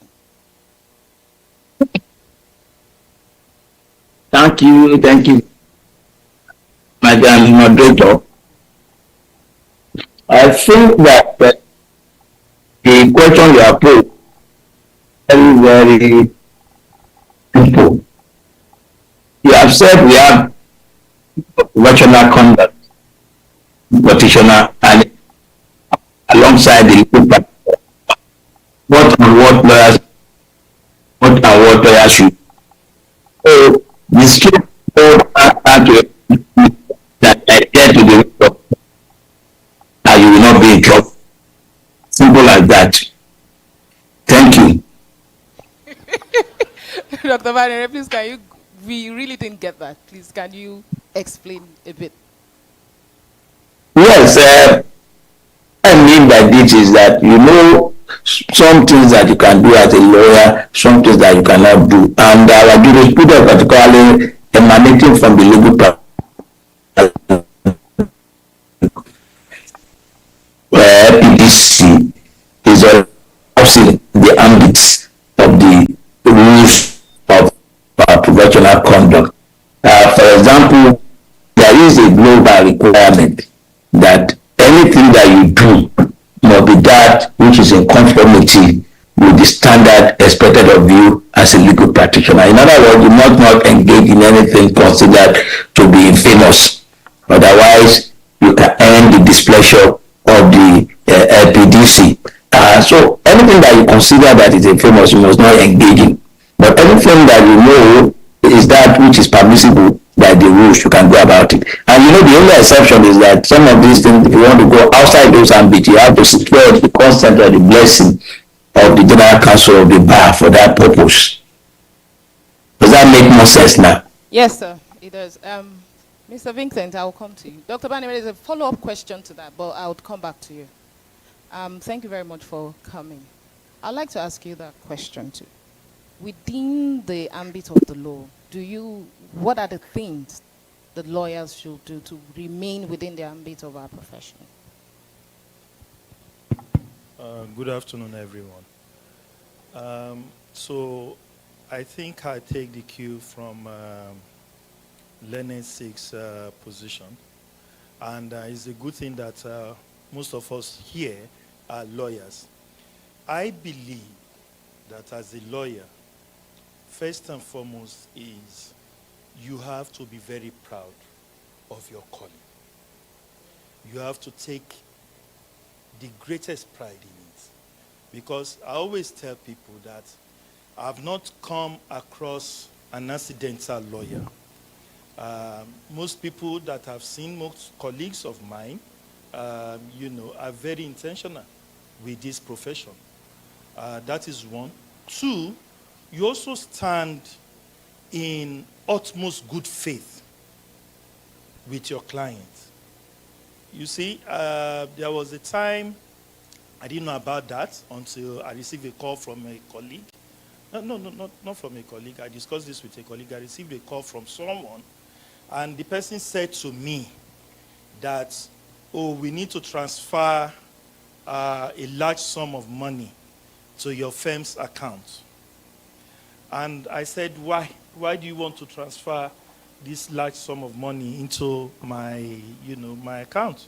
And he said, the reason being that we were told, I don't know how true that is, but that they were told that if the money is lodged in a law firm, then EFCC will not have problem with that.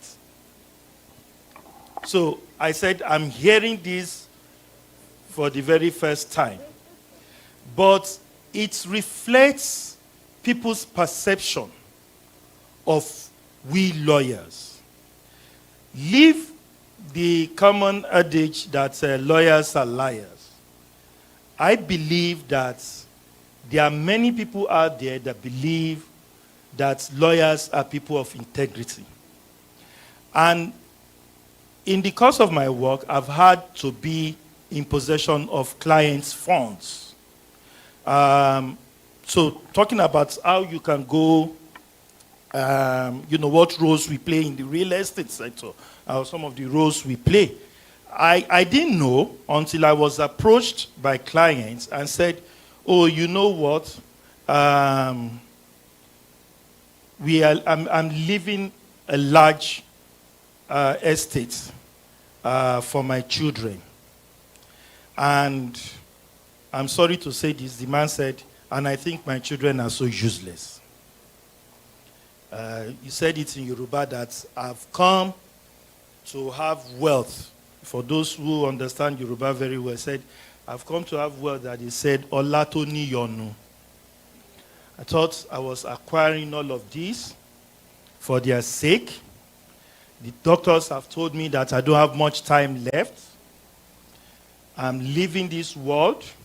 I have all these assets. And I don't know what will become of them. There are 3 of them. 2 ladies and a guy. All of them in their 40s.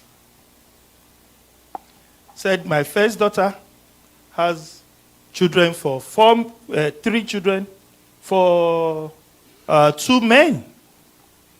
My only son has gone into drugs. The middle daughter is the only stable one, happily married with kids and, with her husband and her kids. So we had to come in possession of the estate. We had to generate rental income and then apply it to the welfare of these children and also the grandchildren. And you see, at some point, I thought I came into wealth.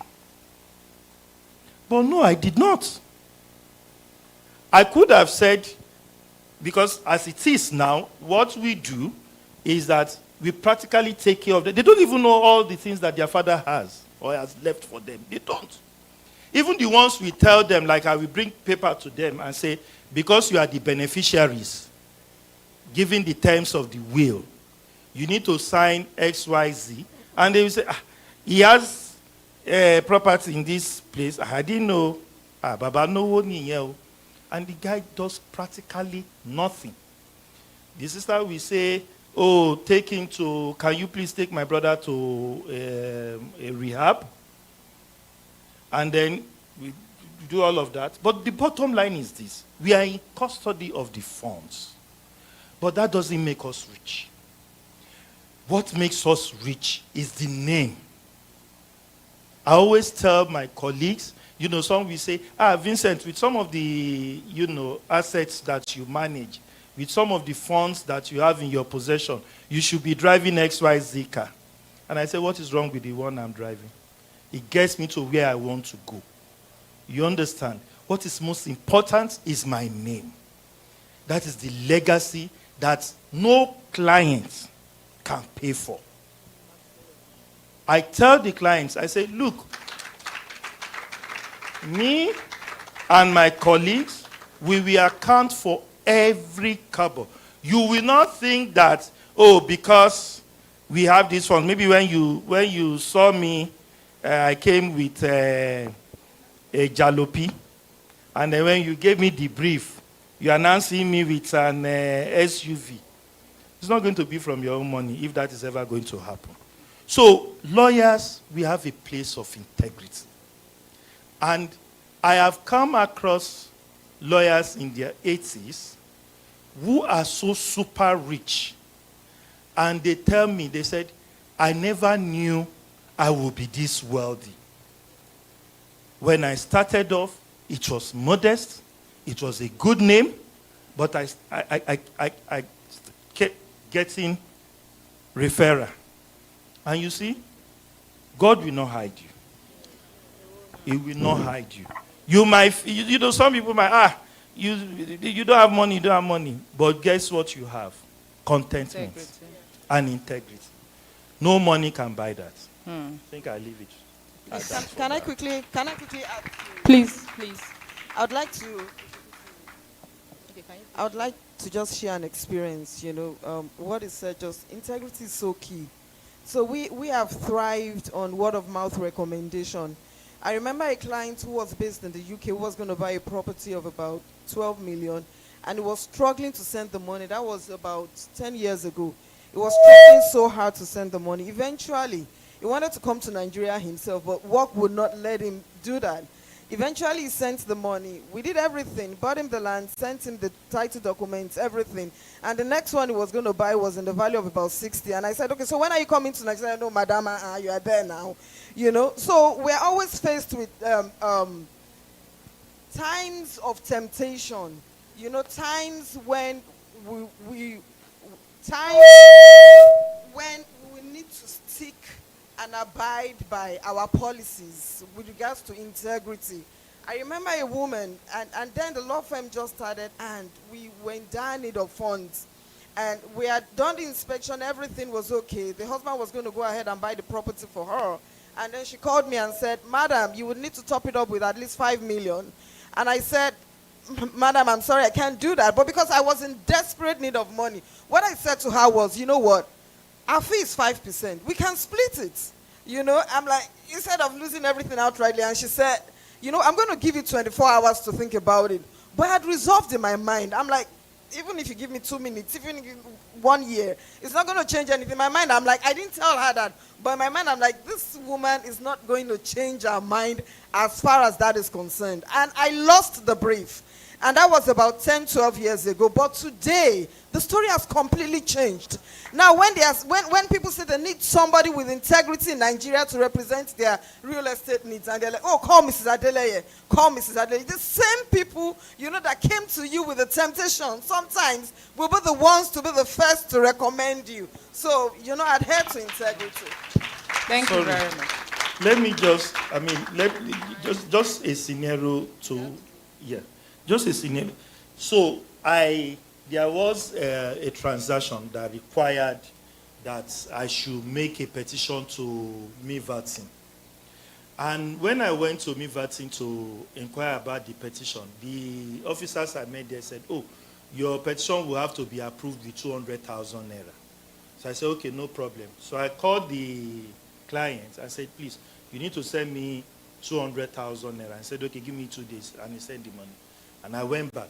This time around, I met the DC. So he's the approving authority, not the junior officers that I met earlier. So when I met the DC, I told him, he said, oh, you know, it's 100,000 naira for approval of petition. So, and I had the 200,000 naira, you know, in the brown envelope. So I just opened it and I gave him the 100,000 naira. And he said, okay, bring your client next week to come and make a statement, and then we take the matter up. And when I left, I said, this is 100,000 naira free from you, because the client, you know, I've already told him it's 200,000, and now the guy said no, it's 100,000. But something said no, don't do that. So I called him, and I said, oh, I have a balance of 100,000 naira for you. He said, oh, why? I said, only for me to get here, and the DC said it's 100,000. I gave the 100,000. You know, the following week when we went, he came with me to write the statement. No, I've already written, you know, to write the statement. And the DC said, he now asked the DC, so have they started the investigation and all of that? The DC, investigation? What do you mean investigation? Something that you just mobilized last week. Maybe it was last week that your lawyer came with the 100,000 naira for mobilization. So imagine if I had said, oh, it's 200. I would just be looking stupid. Yeah. The guy said, maybe it was just last week he came with the 100,000 naira for the mobilization. So I've not, the money is here, it's in the drawer. I've not even. Thank you very much. Important.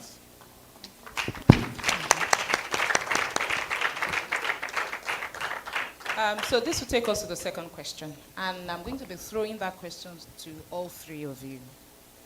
Dr. Banere, are you there? I'm with you. Okay.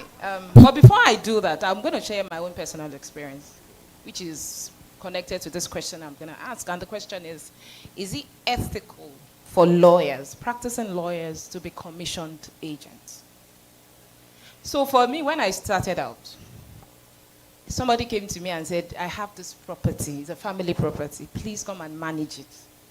I went to my senior and I asked that, are lawyers property managers? Because I don't have that training. He said, oh my God, lawyers don't let it go, you have to take it.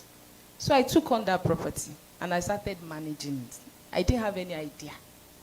They would call me, water, NEPA, all of that. And it now got to a stage when I'm asking for rent, hey, tenants will abuse me. I will abuse them. There was one that even threatened to take me to Gist Lover. I did it for about 10 years, and one day I told, even Olori Ebi will call me to abuse me, and I said, I am a lawyer, I'm a professional. I shouldn't be doing this. This is demeaning. Lawyers have no business managing properties. If you have anything that is connected with taking your tenant to court, agreement and all of that, I will do it. But please, sir, I resign. I'm not doing it again. And there's no property, even if it's in a Ikoyi, if you bring it to me, I'll tell you, please go to an estate agent. I can't be in court and you'll be calling me for water, or two tenants are fighting and all of that. So that's just my personal experience. And this will take me to the question. And I'll go to Dr. Banire first. Is it ethical for lawyers to be commissioned agents? Well, thank you. I like you always shoot straight. It is not ethical. Do you want me to expatiate again? Dr. Banire, I've answered your question. By all means, please, because this is a very cogent and pertinent question. Because a lot of lawyers are caught between this. Are we supposed to practice? Can we practice? Can we not? And there's a lot of the rules of professional conduct, we are not meant to be a commission agent. That has been settled. So, like you also said now, you can see the kind of insult or insolence around it. It is demeaning the way you are putting yourself. And once something is demeaning, then it amounts to infamous conduct, which is offensive to the rules of professional conduct. So something a lawyer must avoid getting into. Of course, there are so many other ways to go about it. I'm not suggesting circumventing it, but you know there are always so many ways to skin a cat, no, Dr. but not in the manner that you put himself forth. To get an agent, but under the rules of professional conduct, you are not supposed to share fees with non-professionals. So can you? But that's the point I'm making. That of course to be a director, not executive director of the company. I'm sure you agree with me on that. Madam Moderator. Sir, I'm listening, sir. I'm listening. I agree with you, sir. I really agree that you can be on board. Certainly, then that in another manner. That is your fee for the I hope I'm clear. Very well, sir. Thank you. Mrs. Adeleye, I will go to you with that question. Okay, when it comes to this, yeah, so the learned gentleman that went before me has actually, summarized everything. There's a whole lot to read. So it's inevitable, sometimes when your clients trust you with the purchase of their properties and they are not in the country, it's inevitable that they would ask you to just be responsible for the management of the property. And like he rightly said, there are so many things that you can do so that you don't run foul of the ethics of the profession. Register a management arm. You can be a director and you don't have to sign any documents. Employ estate management graduates to run the place for you. So that's what we had to do because we were getting a lot of requests in that area. We're helping our clients, a lot of them who are based in the diaspora, to just to help with their real estate investment, and they're like, okay, since we could trust you with this, we believe that we can still trust you with the management of our properties. And I'm like, okay, I'm not a real estate, I'm not a facility manager, I'm not a certified real estate agent. So what we did was, a company was incorporated, and I have qualified, people, graduates that run it. They sign the letters, they do the inspection, they have their phone. I don't have any conversation to do with clients in the line of, so they don't even call me when they have issues with NEPA or when they have issues with water or anything like that. So yeah, so that's how we've been able to go about it. Thank you very much for that. Mr. Vixen, do you have anything to add to that? Yes, and I align myself with what my learned colleagues have said. Remember when I started off, I said, you must be proud of your profession. So again, I will, share my own experiences in this regard. I always tell clients, I'm a lawyer, I'm not a carpenter, and I'm not an estate agent. I'm not, and I make that very clear to them. I'm not an estate agent, and I will not usurp the work of an estate agent, because that estate agent can never do my work. So I tell them, my role is legal advisory, documentation, and what have you. If you ask me to come and look at your will for you, I will look at your will and, review and, earn my fee. If you have a property, like she said, we have estate agents. So you go, tell the estate agents, introduce them to the clients, and then they run the show. I also tell clients, I'm not going to look for buyers for your property because I'm not, that's not my responsibility. But you find out a lot of clients trust lawyers with these transactions No. than estate agents. I think and it's one of the things that I think we should have good reforms in. Yeah. I think it's very, very important as a lawyer to know your remit in any real estate transaction. It's very, very important because it's when you are uncertain as to your mandates that there is confusion. Not only that there is confusion, there is what we lawyers feel will be shortchanged when it comes to fees payment. Because you don't even know what you are asked to do. When clients approach me, I tell them, I say, I'm not going to look for buyer for your property. That's not my responsibility. If they come and say, the other way that the clients will come and say, I want to buy a property. It's not my responsibility to look for property for you to buy. I didn't make the money for you. So I tell them what my responsibilities are. You want to buy a property? Come. I will look at the documents. I will do the searches.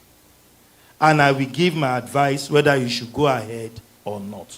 And you will pay me for it. Absolutely.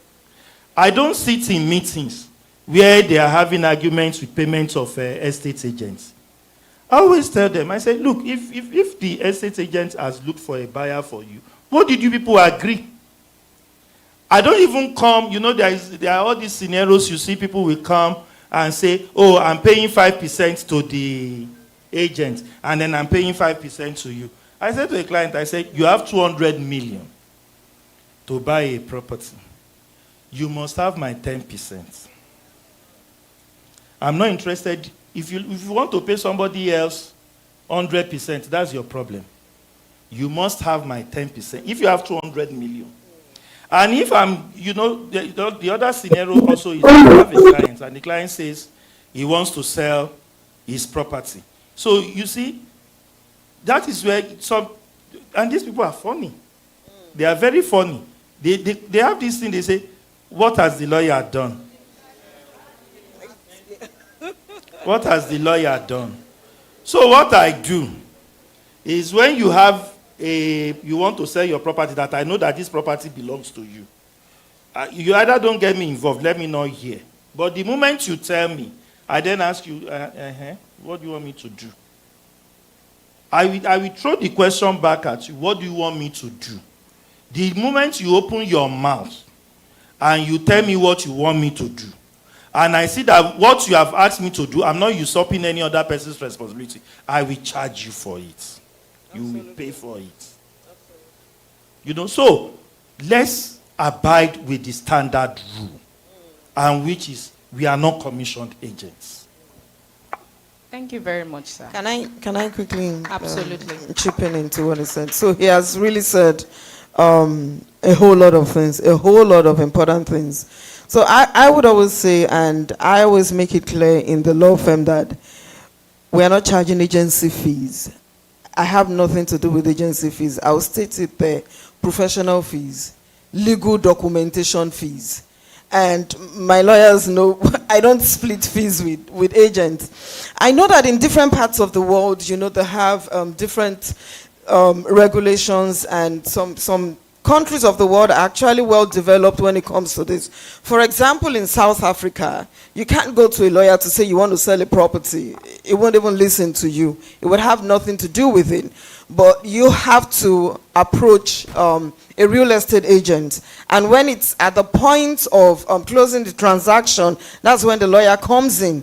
In fact, if you approach a lawyer, you have a property to sell, he says, I don't want to have anything to do with it, because mine is just legal documentation. And the way they do it, the money for the property is kept in an escrow account until the title perfection is done. So if I'm buying a property from him, the money will be kept in an escrow account, and I know that he has decided to buy the property and he has paid for it. But then the registration, what we call perfection, has to be done before he receives the money.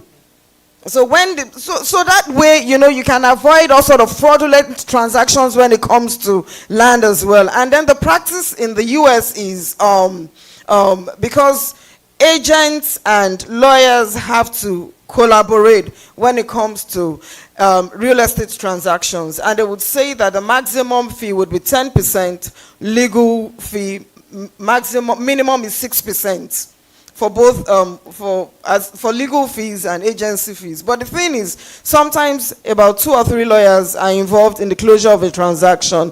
The property seller, the property buyer, has no business with that. All I'm releasing for legal fee is 10%. So if there are 3 of you, 2 of you, 3 lawyers involved, you split the 10%. And it's the same thing with the agency. So he knows that is parting with a maximum amount of 20%, 10% for, but which is negotiable. They can charge as low as 6%, but nothing lower than 6%. Another thing that has helped me over time is because sometimes clients will come to you, they want you to, they want to buy this property, and they're asking you to conduct due diligence, and sometimes you expend a lot of time, energy, and resources, and then in between they change their minds, and then so who loses out? At the end of the day, you lose out. So what we do is we have what we call the terms of engagement, and it helps us to sift out the unserious ones, because some people are just using you to test the market. So we have the terms of engagement. If our fees 5% or 10% legal documentation fee or professional fees, we ask you to drop 1% of it ahead to help us. And we'll say, you know what? If you decide not to go ahead with the transaction, the 1% is not refundable. Sometimes you just put a flat rate of 250,000 naira. It's not refundable. And if at the end of the day you close the transaction, we're able to help you prepare the legal documents required, then you pay the 5% or 10%, but less the 250K engagement fee or the 1% engagement fee. So some of this is just help us to move forward, you know, with our practices. Thank you very much, Ma. We're running out of time, so we have just maybe just one more question. Of course, we've heard all what you have said, but what about young lawyers that are just starting out? You know, in the reality of the economy now is not, you know, we are in harsh times. And somebody is coming, bringing, you know, 2.5%, 3%. How are we supposed to, you know, manage around that, you know? In light of this new RPC, you know, remuneration, and how practical is this in our daily lives? So let me just quickly, you know, because I've had that train of thought. It's not only young lawyers that are struggling. Even old lawyers too are struggling. Midlife, you know, lawyers are struggling. But you see, I think if you look at it, we lawyers sometimes, in as much as we know the law, or we are the ones that know all our rights, we are the ones that suffered most when it comes to infringement of those rights. Especially when you look at lawyers with regards to labor laws and lawyers working in law firms. Reason being that many of us, I don't know why, we are not proud of this profession. For instance, in a forum like this now, we are hoping it will come to a time, because the Learning 6 said it, the uncertainty in land transactions, that it will come to a time where probably is a law that has been made, and we say to the people at Alausa, no documents for governor's consent or registration of title will be approved unless there is a certification from a legal practitioner, from a lawyer, that a lawyer has certified with his seal that all the I's and the T's have, needed to be done, have been done with regards to this transaction. You see, because when you go to the land registry to say you are doing a registration of title or you want to obtain XYZ, they give you all the requirements. They give you all the requirements. And it's sometimes, yes, and sometimes it's like a game of chess. You really don't know. It depends on who you are meeting. You understand what I'm trying to say? Now, why can't we have some sort of checklist that from the beginning someone decides in his mind, I am buying a property and I'm selling a property. Both the buyer and the seller must seek the services of a lawyer. So there must be a lawyer for the buyer, there must be a lawyer for the seller. And that the two lawyers at some point will do a certification to say we are satisfied with this transaction, and then you go ahead with it. And the people at Alausa, they are seeing it at the front. That's the first thing they are seeing to say, okay, where are the other documents? If we do that, I think these people will begin to respect us.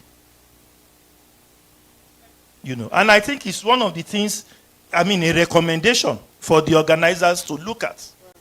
We need to take pride in our profession.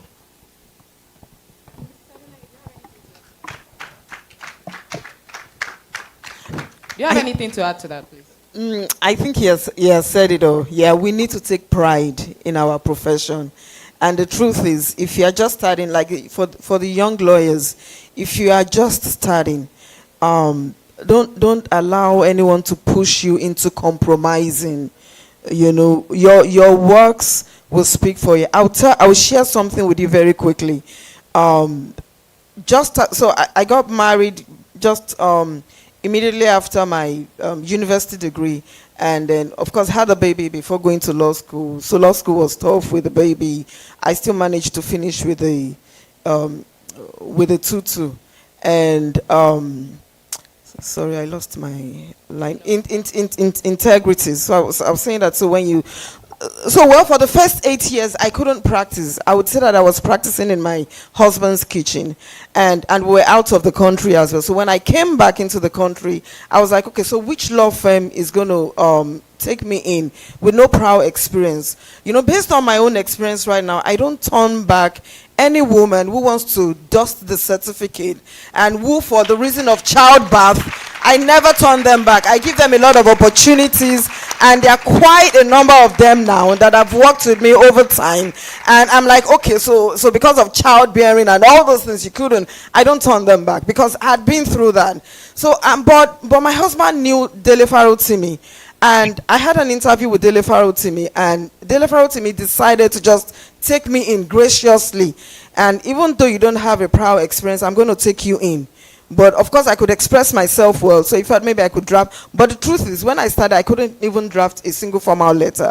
And so Dele Farotimi took me in, and I would recall that every single opportunity I had, every single free time I had, I was trying to practice how to draft letters. And in 1 month, I had my whole notebook filled with how to draft formal letters. Just 2 months after, or 3 months after, Dele Farotimi called me to his office and said, I can't believe you didn't have any prior experience. So this is just to encourage the young lawyers. Hard work always pays.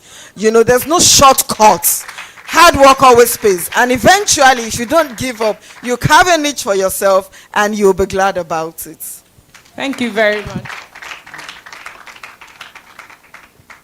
Dr. Banner, do you have anything to say in closing? Well, what I can say, there's something called appropriate pricing. The way and manner you price yourself is the way the society will accept you. And one of the major criteria that we have had over time before the new remuneration rule is that most lawyers don't even know how to bill at all. And even up to date, they don't know how to bill. The shipping center so badly. That's why when they appear outside, you cannot even say they are really poor but wretched. Anyway, a lawyer has no business with poverty, to be candid.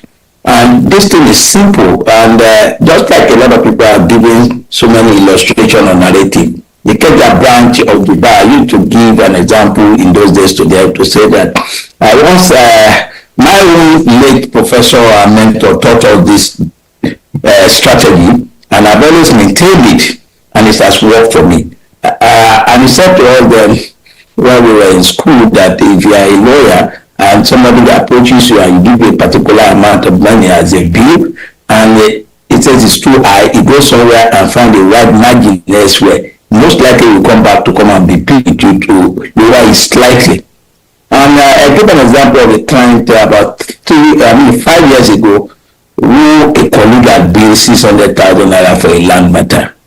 And somewhere along the line, without being derogatory to the person, they bungled the case so badly. So by the time it was brought to our own office, and I saw that we need to do a lot of surgery on the pleadings and everything, I said, because it's a very dear person to me, I said, look, this man, what I will do, I will help. He asked me for the fee. I said he should discuss with my colleagues in the office. Normally, I don't do the first billing. My colleagues that are junior to me will deal with the first line of billing. I finalize it. And of course, my intention was actually to bill him maximum of 5 million naira for the case there.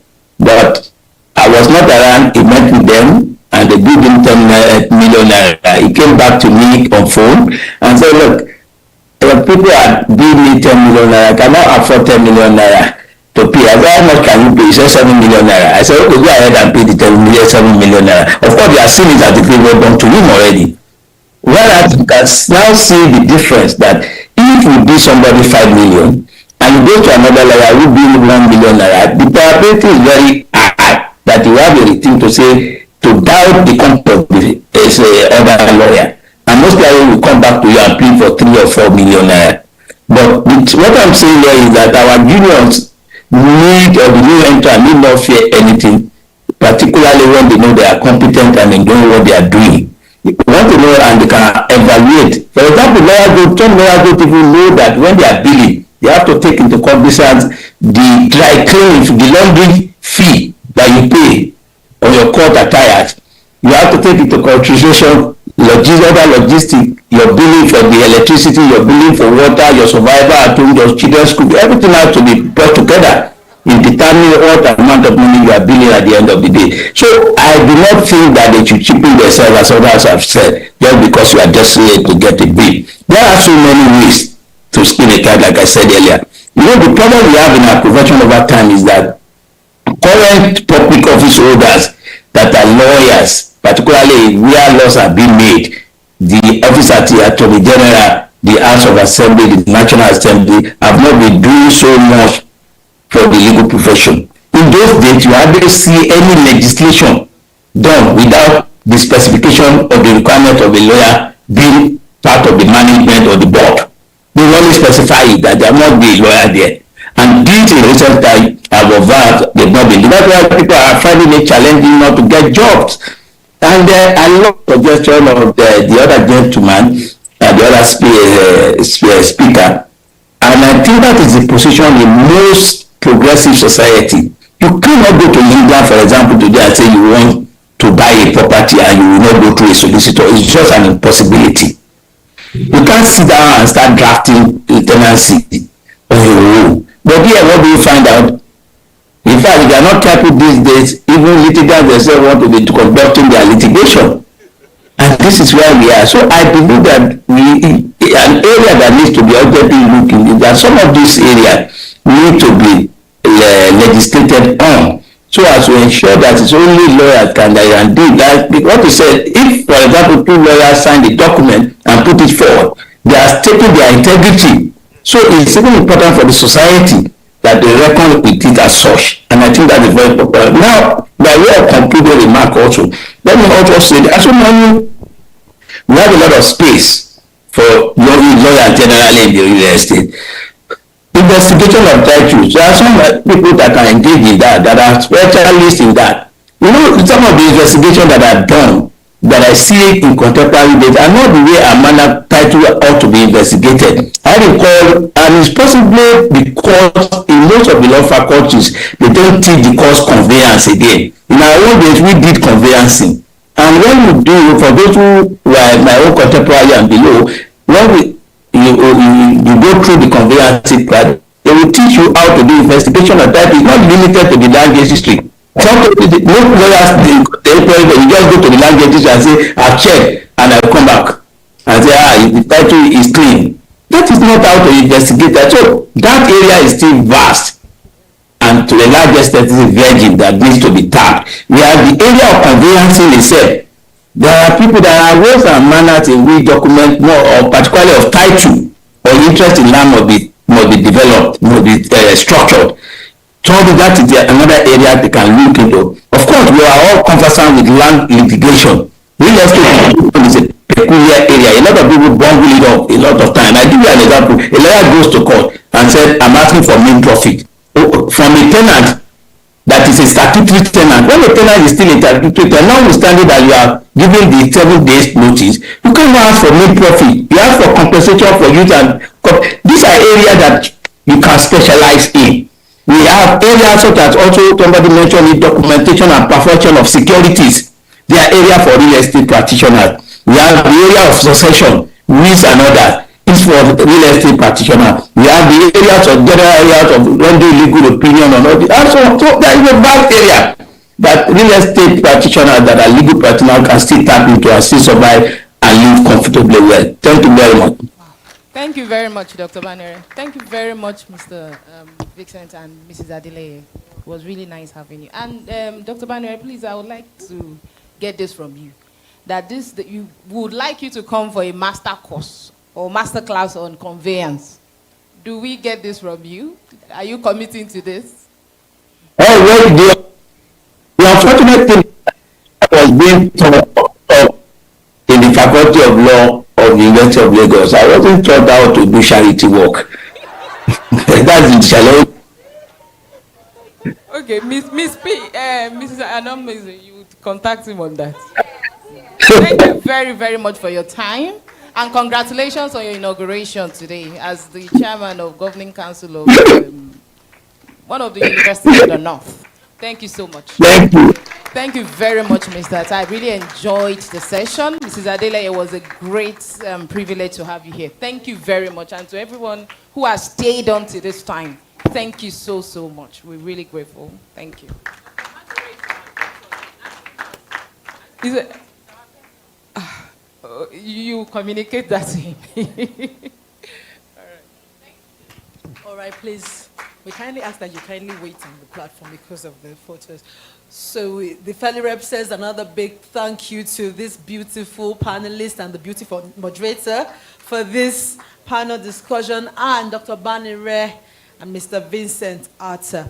Okay, so we'd like to invite Adaku Chibuike Ochiwa to present the gifts to this panelist. Can we please make welcome Adaku Chibuike Ochiwa, and the Board of Trustees members to kindly get ready so that you can join them for a photo session. Okay. We really thoroughly enjoyed this session.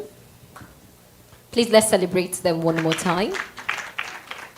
And on behalf of the FELIREP Board of Trustees and the President and members and all our sponsors, we want to say a very big thank you to Mrs. Olamide Adeleye. Thank you so much, Ma.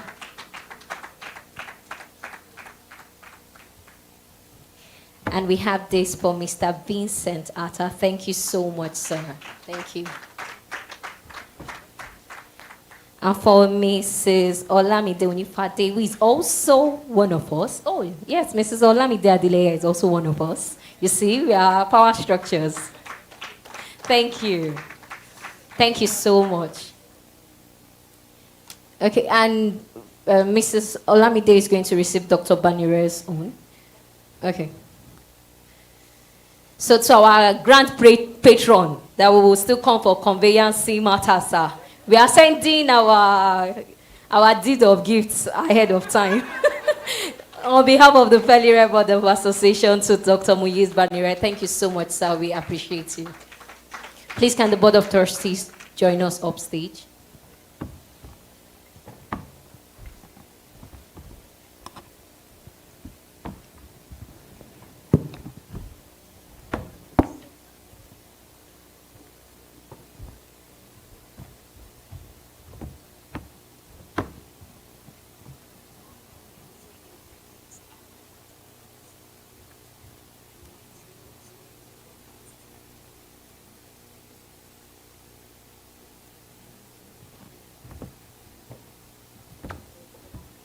All right, thank you.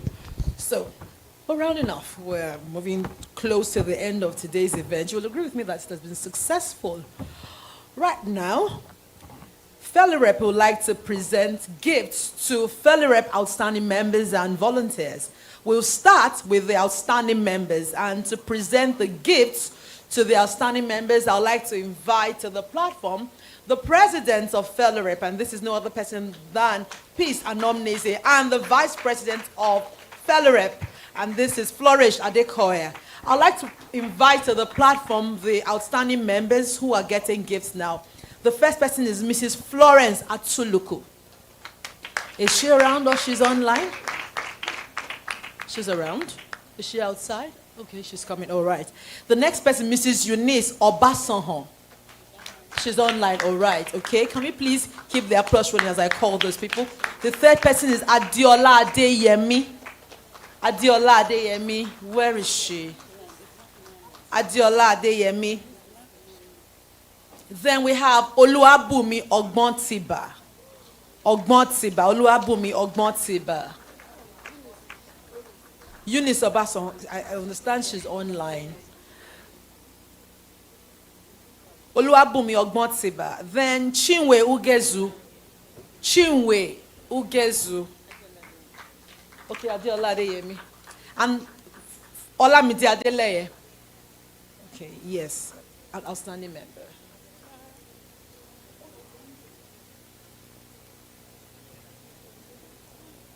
So, okay, thank you so much. Chinwe, Adiola, and Bumi, yes, they are members of admin. I want to sincerely appreciate them for their commitment, their time, and we've been seeing all that you're doing. I know it's nothing, but just take it. It's coming from our heart. Thank you so much. We appreciate you. Okay, so Adiola, this goes to you, Assistant Head of Admin. So Chinwe. She has to fly all the way from Abuja. Thank you for coming. Thank you. Thank you. In fact, I call her evangelist for FELIREP. She has brought so many people to FELIREP. And Bumi, please, sorry. Bumi, she has been so helpful. Even as a young wife, sometimes I call her and say, is your husband there? Please help me beg Olga for us. And she will still do it. I want to say thank you so much. Thank you. We appreciate you. So on behalf of the board and the members of FELIREP, we'll give you this. Thank you.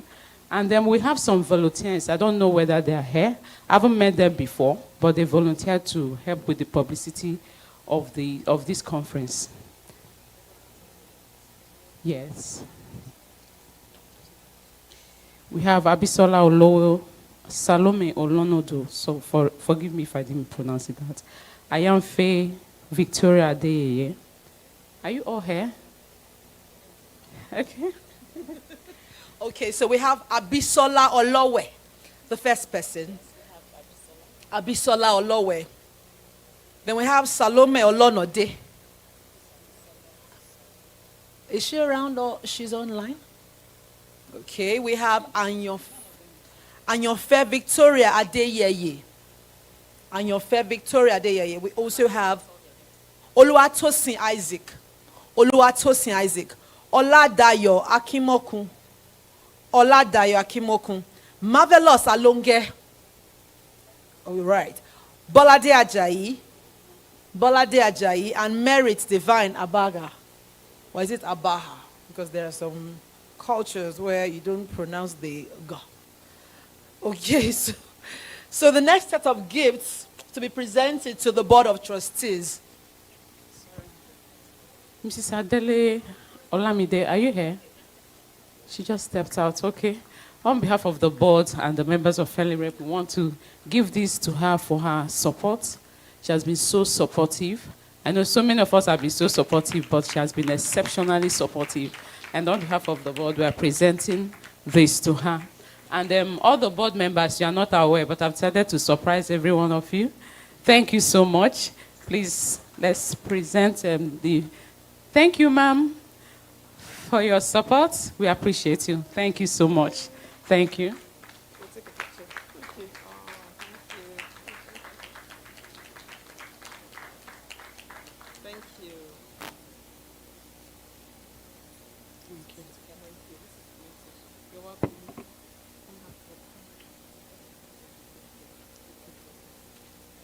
Okay, so because of time, please, I don't want to keep us more.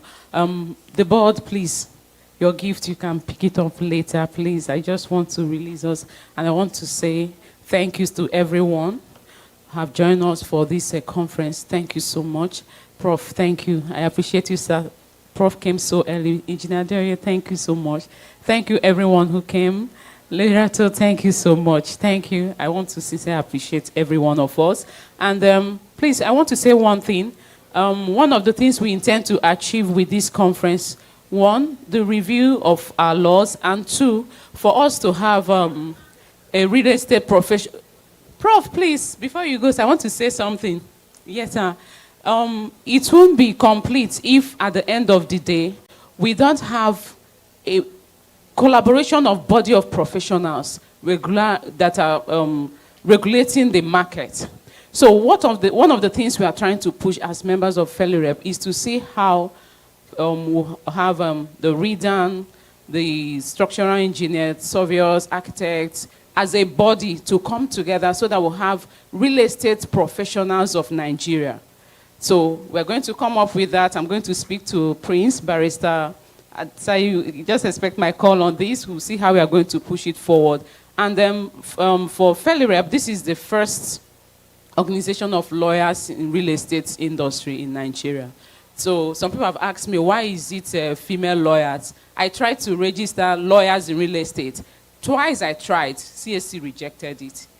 When I now put female lawyers, it went through. I don't know, for whatever reason. I wanted a body of lawyers to have an association here in real estate sector.